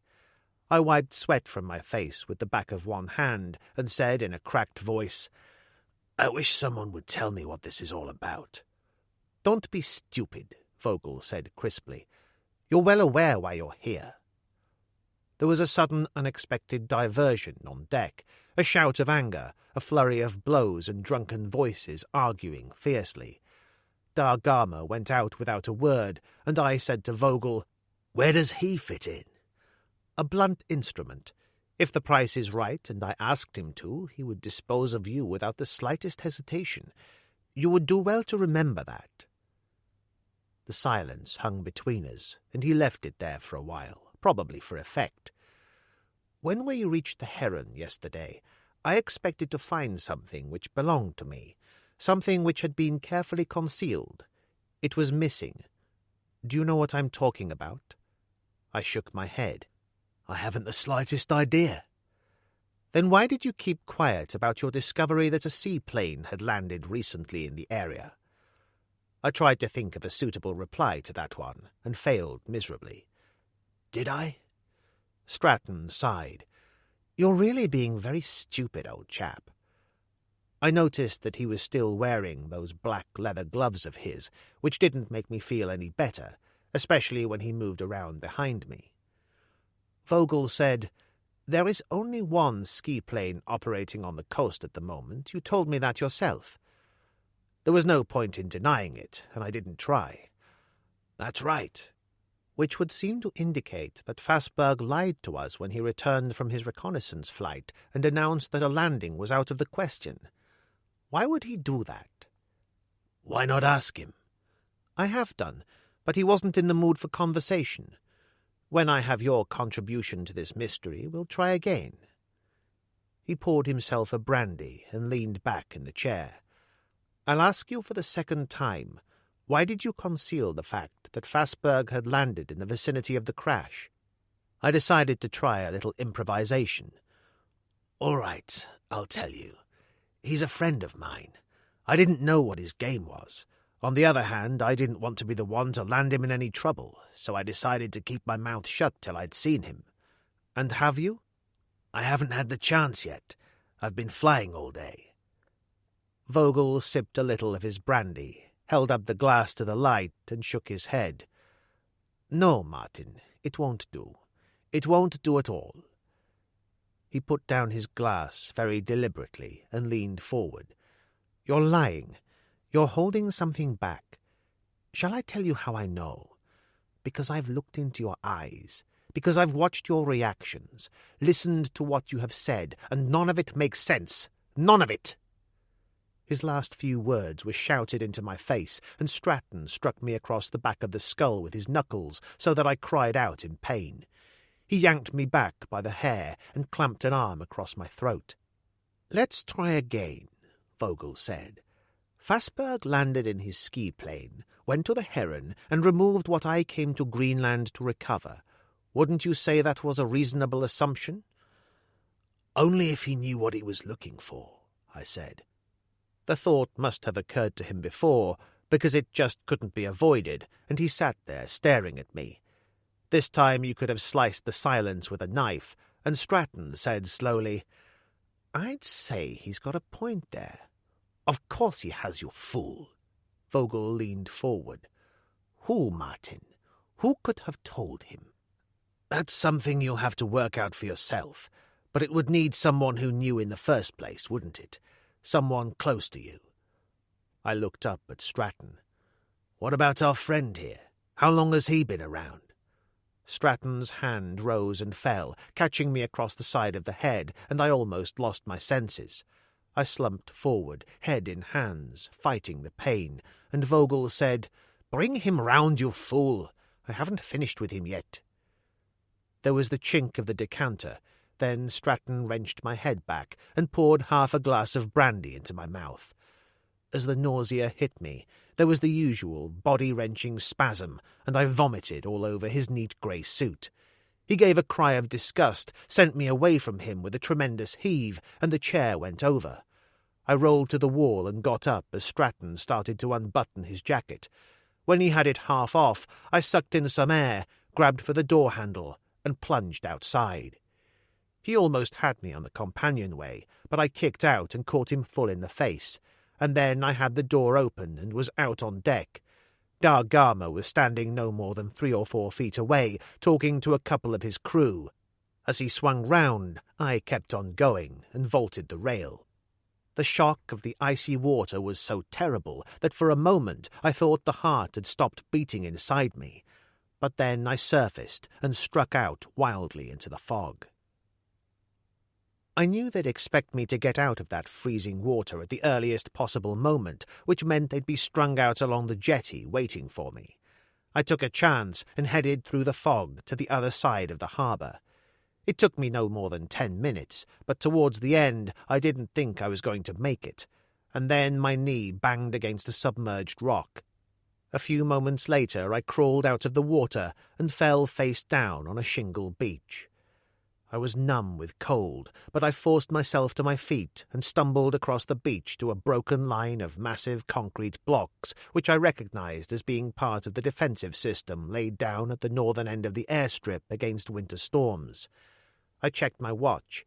It was almost 9. About 3 hours since my meeting with Arnie on the other side of the fjord. He would have returned by now, probably not long after me, in view of the deterioration of the weather. I ran across the airstrip, flapping my arms vigorously to try and get some feeling back into them. There was no one about as far as I could see, and the hangars were deserted, so I borrowed an old jeep that was kept for general use about the place. Whatever happened now, I had to make Arnie realize the kind of people he was dealing with, and I drove towards the town as fast as the fog would let me. I parked the jeep at the end of the narrow street and walked toward the house. As I reached the steps leading up to the veranda, the side gate banged and someone ran out of the fog wildly. I had a momentary glimpse of Gudrid Rasmussen's face, eyes wide and staring, and then she was gone. I hammered on the front door. There was no reply, but the curtain was drawn and a chink of light showed through. I tried again, calling his name with no better success, and went round the side of the house and tried the kitchen door. I think I knew what I was going to find the moment I stepped inside. For one thing, there was a special quality to the silence. It was as if the whole world had stopped breathing, and the harsh, distinctive odour of gunpowder hung on the air. The living room was a shambles. The telephone had been ripped from the wall, drawers turned out, cushions torn apart, books scattered across the floor, and blood, fresh blood, splashed across the wall in a crimson curtain. Arnie lay on his back on the other side of the couch, most of his face missing, his own shotgun lying across his body where the murderer had dropped it. Strange, but at times the face of death can be so appalling that it freezes the soul, cutting out all emotional response, preventing any normal reaction. I stood staring down at him, trapped in a kind of limbo where nothing was real anymore, and all that had happened seemed part of some crazy nightmare. Somewhere a shutter banged, blown by the wind, bringing me back to reality like a slap in the face, and I turned and ran as if all the devils in hell were at my heels. I parked the jeep in the courtyard at the rear of the hotel and went up the back stairs to my room. When I opened the door, Ilana was sitting by the window reading a book. It seemed as if I was still back there in the fog as her face jumped out to meet me, the smile of welcome fading into a look of astonishment and concern. I'm not quite sure what happened after that. I only know that I was on my knees and her arms were tight around me. I don't think I've ever been so glad to see anyone in my life before. I had a hot shower and changed and told her everything. When I'd finished, we did the obvious thing and went along to Gudrid's room. The door was locked, but I knocked several times and called her name, and after a while it opened, and she gazed out at us fearfully. Her eyes were swollen from weeping, and she was shaking as if she had a fever. She looked at me and then at Ilana, and pushed back a tendril of hair that had fallen across her eyes. "I'm sorry, Mr. Martin. I don't feel very well. I'm going to take the rest of the night off." I shoved her back into the room, and Ilana followed me. "I saw you leaving, Gudrid," I said. She looked genuinely bewildered. "Leaving? I don't understand." "Outside Arnie Fassberg's place. You ran straight past me. I was on my way in." Her face crumpled, and she turned and flung herself on the bed, her body racked by great sobs. I sat down and patted her on the shoulder. "There's no time for that, Gudrid. Have you told the police?" She turned her tear-stained face to look up at me. "I didn't kill him. You must believe that. He was dead when I arrived." "I believe you," I said. "You've nothing to worry about." "But you don't understand. Arnie and I often quarrelled. Plenty of people knew that. Sergeant Simonson knows it." "He also knows what's possible and what isn't, and the idea that you could have let Arnie Fassberg have both barrels in the face at point-blank range is so preposterous that he wouldn't even waste his time considering it." I took her hands and held them tight. "Now, tell me what happened." "I got a phone call from Arnie about 40 minutes ago. He asked me to bring round a package I've been looking after for him. He said he knew that I was on duty, but that I must bring it, that it was a matter of life and death." "Did you know what was in the package?" She nodded. "He told me they were ore specimens that had come into his possession, evidence of mineral deposits somewhere in the mountains that would make him a wealthy man. He told me to keep the package in the safest place I could find. He said our whole future depended on it." "What future?" "We were to be married, Mr. Martin." She started to cry again, a handkerchief to her mouth, and Ilana sat down and put an arm round her. I got to my feet and walked to the window. Poor little bitch. So much in love that she'd been willing to believe anything, even a story as shot full of holes as an old skein net. After a while, she seemed to regain some kind of control, and I tried again. "So you took the package round?" She shook her head. "I didn't have it. I know it's silly, but I was frightened to death, afraid I might lose it or that it might be stolen. There's been a lot of petty theft in the staff quarters lately. Another thing, you know what a terrible gambler Arnie was. He was always giving me money to look after for him one day and asking for it back the next. For the first time I seemed to have him pinned down. I wanted to keep it that way, so I posted the package to myself and addressed it to my grandfather's farm at Sandvik. It went with the monthly supply boat first thing this morning." "What happened when you told Arnie that?" "That was the strangest thing of all.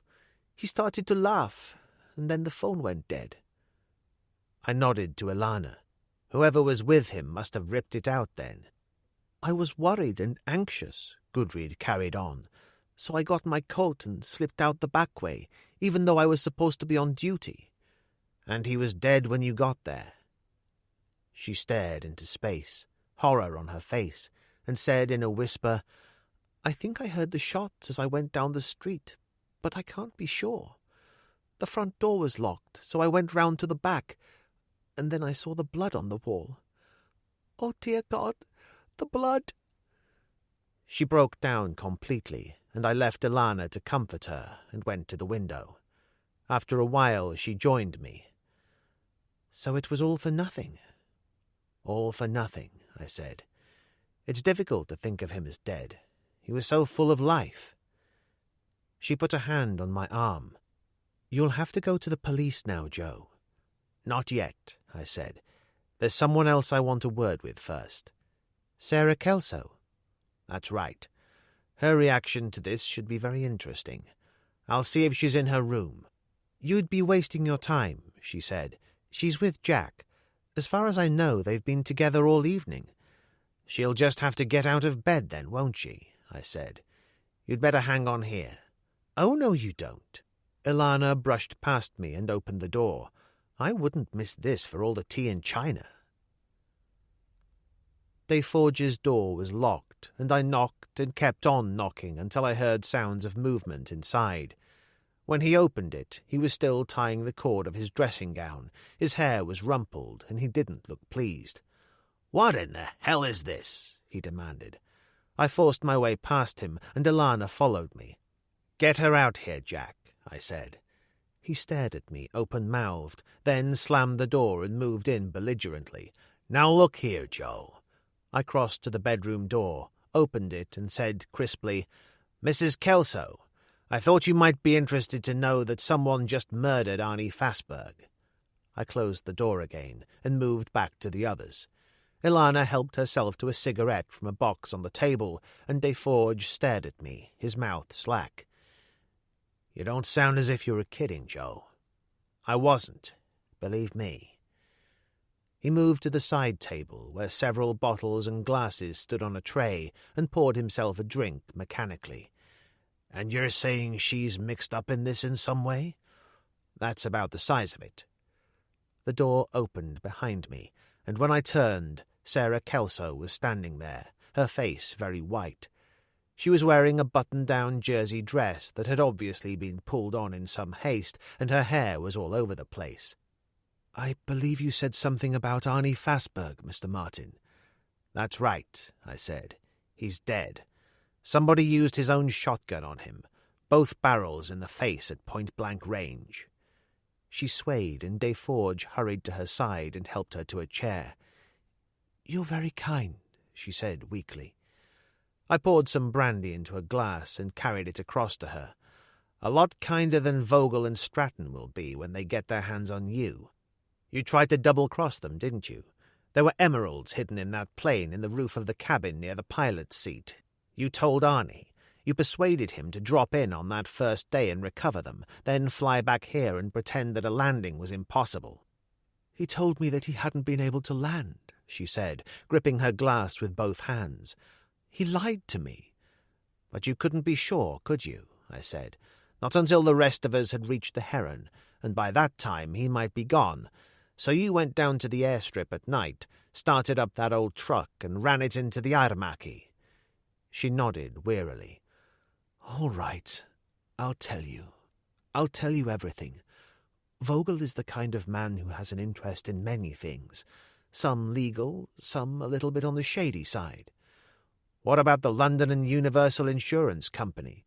"It's a legally constituted company. I know it must be because it paid me out on my husband's death, just like Vogel told you." "What about your husband? Where did he fit into all this?" "Jack was flying for a Brazilian internal airline, just a fill-in job till he got fixed up with one of the big companies. He met this man Marvin Gaunt in a bar in Sao Paulo. He said he'd bought a Heron second-hand from some rich Brazilian, but couldn't get an export license. He offered Jack $5,000 to fly it out illegally to a small field in Mexico. There they would change the registration number and fly the plane to Europe via America and Canada. Gaunt said he had a buyer in Ireland who would pay double what he'd given for it." "What went wrong?" "Gaunt got drunk one night and disclosed that there was better than $500,000 in uncut emeralds hidden on board, and that Vogel was going to make a fortune." "So your husband decided to cut himself in?" She stared at us tragically. "I know it was wrong, but we'd had a lot of bad luck.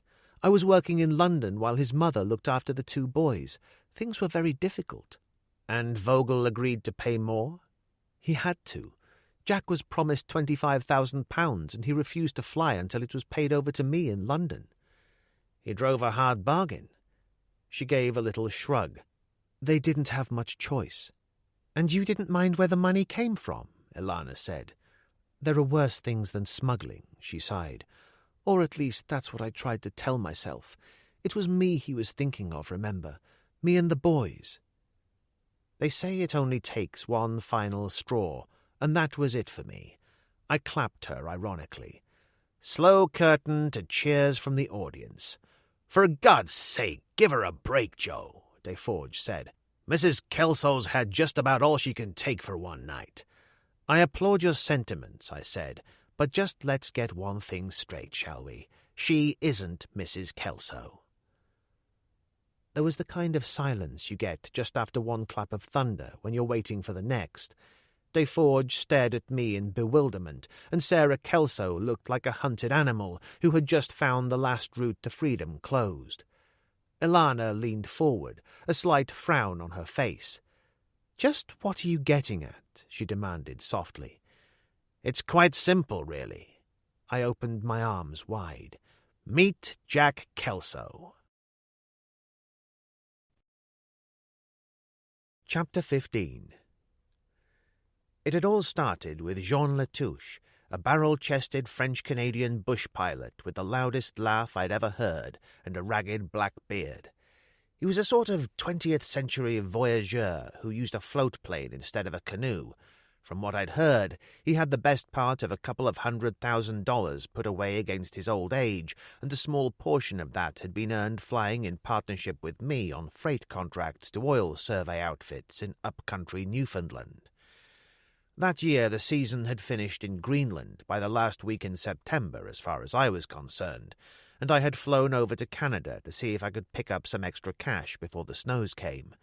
I didn't have much luck, which was a pity, because although I'd managed to save $12,000 over the season as a whole, I was still on the books of the Silver Shield Finance Company of Toronto for $16,000 against the Otter. Not that they were going to cut my throat over it. I'd already paid off more than I needed to according to our agreement, but it was a big disappointment. I'd hoped to start the next season clean, with the Otter bought and paid for. I hung around Goose Bay for 3 days, but nothing seemed to be happening, so that I was glad of the work when a couple of geologists chartered me for a one-way flight to a small airstrip west of Michikamau Lake called Carson Meadows. It was the sort of trip that netted me more than $200 after expenses, and I was sitting in the bar in the town's one and only hotel, drinking black coffee and contemplating the future with foreboding, when Jean Latouche came in. He must have been at least 50 and wore flying boots and a great shaggy sheepskin coat that reached his knees. He dropped his duffel bag against the wall and advanced on me, hand outstretched. "Hey, Joe, how goes it? You have a good season over here?" "It could have been worse," I said. "It could also have been a damn sight better. How about you?" "You know me, Joe. A crust, a jug of wine. I don't ask much." "Like hell you don't," I commented sourly. "Where is it going to be this winter? The Bahamas again? Or are you going to Tahiti this time?"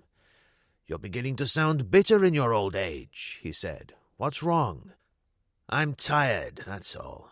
Tired of running round this godforsaken country looking for work when there isn't any to be had." He swallowed the cognac he'd ordered from the barman and asked for another.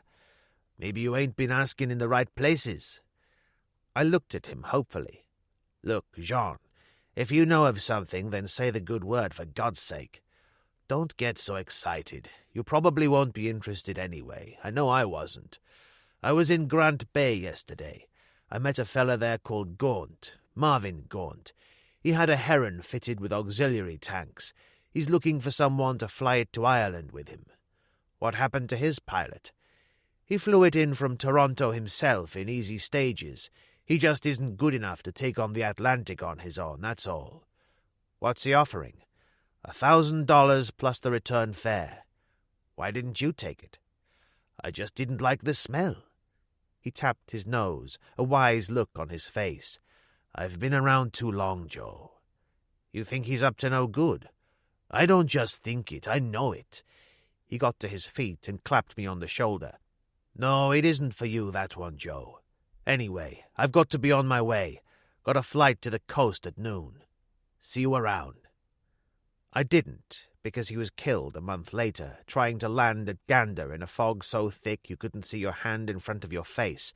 But I wasn't to know that as I sat there in that quiet little bar, brooding over my coffee or what was left of it, thinking about Marvin Gaunt and his Heron. A good aircraft, but he'd need those auxiliary tanks fitted to get her across the big pond. Still, with that done, it was a piece of cake, and $1,000 was $1,000. I paid for my coffee and hurried back to the airstrip.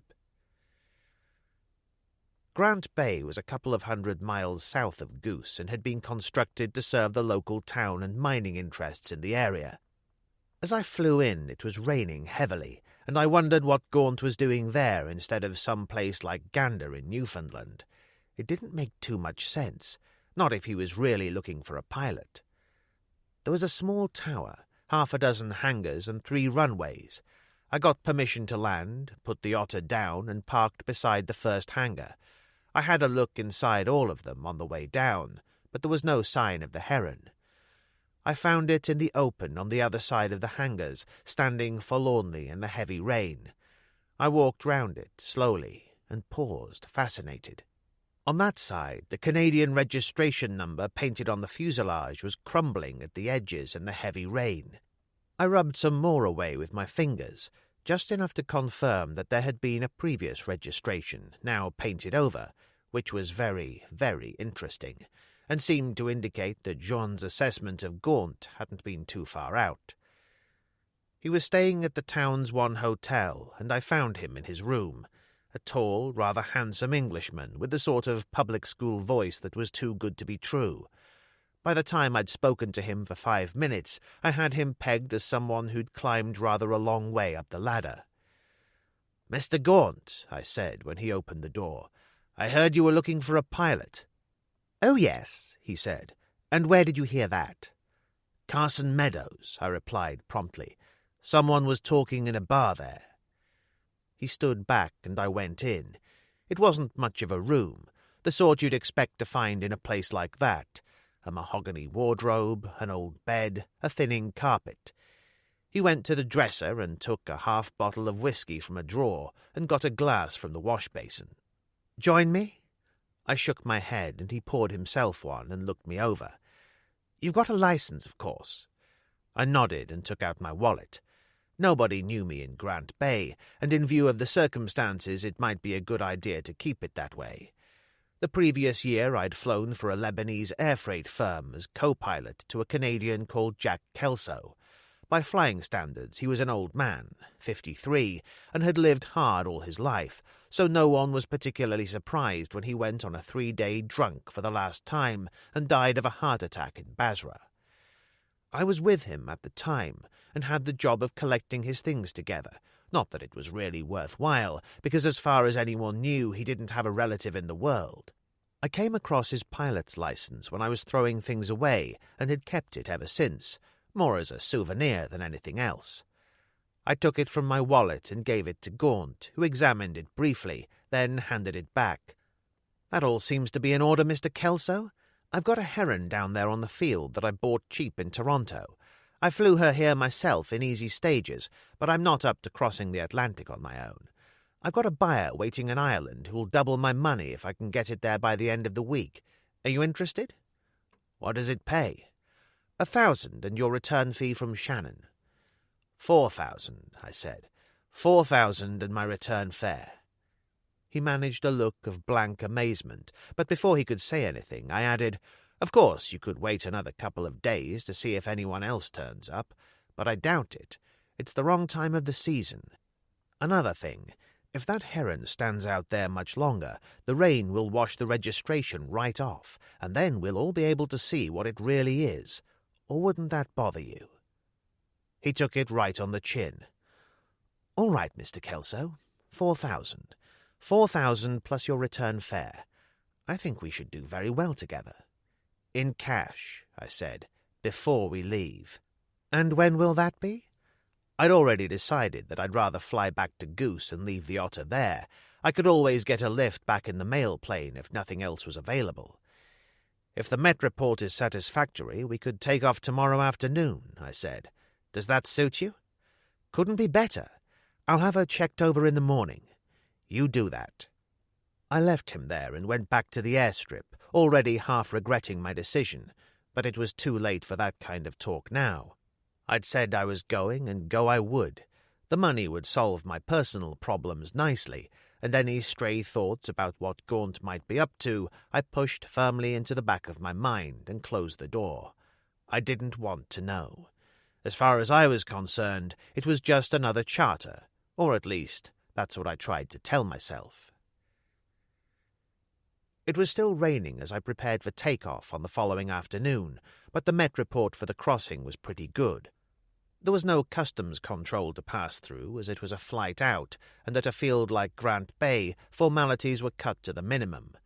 Gaunt handled all the documentation, and even the 2 mechanics who tuned the engines for takeoff didn't get a clear look at my face, which suited me down to the ground. Gaunt had my money waiting for me in crisp, new $100 bills, and I slipped them into an envelope I'd already prepared and posted it to myself, care of general delivery at Goose Bay. So everything seemed to be taken care of. I'd calculated that we should get about halfway across on the normal tanks before having to switch to the auxiliaries, and was sitting in the pilot's seat doing an instrument check when Gaunt joined me. He was wearing a newish one-piece flying suit and looked extremely cheerful as he strapped himself into the co-pilot's seat. "Ready to go?" I said. "Whenever you like. There's just one thing." He handed me a map that had been neatly clipped to one of the chartboards. "If you have a look at that, you'll see I've changed our destination." The course he'd charted ran northwest from Grant Bay in a dead straight line, cutting across the tip of Greenland and finishing at Reykjavik in Iceland, a flight of about 1,600 miles. "What's the idea?" I said. He took an envelope from one of his pockets and passed it across. "There's another 1,000 in there, all right?" They were just as new as the others, and just as attractive. I slipped them back into the envelope and put it into the inside pocket of my flying jacket. After all, what did it matter to me? Reykjavik or Shannon, it was all the same. He smiled contentedly. "We won't bother informing the tower of our change of destination, old man. I'd much rather they still booked us down as being en route to the old country." "You're the boss," I said, and taxied out into the runway. It was still raining as we took off, and the sky was as heavy as lead, but I remembered the forecast and wasn't worried. I didn't alter course until we were well out to sea. The plane handled nicely, very nicely indeed, and somewhere on the far horizon the edge of a cloud was touched with light. I sat back, my hands steady on the controls, and started to enjoy myself. A couple of hours later, and 500 miles out, I'd had my fun. I handed over to Gaunt, who hadn't had much to say for himself, and went to the lavatory in the tail of the plane. That's when I got my first big shock, because when I opened the door, there was a man in there, dressed like one of the mechanics at Grant Bay. In other circumstances, it could have had its funny side, but there was nothing humorous about the Luger automatic pistol he was holding in his right hand. "Surprise, surprise. Actually, I was just about to look you up." The Luger moved so that the muzzle pointed in the general direction of my stomach. "Shall we see what dear old Marvin has to say for himself?" The same throwaway public school voice as Gaunt's, but this one was for real. I was sure of that, and there was a glint in his eye that said he meant business. "I wouldn't know what all this is about," I said, "but I'd be obliged if you'd point that thing somewhere else. Gaunt's doing his best, but I'm the pilot really, and we don't want any nasty accidents this far out over the Atlantic." "My dear chap, I could fly this crate to China and back with one hand tied behind my back." I had the sort of feeling you get in the bar at the Royal Aero Club, when some bore with a moustache a yard long takes a deep breath, and you know that a second later you're going to get summer 1940, Biggin Hill, and what it was really like doing a dozen sorties a day in a Spitfire. I moved back through the body of the plane and opened the cabin door. Gaunt turned to grin at me, and the smile faded from his face. "Harrison," he said blankly. "In person, old man." Harrison tapped me on the shoulder with the Luger. "Sit down and take over." Gaunt had gone very pale, but he didn't look as if he had lost control. In fact, I could almost hear the wheels turning inside as he looked for some way out of this. "Would someone kindly tell me what this is all about?" I said. Harrison shook his head. "Not your affair, old man. All I want from you are a few facts and figures. How long is the course you've plotted from Grant Bay to Shannon?" I glanced across at Gaunt, who nodded. "We're not going to Shannon," I said. "Our destination is Reykjavik in Iceland." "Well, bless my soul," he said. "That is a turn-up for the book. How far have we come?" "Just over 600. He smiled brightly. "Oh, well, Iceland will suit me just as well as anywhere else." He looked down at Gaunt. "You know, Marvin, you were really very stupid. All I wanted was my share." All right. Gaunt raised a hand quickly as if to shut him up. "No need to advertise. We can discuss it elsewhere." Harrison backed out of the cabin, and Gaunt followed him, closing the door. They were out there for a good 5 minutes and talked all the time, but I wasn't able to catch what they were saying. The shots, when they came, sounded remote and far away. There were 2, very close together, a short pause, and then 3 more, 2 of which passed through the door, splintering the windscreen. I put the automatic pilot in control and unstrapped myself quickly. As I got to my feet and turned, the door burst open and Gaunt fell into my arms. I pushed him down into the other seat, and he clawed at my jacket as I tried to unfasten his flying suit at the neck, and then blood erupted from his mouth, and he lolled back, his head turning sideways, eyes fixed and staring. Harrison was lying just inside the main cabin, face down, and when I turned him over, he was already dead, shot twice through the body. So there I was, up to my neck in trouble, 2 dead bodies on my hands, mixed up in something that was obviously far more serious than I'd ever appreciated. I went down to the galley, poured hot coffee from a thermos, and lit a cigarette. What was I going to do? That was the thing.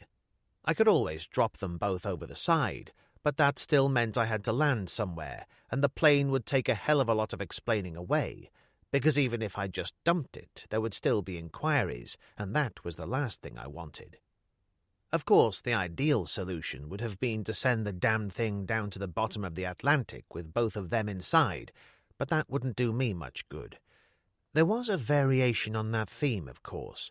Find a suitable piece of wilderness and bail out, leaving the Heron to come down the hard way. With the additional petrol she was carrying and the auxiliary tanks, she would go up like a torch. What I needed sounded like an impossibility. The sort of area so sparsely populated that the crash would pass unnoticed, and yet so close to some sort of civilization that I would have a fair chance of walking out. The solution, when it came, was so simple that I almost laughed out loud. I hurried back to the pilot's cabin, sat down in my seat again, and reached for the chart. I found what I was looking for straight away. The Julianahub Bight on the southwest coast of Greenland, and the little fishing village of Sandvig, the fjord on which it stood, cutting inland through the mountains to the ice cap beyond. The ice cap was one of the most desolate places on God's earth. Through the years, many planes had disappeared over it without trace.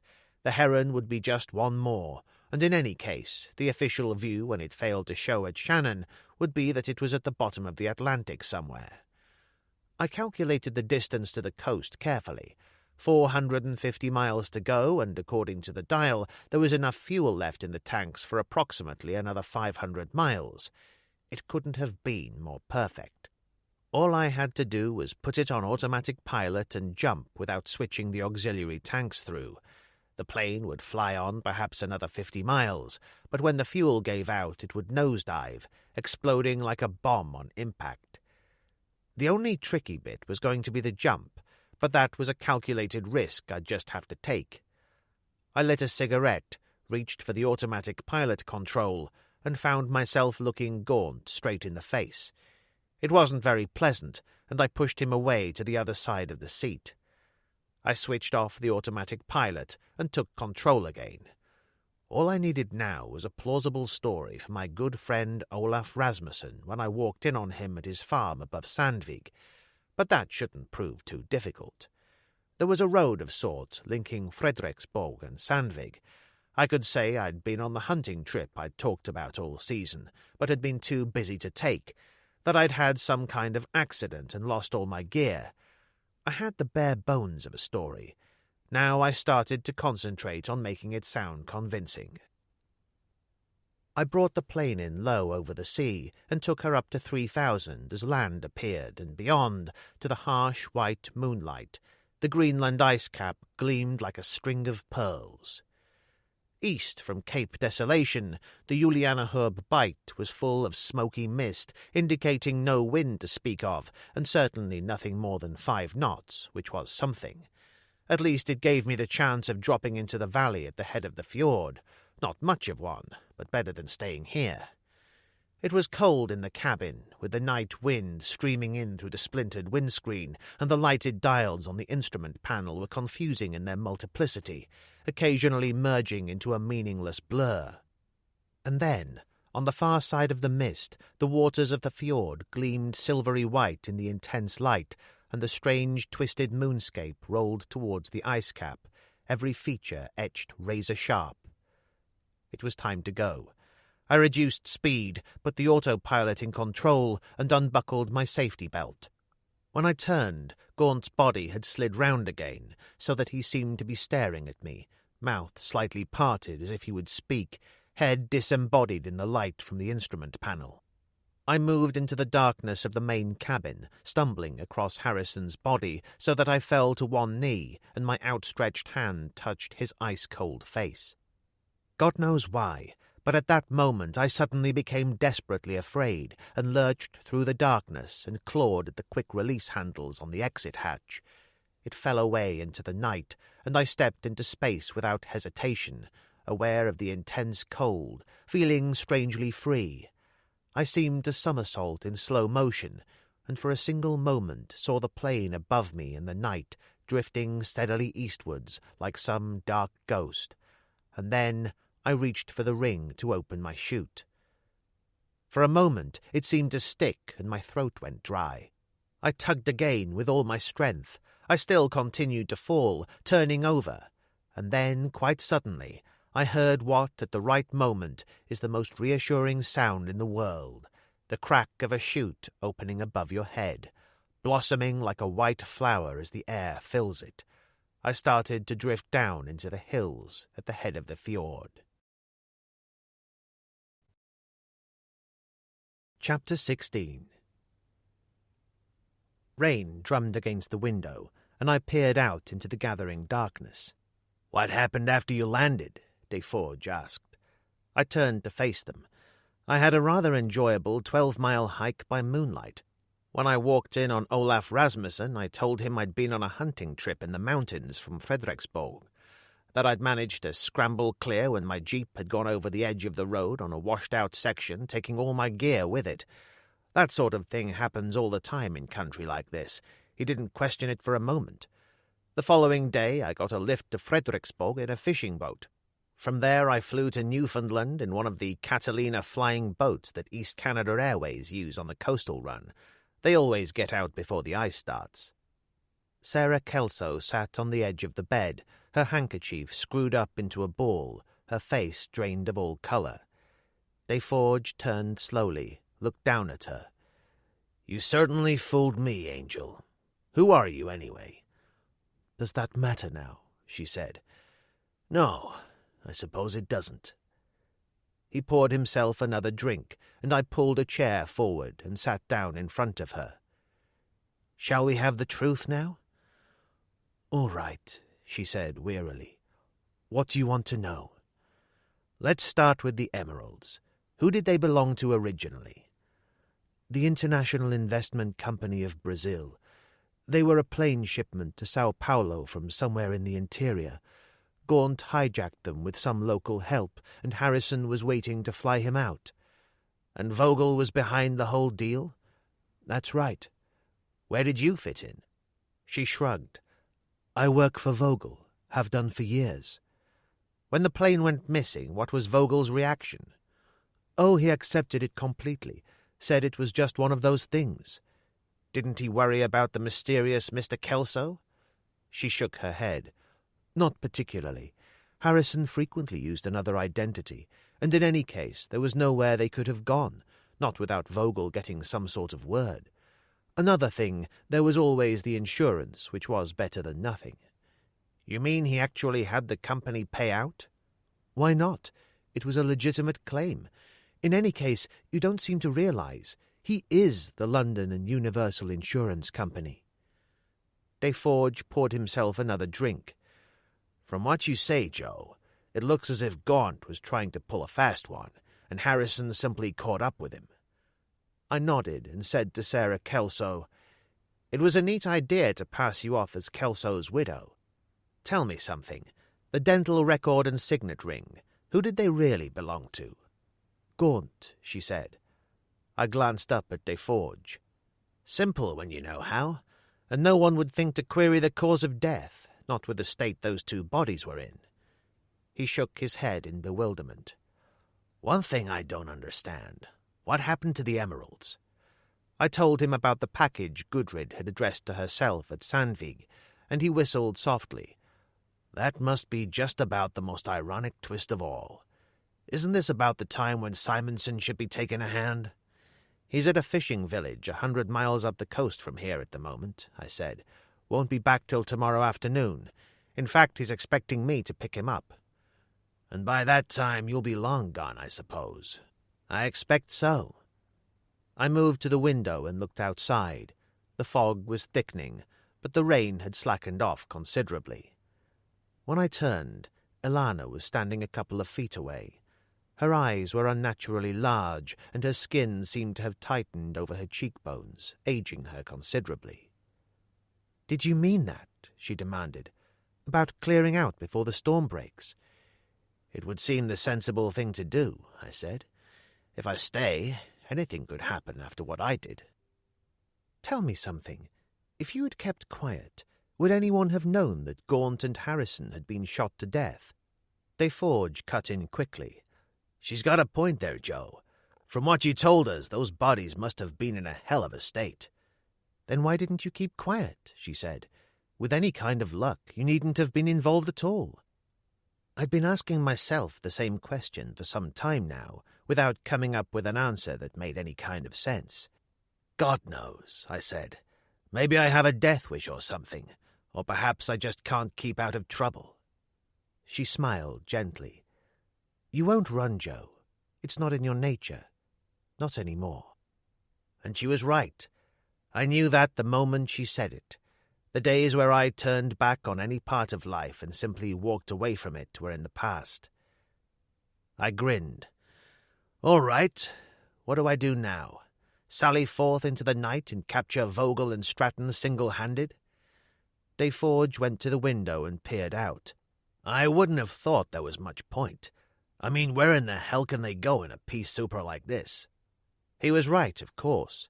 There was simply no way out until the weather cleared, and at sea that schooner of Dar Garma's wouldn't last half a day with the Danish Navy corvette that had been doing coastal survey work out of Gotthurb on its tail. I suddenly realized that the whole thing was as good as over. Vogel and Stratton didn't stand a chance. Hadn't from the moment Arnie had been murdered. That had really been a very stupid thing to do. Surprising, really, for someone like Vogel. But on the other hand, a man was only as good as the people who worked for him. "What are you going to do about Arnie?" Elana said. I shrugged. "There isn't much we can do, is there? Better to leave things exactly as they are for Simonson to see tomorrow. I think that's what he'd want." There was a knock on the door, and when I opened it, Gudrid was standing there. Her face was blotched and swollen with weeping, but otherwise she seemed to be in control of herself. "Mr. Martin, I wonder if you'd do me a great favor." "If I can." "I'd like to charter your plane. Could you fly me down to Sandvik first thing in the morning? I want to get away from here. Right away." "Olaf Simonson might not be too happy about that when he gets back tomorrow afternoon," I said. "If he wants me, he can come to Sandvik for me." She clutched my arm. "Please, Mr. Martin." I nodded slowly. "All right, Gudrid.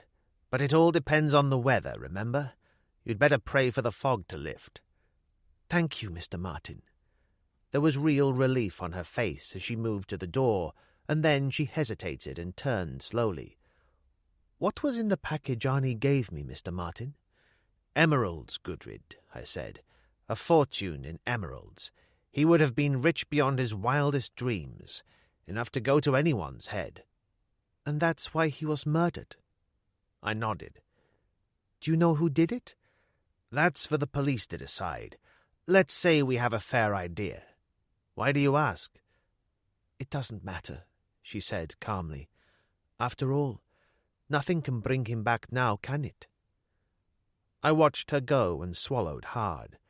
Another of those times when I could have done with a drink. As I turned, Sarah Kelso got up wearily. Her eyes had sunk into their sockets. Her face was pinched and drawn. I remembered the supremely beautiful woman I'd met only 3 nights ago, and could detect not the slightest resemblance. "If no one has any objection, I think I'd like to go to bed," she said. Deforge looked at me, compassion in his eyes. "Let her go, Joe. After all, where can she run to?" Which was true enough, and I nodded without speaking. She went out, closing the door softly behind her. "And now what?" Deforge said. I suddenly realized I was hungry and glanced at my watch. It was just after 10. Still time for a late dinner if anyone feels like joining me. "And that's the best idea yet," Deforge said. "Just give me time to change." And he went into the bedroom. I turned to Alana and held out my hands. She hesitated before taking them. "What's this for?" "I just wanted to thank you," I said, "for straightening me out." "Oh, that." She smiled faintly. "I wonder if you'll feel the same way when the court has finished with you." "Very civilized people, the Danes," I said. "Finest prisons in the world, or didn't you know?" "I always thought that was Sweden." "Now you've got me worried." I pulled her into my arms and kissed her. In view of the circumstances, it may sound macabre to say that I ate a hearty meal, but the truth was that I'd only had a sandwich since flying from Sandvik that morning. Deforge wasn't far behind me, but Alana contented herself with coffee and watched us eat. We sat in the bar for an hour afterwards, and I made do with cigarettes and more coffee, while Deforge consumed his usual quantity of alcohol. At one stage in the conversation, he suddenly pointed out that by flying Gudrid down to Sandvik, I'd be able to return with the emeralds, which for some reason hadn't occurred to me before that. Beyond that, we didn't really discuss what had happened, but it was there just the same, beneath the surface of things, and our general conversation was disjointed and without any real pattern to it. It was 11:30 when we went upstairs. I asked Alana to check on Sarah Kelso, and Deforge and I went on to his room. Alana joined us within a couple of minutes. "She's sleeping, which seems the sensible thing to do. It's been a long and interesting day, so I think I'll turn in. I'll see you in the morning." Deforge was pouring himself a drink, his back to us, and she looked up at me very deliberately, as if waiting for something. I did the only thing I could think of, which was to put an arm around her and walk her to the door. I kissed her briefly. She had expected more, so much was obvious, and I couldn't imagine what it might be. There was something close to disappointment in her eyes when she went out. I turned and found Deforge looking at me gravely. "You want to watch yourself there, Joe," he said. "The hooks are out." "You think so?" "I know so. I've seen it all before. Why waste your time?" There was a kind of malice underlying what he had said. It was almost as if he hated her now, and in view of her father's attitude towards financing the picture, that might well be true. Or perhaps he simply resented her going elsewhere, the old lion still trying to hang on to what was his. I didn't pursue it, and he let it drop and suggested a hand of cards. We played poker, blackjack, a few hands of whist, and ended up with a diabolical little game called Slippery Sam that I hadn't played since my Navy days. He took a little over $200 off me, and by 3:30 I'd had enough. I left him and went along to my bedroom. I didn't feel tired, and I flung myself on the bed and stared up at the ceiling, thinking about it all. A moment later, The door opened and Deforge came in. "She's gone," he said simply. "Sarah Kelso?" He nodded. "I've just looked in." His reasons were pretty obvious, but that didn't concern me now, and I swung my feet to the floor and got up. "Have you checked with Alana?" "First place I looked, but there's no sign of her there. Alana's getting dressed. She'll be here in a minute." I left him there and went along the corridor and knocked on Gudrid's door. When she opened it, I saw with some surprise that she was still dressed. "Oh, it's you, Mr. Martin." She nodded towards a couple of suitcases on the bed. "I couldn't sleep, so I've been packing." "I want you to do something for me," I said. "Mrs. Kelso seems to have disappeared. Check with the rest of the night staff. See what you can find out without making too much of a fuss." She nodded breathlessly, her face white and excited as I left her there, went down the back stairs and let myself out of the yard door. The hotel had 2 Land Rovers which were kept in a garage across the yard. One was obviously in use, so I took the other and drove away as quickly as the fog would allow. The road down to the harbour was deserted, and when I reached the canning factory I parked the Land Rover and went the rest of the way to the jetty on foot. I was wasting my time, of course. Incredible as it seemed in view of the weather conditions, Da Gama's schooner had disappeared as completely as if it had never existed. It was just after 4 as I drove back into the yard at the rear of the hotel, and already dawn was seeping through the curtain of fog so that I could see the outlines of buildings clearly. When I went up to Deforge's room, I found Gudrid and Alana waiting for me, Deforge pacing up and down restlessly, the inevitable glass in his hand.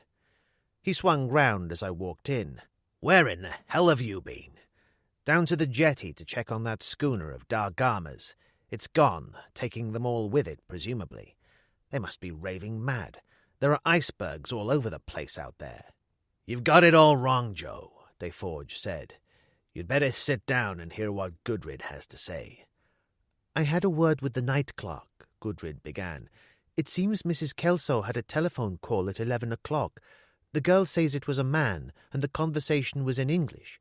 Later, Mrs. Kelso phoned down and asked if there was a map available covering the area of the Frederiksborg-Sandvik road.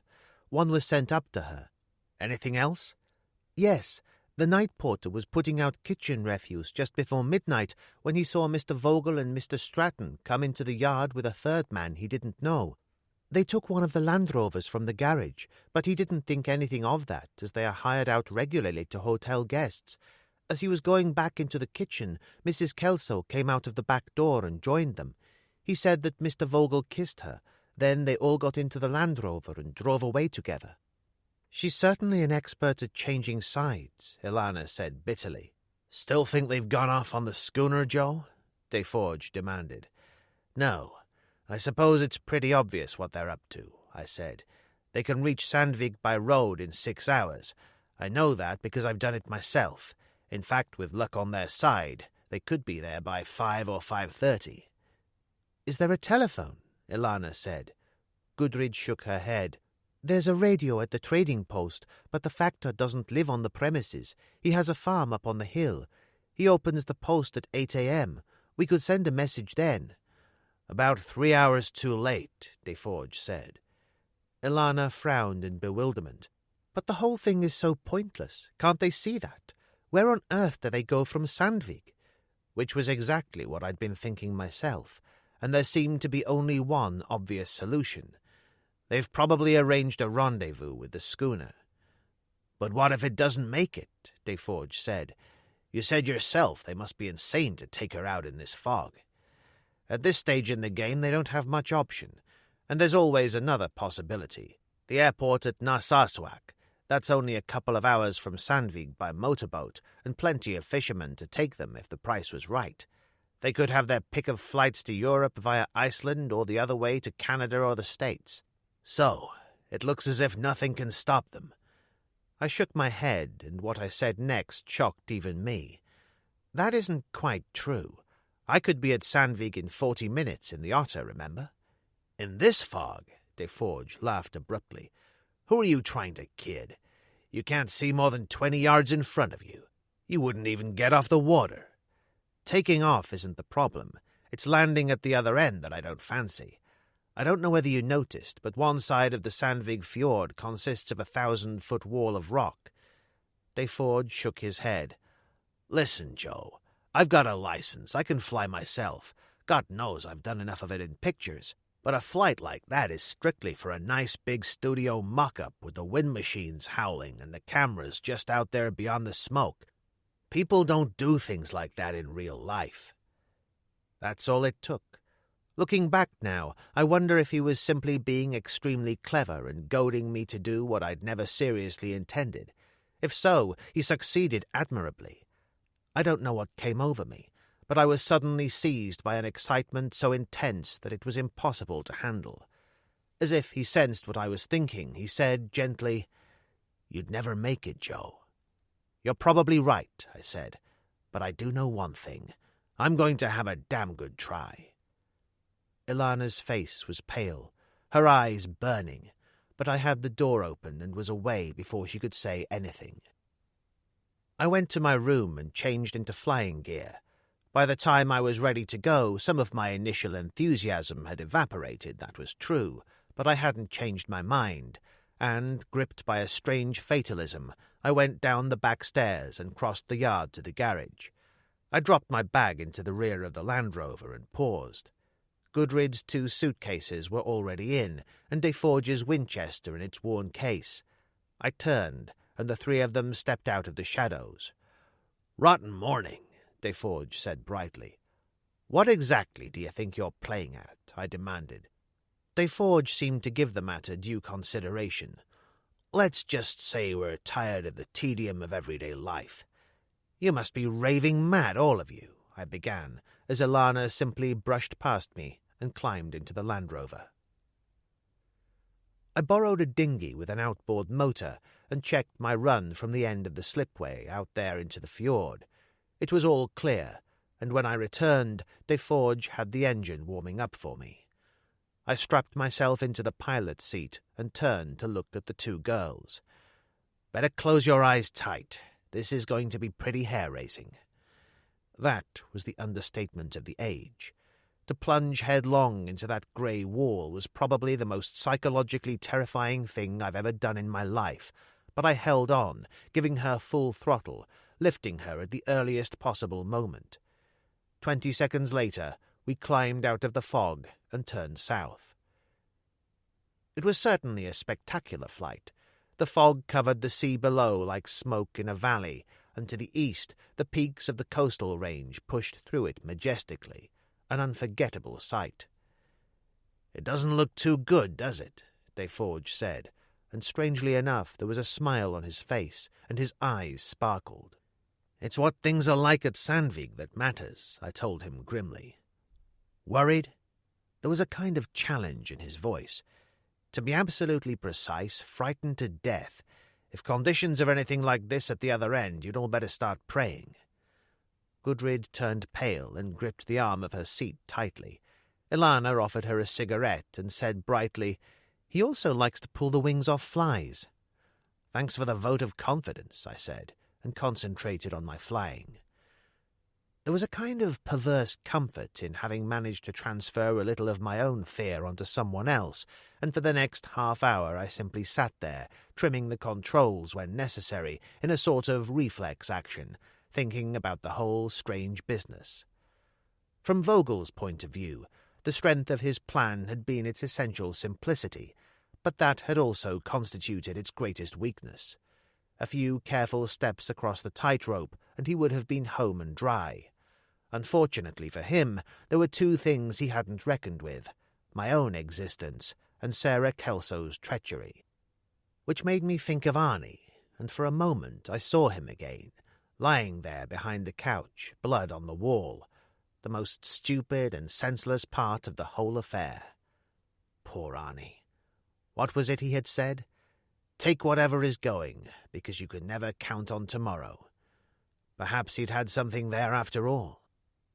I came back to myself with a start as Deforge gripped my arm, and when I looked down, I could see the fog ending abruptly, as if someone had sliced it neatly across with a knife, and we flew into heavy, drenching rain, the sea clear beyond.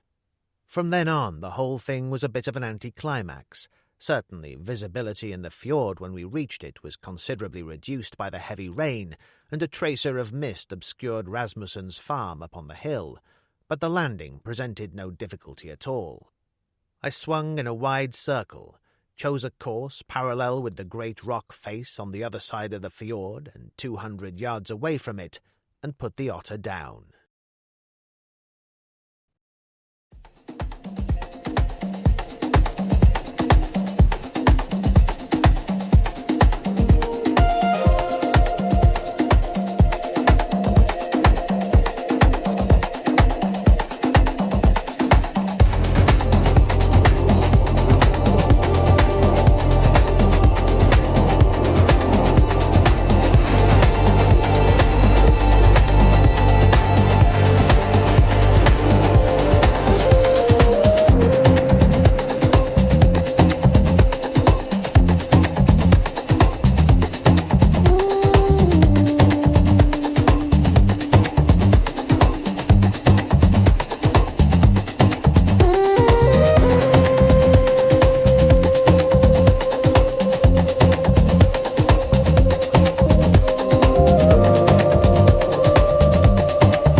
Chapter 17. "So here we are then," I said as we drifted to a halt. I could have sworn there was an expression of disappointment on Deforge's face, but he forced a grin. "Rotten third act, Joe. Anti-climax." I turned and glanced at the women. "Okay back there?" Gudrid had colour in her cheeks again, and Alana smiled. "As ever was?" I started to light a cigarette, and Deforge held up his hand. "I thought I heard something." I opened the window, and rain drifted in, and we sat there in silence, the only noise the occasional slap of a small wave against the floats. Deforge told Ilana to pass him the Winchester, and he started to unfasten the straps on the gun case as I leaned out of the window.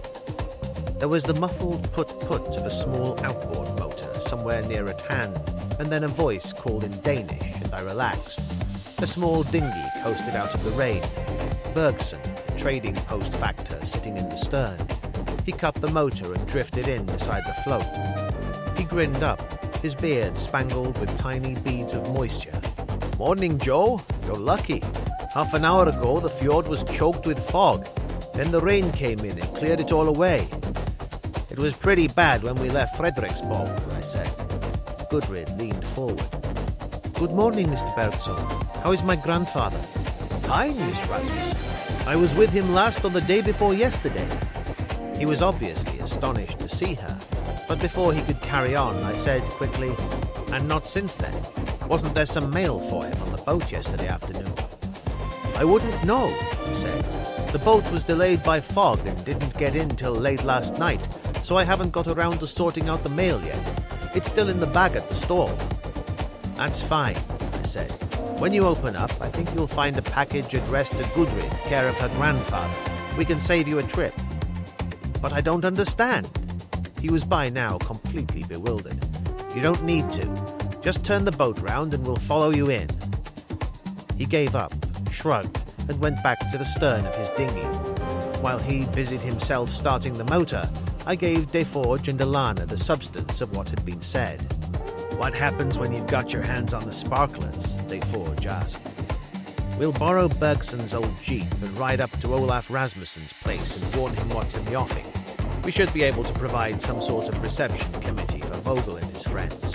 Olaf usually has half a dozen Eskimo shepherds around the place, and they can revert to the ways of their forefathers awfully fast if anyone starts bearing their teeth at them."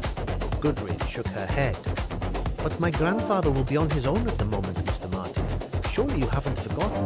At this time in the season, the shepherds will be away in the hills, searching out the sheep, preparing them for the drive down to the valley." She turned to Ilana. 4 more weeks, 5 at the most, and winter begins, and always so quickly that we are caught unawares." "All right, so we go up and get him out of there before they arrive." I started the engine, and Deforge patted the barrel of the Winchester. "I could certainly give them one hell of a surprise with this when we left at that barn.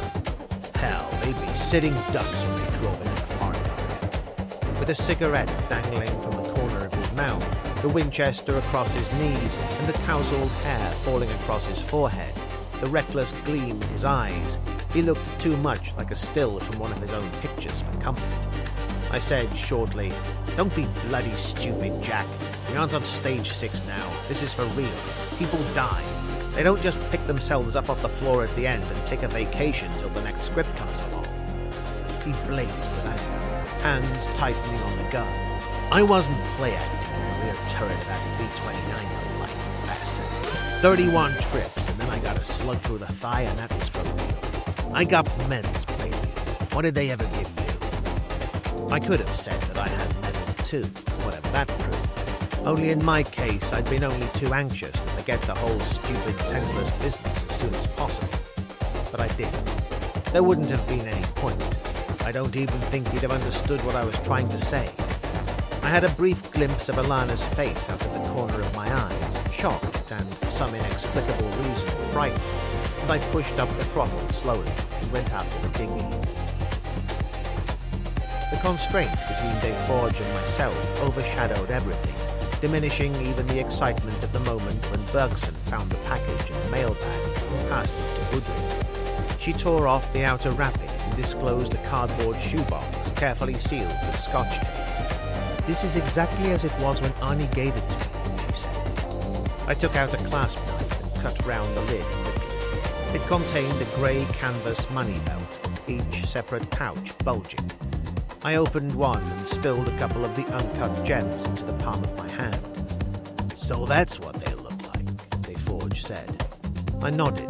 "Before the experts get to work on them." I replaced the stones in their pouch, buckled the belt around my waist, and turned to Bergson. "Is it all right if we borrow your jeep?" "Certainly." He sensed that something unusual was going on.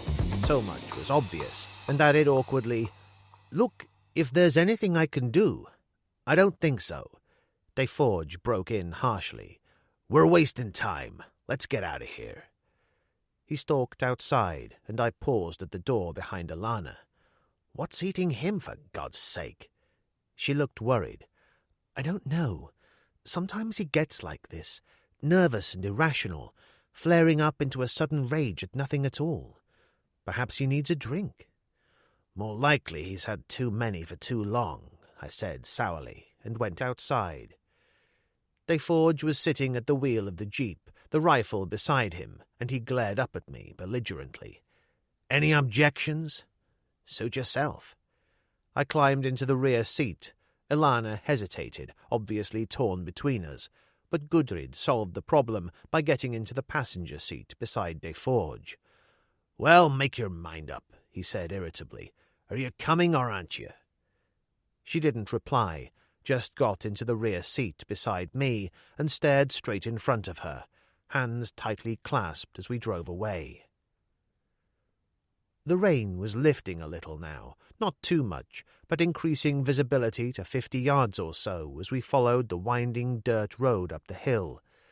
The slope below us dropped steeply to the fjord and was covered by alder scrub, with here and there clumps of willow and birch up to 10 feet high. On the right-hand side, Iceland poppies showed scarlet among lichen-covered rocks, and there were alpines and saxifrage, even buttercups, so that it might have been the Tyrol on a misty morning after rain. Desolation was driving too fast, considering the conditions, but I was damned if I was going to tell him that. I didn't get much of a chance anyway, because when we were about halfway up the hill, the hotel Land Rover came round a bend and rushed towards us at what seemed a terrifying speed in those conditions. There was a moment when everything seemed to stop, the whole scene frozen like a still picture, and then Desolation swung the wheel of the old jeep without even attempting to brake, and took the left-hand side of the track as the Land Rover skidded to a halt.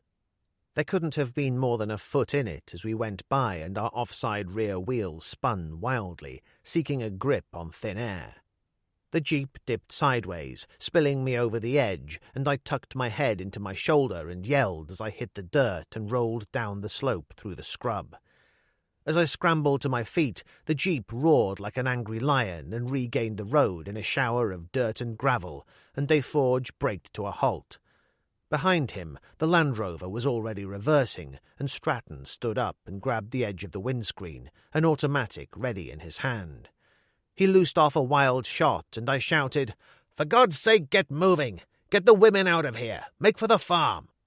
Desolation had enough sense not to argue, and the jeep vanished into the rain as the Land Rover braked to a halt above me. Stratton shouted something, but I couldn't catch what it was, and then he jumped for the slope, landing 30 or 40 feet above me in a shower of stones, the automatic ready in his right hand. As the Land Rover took off after the jeep, I turned and ran for my life, ploughing through the alder head down as he fired twice. Branches whipped against my face as I scrambled through a grove of birches, and then I stumbled and fell again, turning on my back and going down in the rain, riding a bank of scree in a long, breathless slide that ended on a beach right at the edge of the fjord. I picked myself up and staggered along the shingle, collapsing into the temporary safety of a horseshoe of black rocks. For a moment only, as I lay there, I might have been a 12-year-old lying on a Scottish shore on some forgotten morning, my face against the pebbles. And these were the same type as they are on most beaches the world over, typical chalcedony, translucent red carnelian, brown and red jasper, banded onyx and agate. My fingers hooked into them, and I lay there, hardly daring to breathe, listening for the sound of his pursuit. But there was nothing. Only the rustle of the wind as it moved down from the mountains, pushing the rain before it, and the quiet lapping of the water. I waited 5 minutes, and then moved along the shore to a point which was, as far as I could judge, directly beneath the farmhouse. I was pretty certain of my ground, because at this point a great granite crag jutted from the hillside, and I went up one side of it, making much faster time than I would had I stuck to the scrub.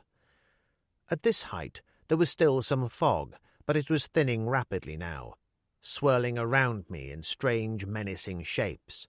My heart was pounding like a trip-hammer, and there was blood in my mouth as I heaved myself over a shelf of rock and crouched on top of the crag. There was a grove of willow trees to the rear, the hillside lifting beyond to the south meadow beyond Rasmussen's farm. I took a deep breath, pushed myself to my feet, and started forward. At the same moment, Stratton stood up from behind a boulder on the edge of the crag, and said in a perfectly normal tone, as if we were good friends who had somehow missed each other, "Ah, there you are, old chap." As I started to turn, he fired, and the bullet shattered my wrist, the mark of a real pro who knows that a dying man might still be able to get a shot off at him, whereas a man with a broken wrist can't. It's true what they say. When a bullet hits you, you don't feel any real pain, not at first, only a sort of stunning blow delivered with the force of a blunt instrument swung by a rather large man, but the shock effect on the central nervous system is pretty considerable, driving the breath from your body like a kick in the belly. I fell down, rolling on my face, and fought for air. He stayed there at the edge, a slight fixed smile on his face. "I've been watching you for quite some time, actually. Remarkable view from up here, even allowing for the fog." He shook his head. "You shouldn't have joined, old chap." No shooting from the waist or any of that nonsense. His right hand swung up as he took deliberate aim, and I screamed aloud, "Don't be a fool, Stratton! I know where the emeralds are!" He hesitated fractionally, lowering the automatic, and I scrambled to one knee, my left hand clawing into the dirt. As I came up, I let him have a handful right in the face. He ducked, an arm swinging up instinctively, took a short step backwards, and went over the edge. Chapter 18. The bones of my wrist had fragmented. I could tell that by the way they grated together when I wound a handkerchief around it in an attempt to stop the bleeding. It still wasn't hurting, not yet. That would come later, and I tucked my hand inside my flying jacket and scrambled up the hill. As I went through the fence at the top and started across the south meadow, a shot echoed flatly through the fog, and 2 more sounded in reply. I put my head down and ran, ducking behind the grey stone wall that was the northern boundary, keeping to its shelter until I came to the farm. Another shot sounded from the open door of the loft in the barn, and 2 more were fired in reply from the house. I hurried back the way I had come, and the moment the farmhouse was out of sight, scrambled over the wall and approached from the rear. The yard by the back door was deserted, but by this time I wasn't caring too much anyway, because my wrist was beginning to hurt like hell, the pain crawling up my arm like some living thing.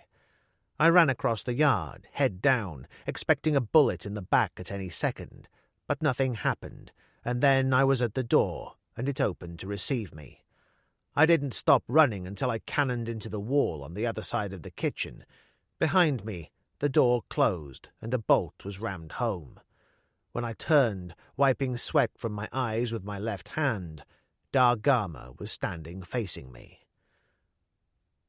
When I was pushed into the hall, I found Vogel crouched at a shattered window, a revolver in his hand, Sarah Kelso flattened against the wall behind him. Rasmussen lay on the table, eyes closed, blood on his head, and Ilana and Gudrid were at his side. Vogel looked me over calmly. "What happened to Stratton?" "He tried to get down to the beach the hard way. I wouldn't count on seeing him again if I were you." Another bullet shattered the window, and everyone hit the floor. I crawled over to Alana and held out my wrist. "Do what you can with this, will you?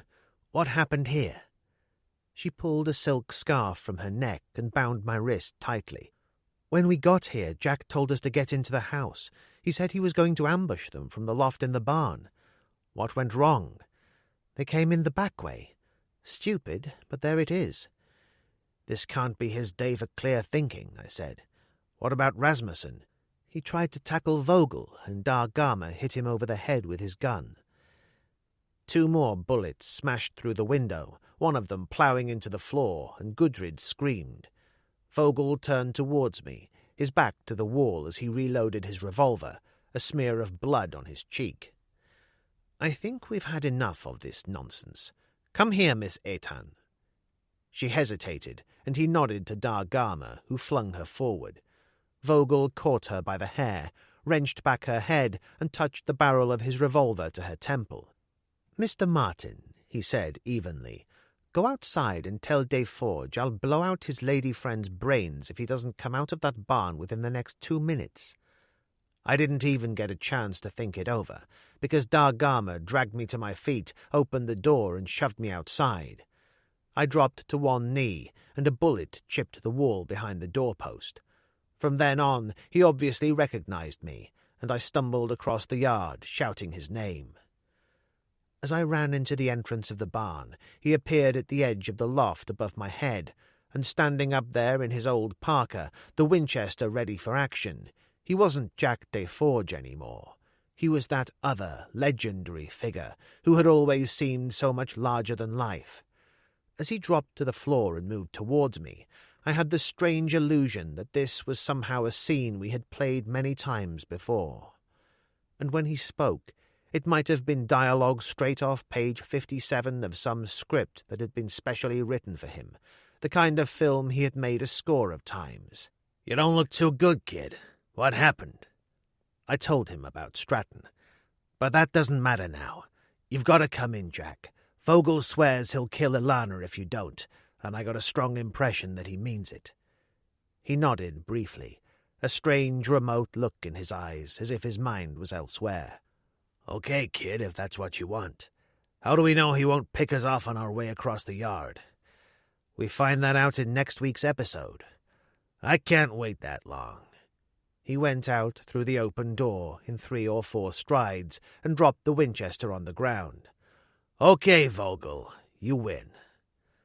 For one wild moment, I expected to see him go down under a fusillade of bullets.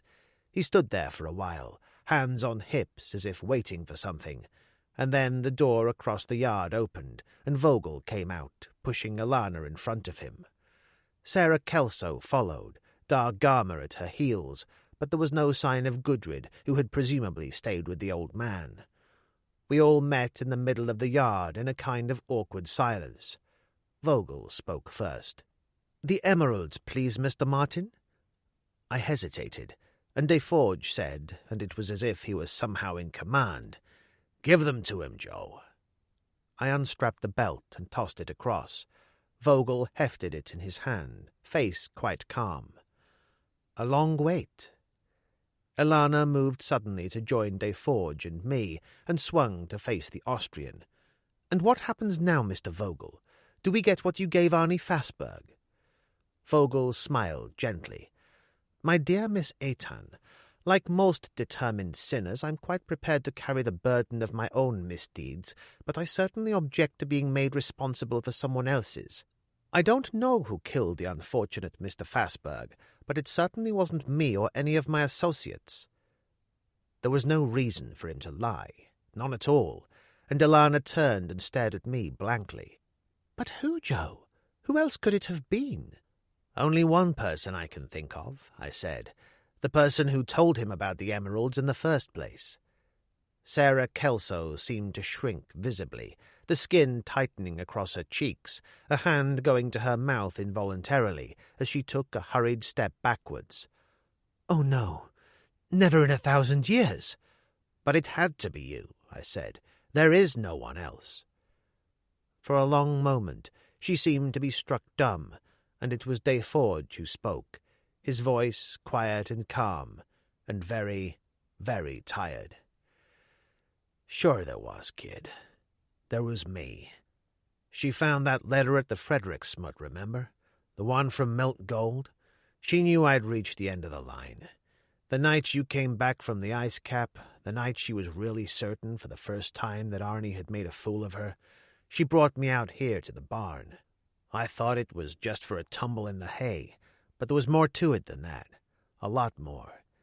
If I could squeeze the emeralds out of Arnie, we could split them 50-50 and clear out in my boat. God knows why, but it was as if I had known all along, and my voice, when I spoke, seemed to belong to someone else. Why did you kill him? I didn't mean to. I knew he couldn't very well go running to the police. I was going to give him something to keep him happy. I was holding him with his own shotgun, and he tried to jump me. It was as simple as that. Sarah Kelso shook her head. But it isn't possible. Deforge shrugged. What she's trying to tell you is that we were in bed together when it happened. That was certainly my impression, I said. He turned to Sarah Kelso. Sorry, Angel, but I left you for an hour. That's all it took. You were sleeping like a baby. You fool, I said. You stupid, bloody fool. Now what happens? What can happen? Christ knows. It's a mess. He shook his head. I never thought it would end up like this. In the beginning it seemed like a good idea. I was desperate. There was nothing left, Joe. That letter from Milt was a death sentence. There was a court order out on my property in California against back taxes, and the picture deal had fallen through. I was finished. Have you any idea what that meant? There was nothing to come. There was never going to be another picture. It was as if he was talking for me alone, as if I was the only person there, and in a strange way I understood what he was trying to say. He wasn't making excuses. He was just trying to get me to understand. All his life he'd inhabited the fantasy world, living a series of incredible adventures, each contained in its own watertight compartment, and as one finished, another began. If you made a mistake, the director shouted cut, and you tried it again. Nothing was for real. Nothing was ever for real. And suddenly I realized what he must have felt like after killing Arnie, standing there with the noise of the shotgun still ringing in his ears, looking down on his handiwork, and realizing with horror that this was permanent. This was something that couldn't be adjusted. Ever. Ilana stared at him mutely, a kind of dazed incomprehension in her eyes. He ignored her and said to Vogel, It seems to me you and I have something in common after all. How are you hoping to get away from here? By rendezvousing with Da Gama's schooner? Vogel shook his head. You're wasting your time. I've no room for passengers. You're living in cloud cuckoo land. Tell him, Joe. I nodded. He's right. Even if the schooner makes it in one piece, there's a Danish corvette doing coastal survey work out of Gotthard that could run you down in half a day. Vogel turned back to Deforge, a slight frown on his face. You have something else on your mind, or you would not have raised the matter. Deforge lit a cigarette. There's always the otter down there in the fjord. For the first time, Vogel's iron composure cracked, and he clutched at what was, after all, the only real hope of extricating himself from what was otherwise an impossible situation. You can fly? Not like Laughing Boy here, but good enough for short hauls. Newfoundland, for instance. We could reach Newfoundland? Easily with what's in the tank now. Plenty of remote fishing villages where we could put down and pick up enough gas to continue. We could make somewhere like Maine for our second landing. I'm willing to take my chances after that. America is a big country. Of course, I'd expect a cut in the emeralds. 50% would seem about right. I could almost see Vogel's brain working as he decided that he could handle that one at the right time and place. Agreed. Is there anything else? Deforge held out his hand. I think I'd like to look after the bank, if you don't mind. After all, you and Bully Boy here seem to be carrying all the artillery. Vogel hesitated fractionally, and probably decided there was no harm in humouring him. He tossed the belt across. Deforge folded it neatly and stuffed it inside his parka. "Another thing. No more trouble." He nodded towards Dargama. "I don't want Frankenstein there cutting loose on my friends or anything like that. Now tell him to get to the Land Rover." "Just as you say, Mr. Deforge." Ilana turned and hurried away, and he had to run to catch her at the door. She started to struggle, and he held her very firmly, and then she seemed to go limp and sagged against the wall. He had his back to us, hiding her from view, and it was impossible to hear what he said. But when Dargama drove the Land Rover into the yard, he turned and came back towards us, and I saw that Ilana was crying bitterly. As Deforge approached, I moved into his path. "You're kidding yourself," I said. "Even if our friend here doesn't put a bullet through your head at the appropriate time, where on this earth can Jack Deforge hope to hide and not be recognized?" He laughed. "You've got a point there, kid. But there must be somewhere. I'll have to think about it." As Vogel climbed into the Land Rover, Sarah Kelso said something to him in a low voice. He pushed her away angrily. "You've made your bed. Now lie on it." She turned to Deforge, desperation on her face. "For God's sake, Jack, if I ever meant anything to you, take me with you. He says I can't go." Deforge laughed incredulously. "You've got your nerve, Angel. I'll say that for you. Go on, get in. I'd say we just about deserve each other." He turned to me and smiled somberly. "Strange how things work out. Have you ever wondered how many changes you'd make in your life if you could do the whole thing over again?" "Often," I said. "Me too," he nodded. "But I'd only need to make one. Remember the pier at Santa Barbara in the fog when I met Lillian Courtney for the first time? I should have turned and run like hell." It was an interesting thought, but there was no time to take it any further. He got into the passenger seat beside Dargama and turned and looked at me for the last time. For a second, there was something there, an unspoken message that I couldn't hope to understand, and he smiled that famous smile of his, sardonic and bitter, touching something deep inside me, the old indefinable magic that had moved millions of people through the years in exactly the same way.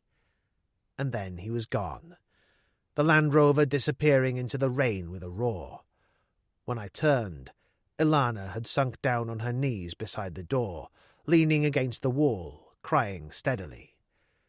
I went forward and took her by the elbow. Her sheepskin coat was unbuttoned for some reason, and as I pulled her up, it opened, and the money belt fell to the ground. I stared down at it in stupefaction then picked it up awkwardly with my left hand. "What's this?" I said hoarsely. "The emeralds," she said. "Don't you understand? He slipped them under my coat when he was saying goodbye." Perhaps I had lost more blood than I realized, or maybe I was moving into shock, but suddenly nothing seemed to make too much sense anymore. I shook my head as if to clear my sight and said carefully, "But why would he do that? What on earth could he hope to accomplish?" And then it hit me with the force of a thunderbolt, and I realized what his eyes had been trying to say in those last moments before the Land Rover had driven away into the fog. When I looked up, Ilana was staring at me in horror, as if she too had suddenly discovered the only possible explanation. She shook her head dumbly, and I pushed the belt inside my flying jacket and grabbed her arm. "The jeep! Where is it?" "Somewhere behind the barn." I turned and ran and heard her call through the rain. "Don't leave me, Joe! Don't leave me!" There was panic in her voice. I found the jeep, just as she had said, but with one difference. It was standing in a lake of petrol, a bullet hole in the tank, and I turned, ignoring her desperate cry, scrambled over the wall, and ran through the meadow. I was wasting my time. I suppose I knew that from the start, and yet nothing in this world could have stopped me. I clambered over the fence at the bottom of the meadow, and as I went down the slope through the willow trees, the engine of the otter coughed angrily in the rain below and roared into life. As I reached the top of the crag, the otter roared down the fjord, the engine note deepening so that I knew she was lifting off. There was a sudden crashing through the trees behind me as Ilana arrived, and at the same moment a wind coming down from the ice cap swept the rain to one side like a giant curtain, and I saw the otter for the last time, 500 feet up and climbing into the morning.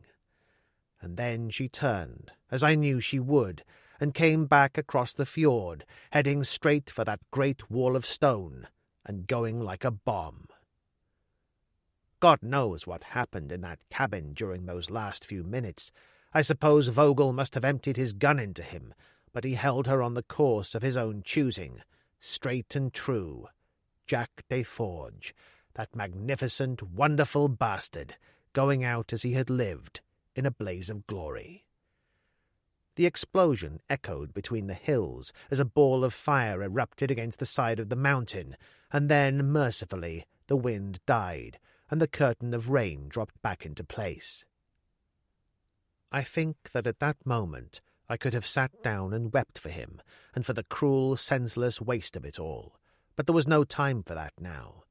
Ilana stood staring into the void, then turned and stumbled towards me, tears streaming down her face. I pulled her against my chest and stroked her hair with my one good hand. "Why did he do it, Joe? Why?" she said brokenly. I could have given her the obvious answer, that he was tired, that he'd had enough, that he knew, as I had told him, that there was no place on earth for him to hide. But I could do better for him than that. "To save us," I said. He agreed to fly Vogel out to save us, and for no other reason. But somewhere along the line he was going to get a bullet in the head. He knew that. He decided to take them with him, that's all. There isn't a newspaper or magazine in the world that won't swallow that hook, line, and sinker. They'll believe it because they want to believe it. And Arnie? What about Arnie? Vogel and Stratton killed Arnie, I said patiently. I thought you knew that. She stood there, staring at me, a hand to her mouth, and I patted her on the shoulder and said gently, "Now, go back to the farmhouse like a good girl. I'll be along later." She hesitated, and I gave her a push. "Go on." She stared up through the grove, and I watched her go. She paused at the edge of the trees and turned. "You won't leave me, Joe?" "No, I won't leave you, Ilana." I waited till she had gone, then scrambled over the edge of the crag, and slowly and painfully made my way down to the beach. Whichever way you looked at it, it was ironic. By this time next year, somebody would probably be sinking $1 million or so into a film of it all. I wondered who they'd get to play me. And suddenly the whole thing seemed so ludicrous that I started to laugh, and the sound of it echoed back across the water as if Deforge was laughing with me. I found the horseshoe of black rocks on the beach where I had hidden from Stratton earlier with no difficulty, and slumped down wearily. What happened to me now didn't seem to matter. After all, what could they do? Probably a deportation order, and maybe I'd lose my license, but both these things seemed relatively trivial. One thing was certain: nothing must be allowed to diminish the magnificence of that final sacrifice. I took the money belt from inside my flying jacket, opened the pouches one by one, and emptied them of the pebbles they contained. The emeralds were where I had left them, in a little pile under a flat stone. Slowly, and with great difficulty, because I could only use my left hand, I started to replace them. That was East of Desolation by Jack Higgins, read by Malk Williams, produced by Whitehouse Sound. This has been an audiobook from HarperCollins. Text copyright 1968. Production copyright 2019 by HarperCollins Publishers, all rights reserved. Jack Higgins asserts the moral right to be identified as the author of this work. Thank you for listening.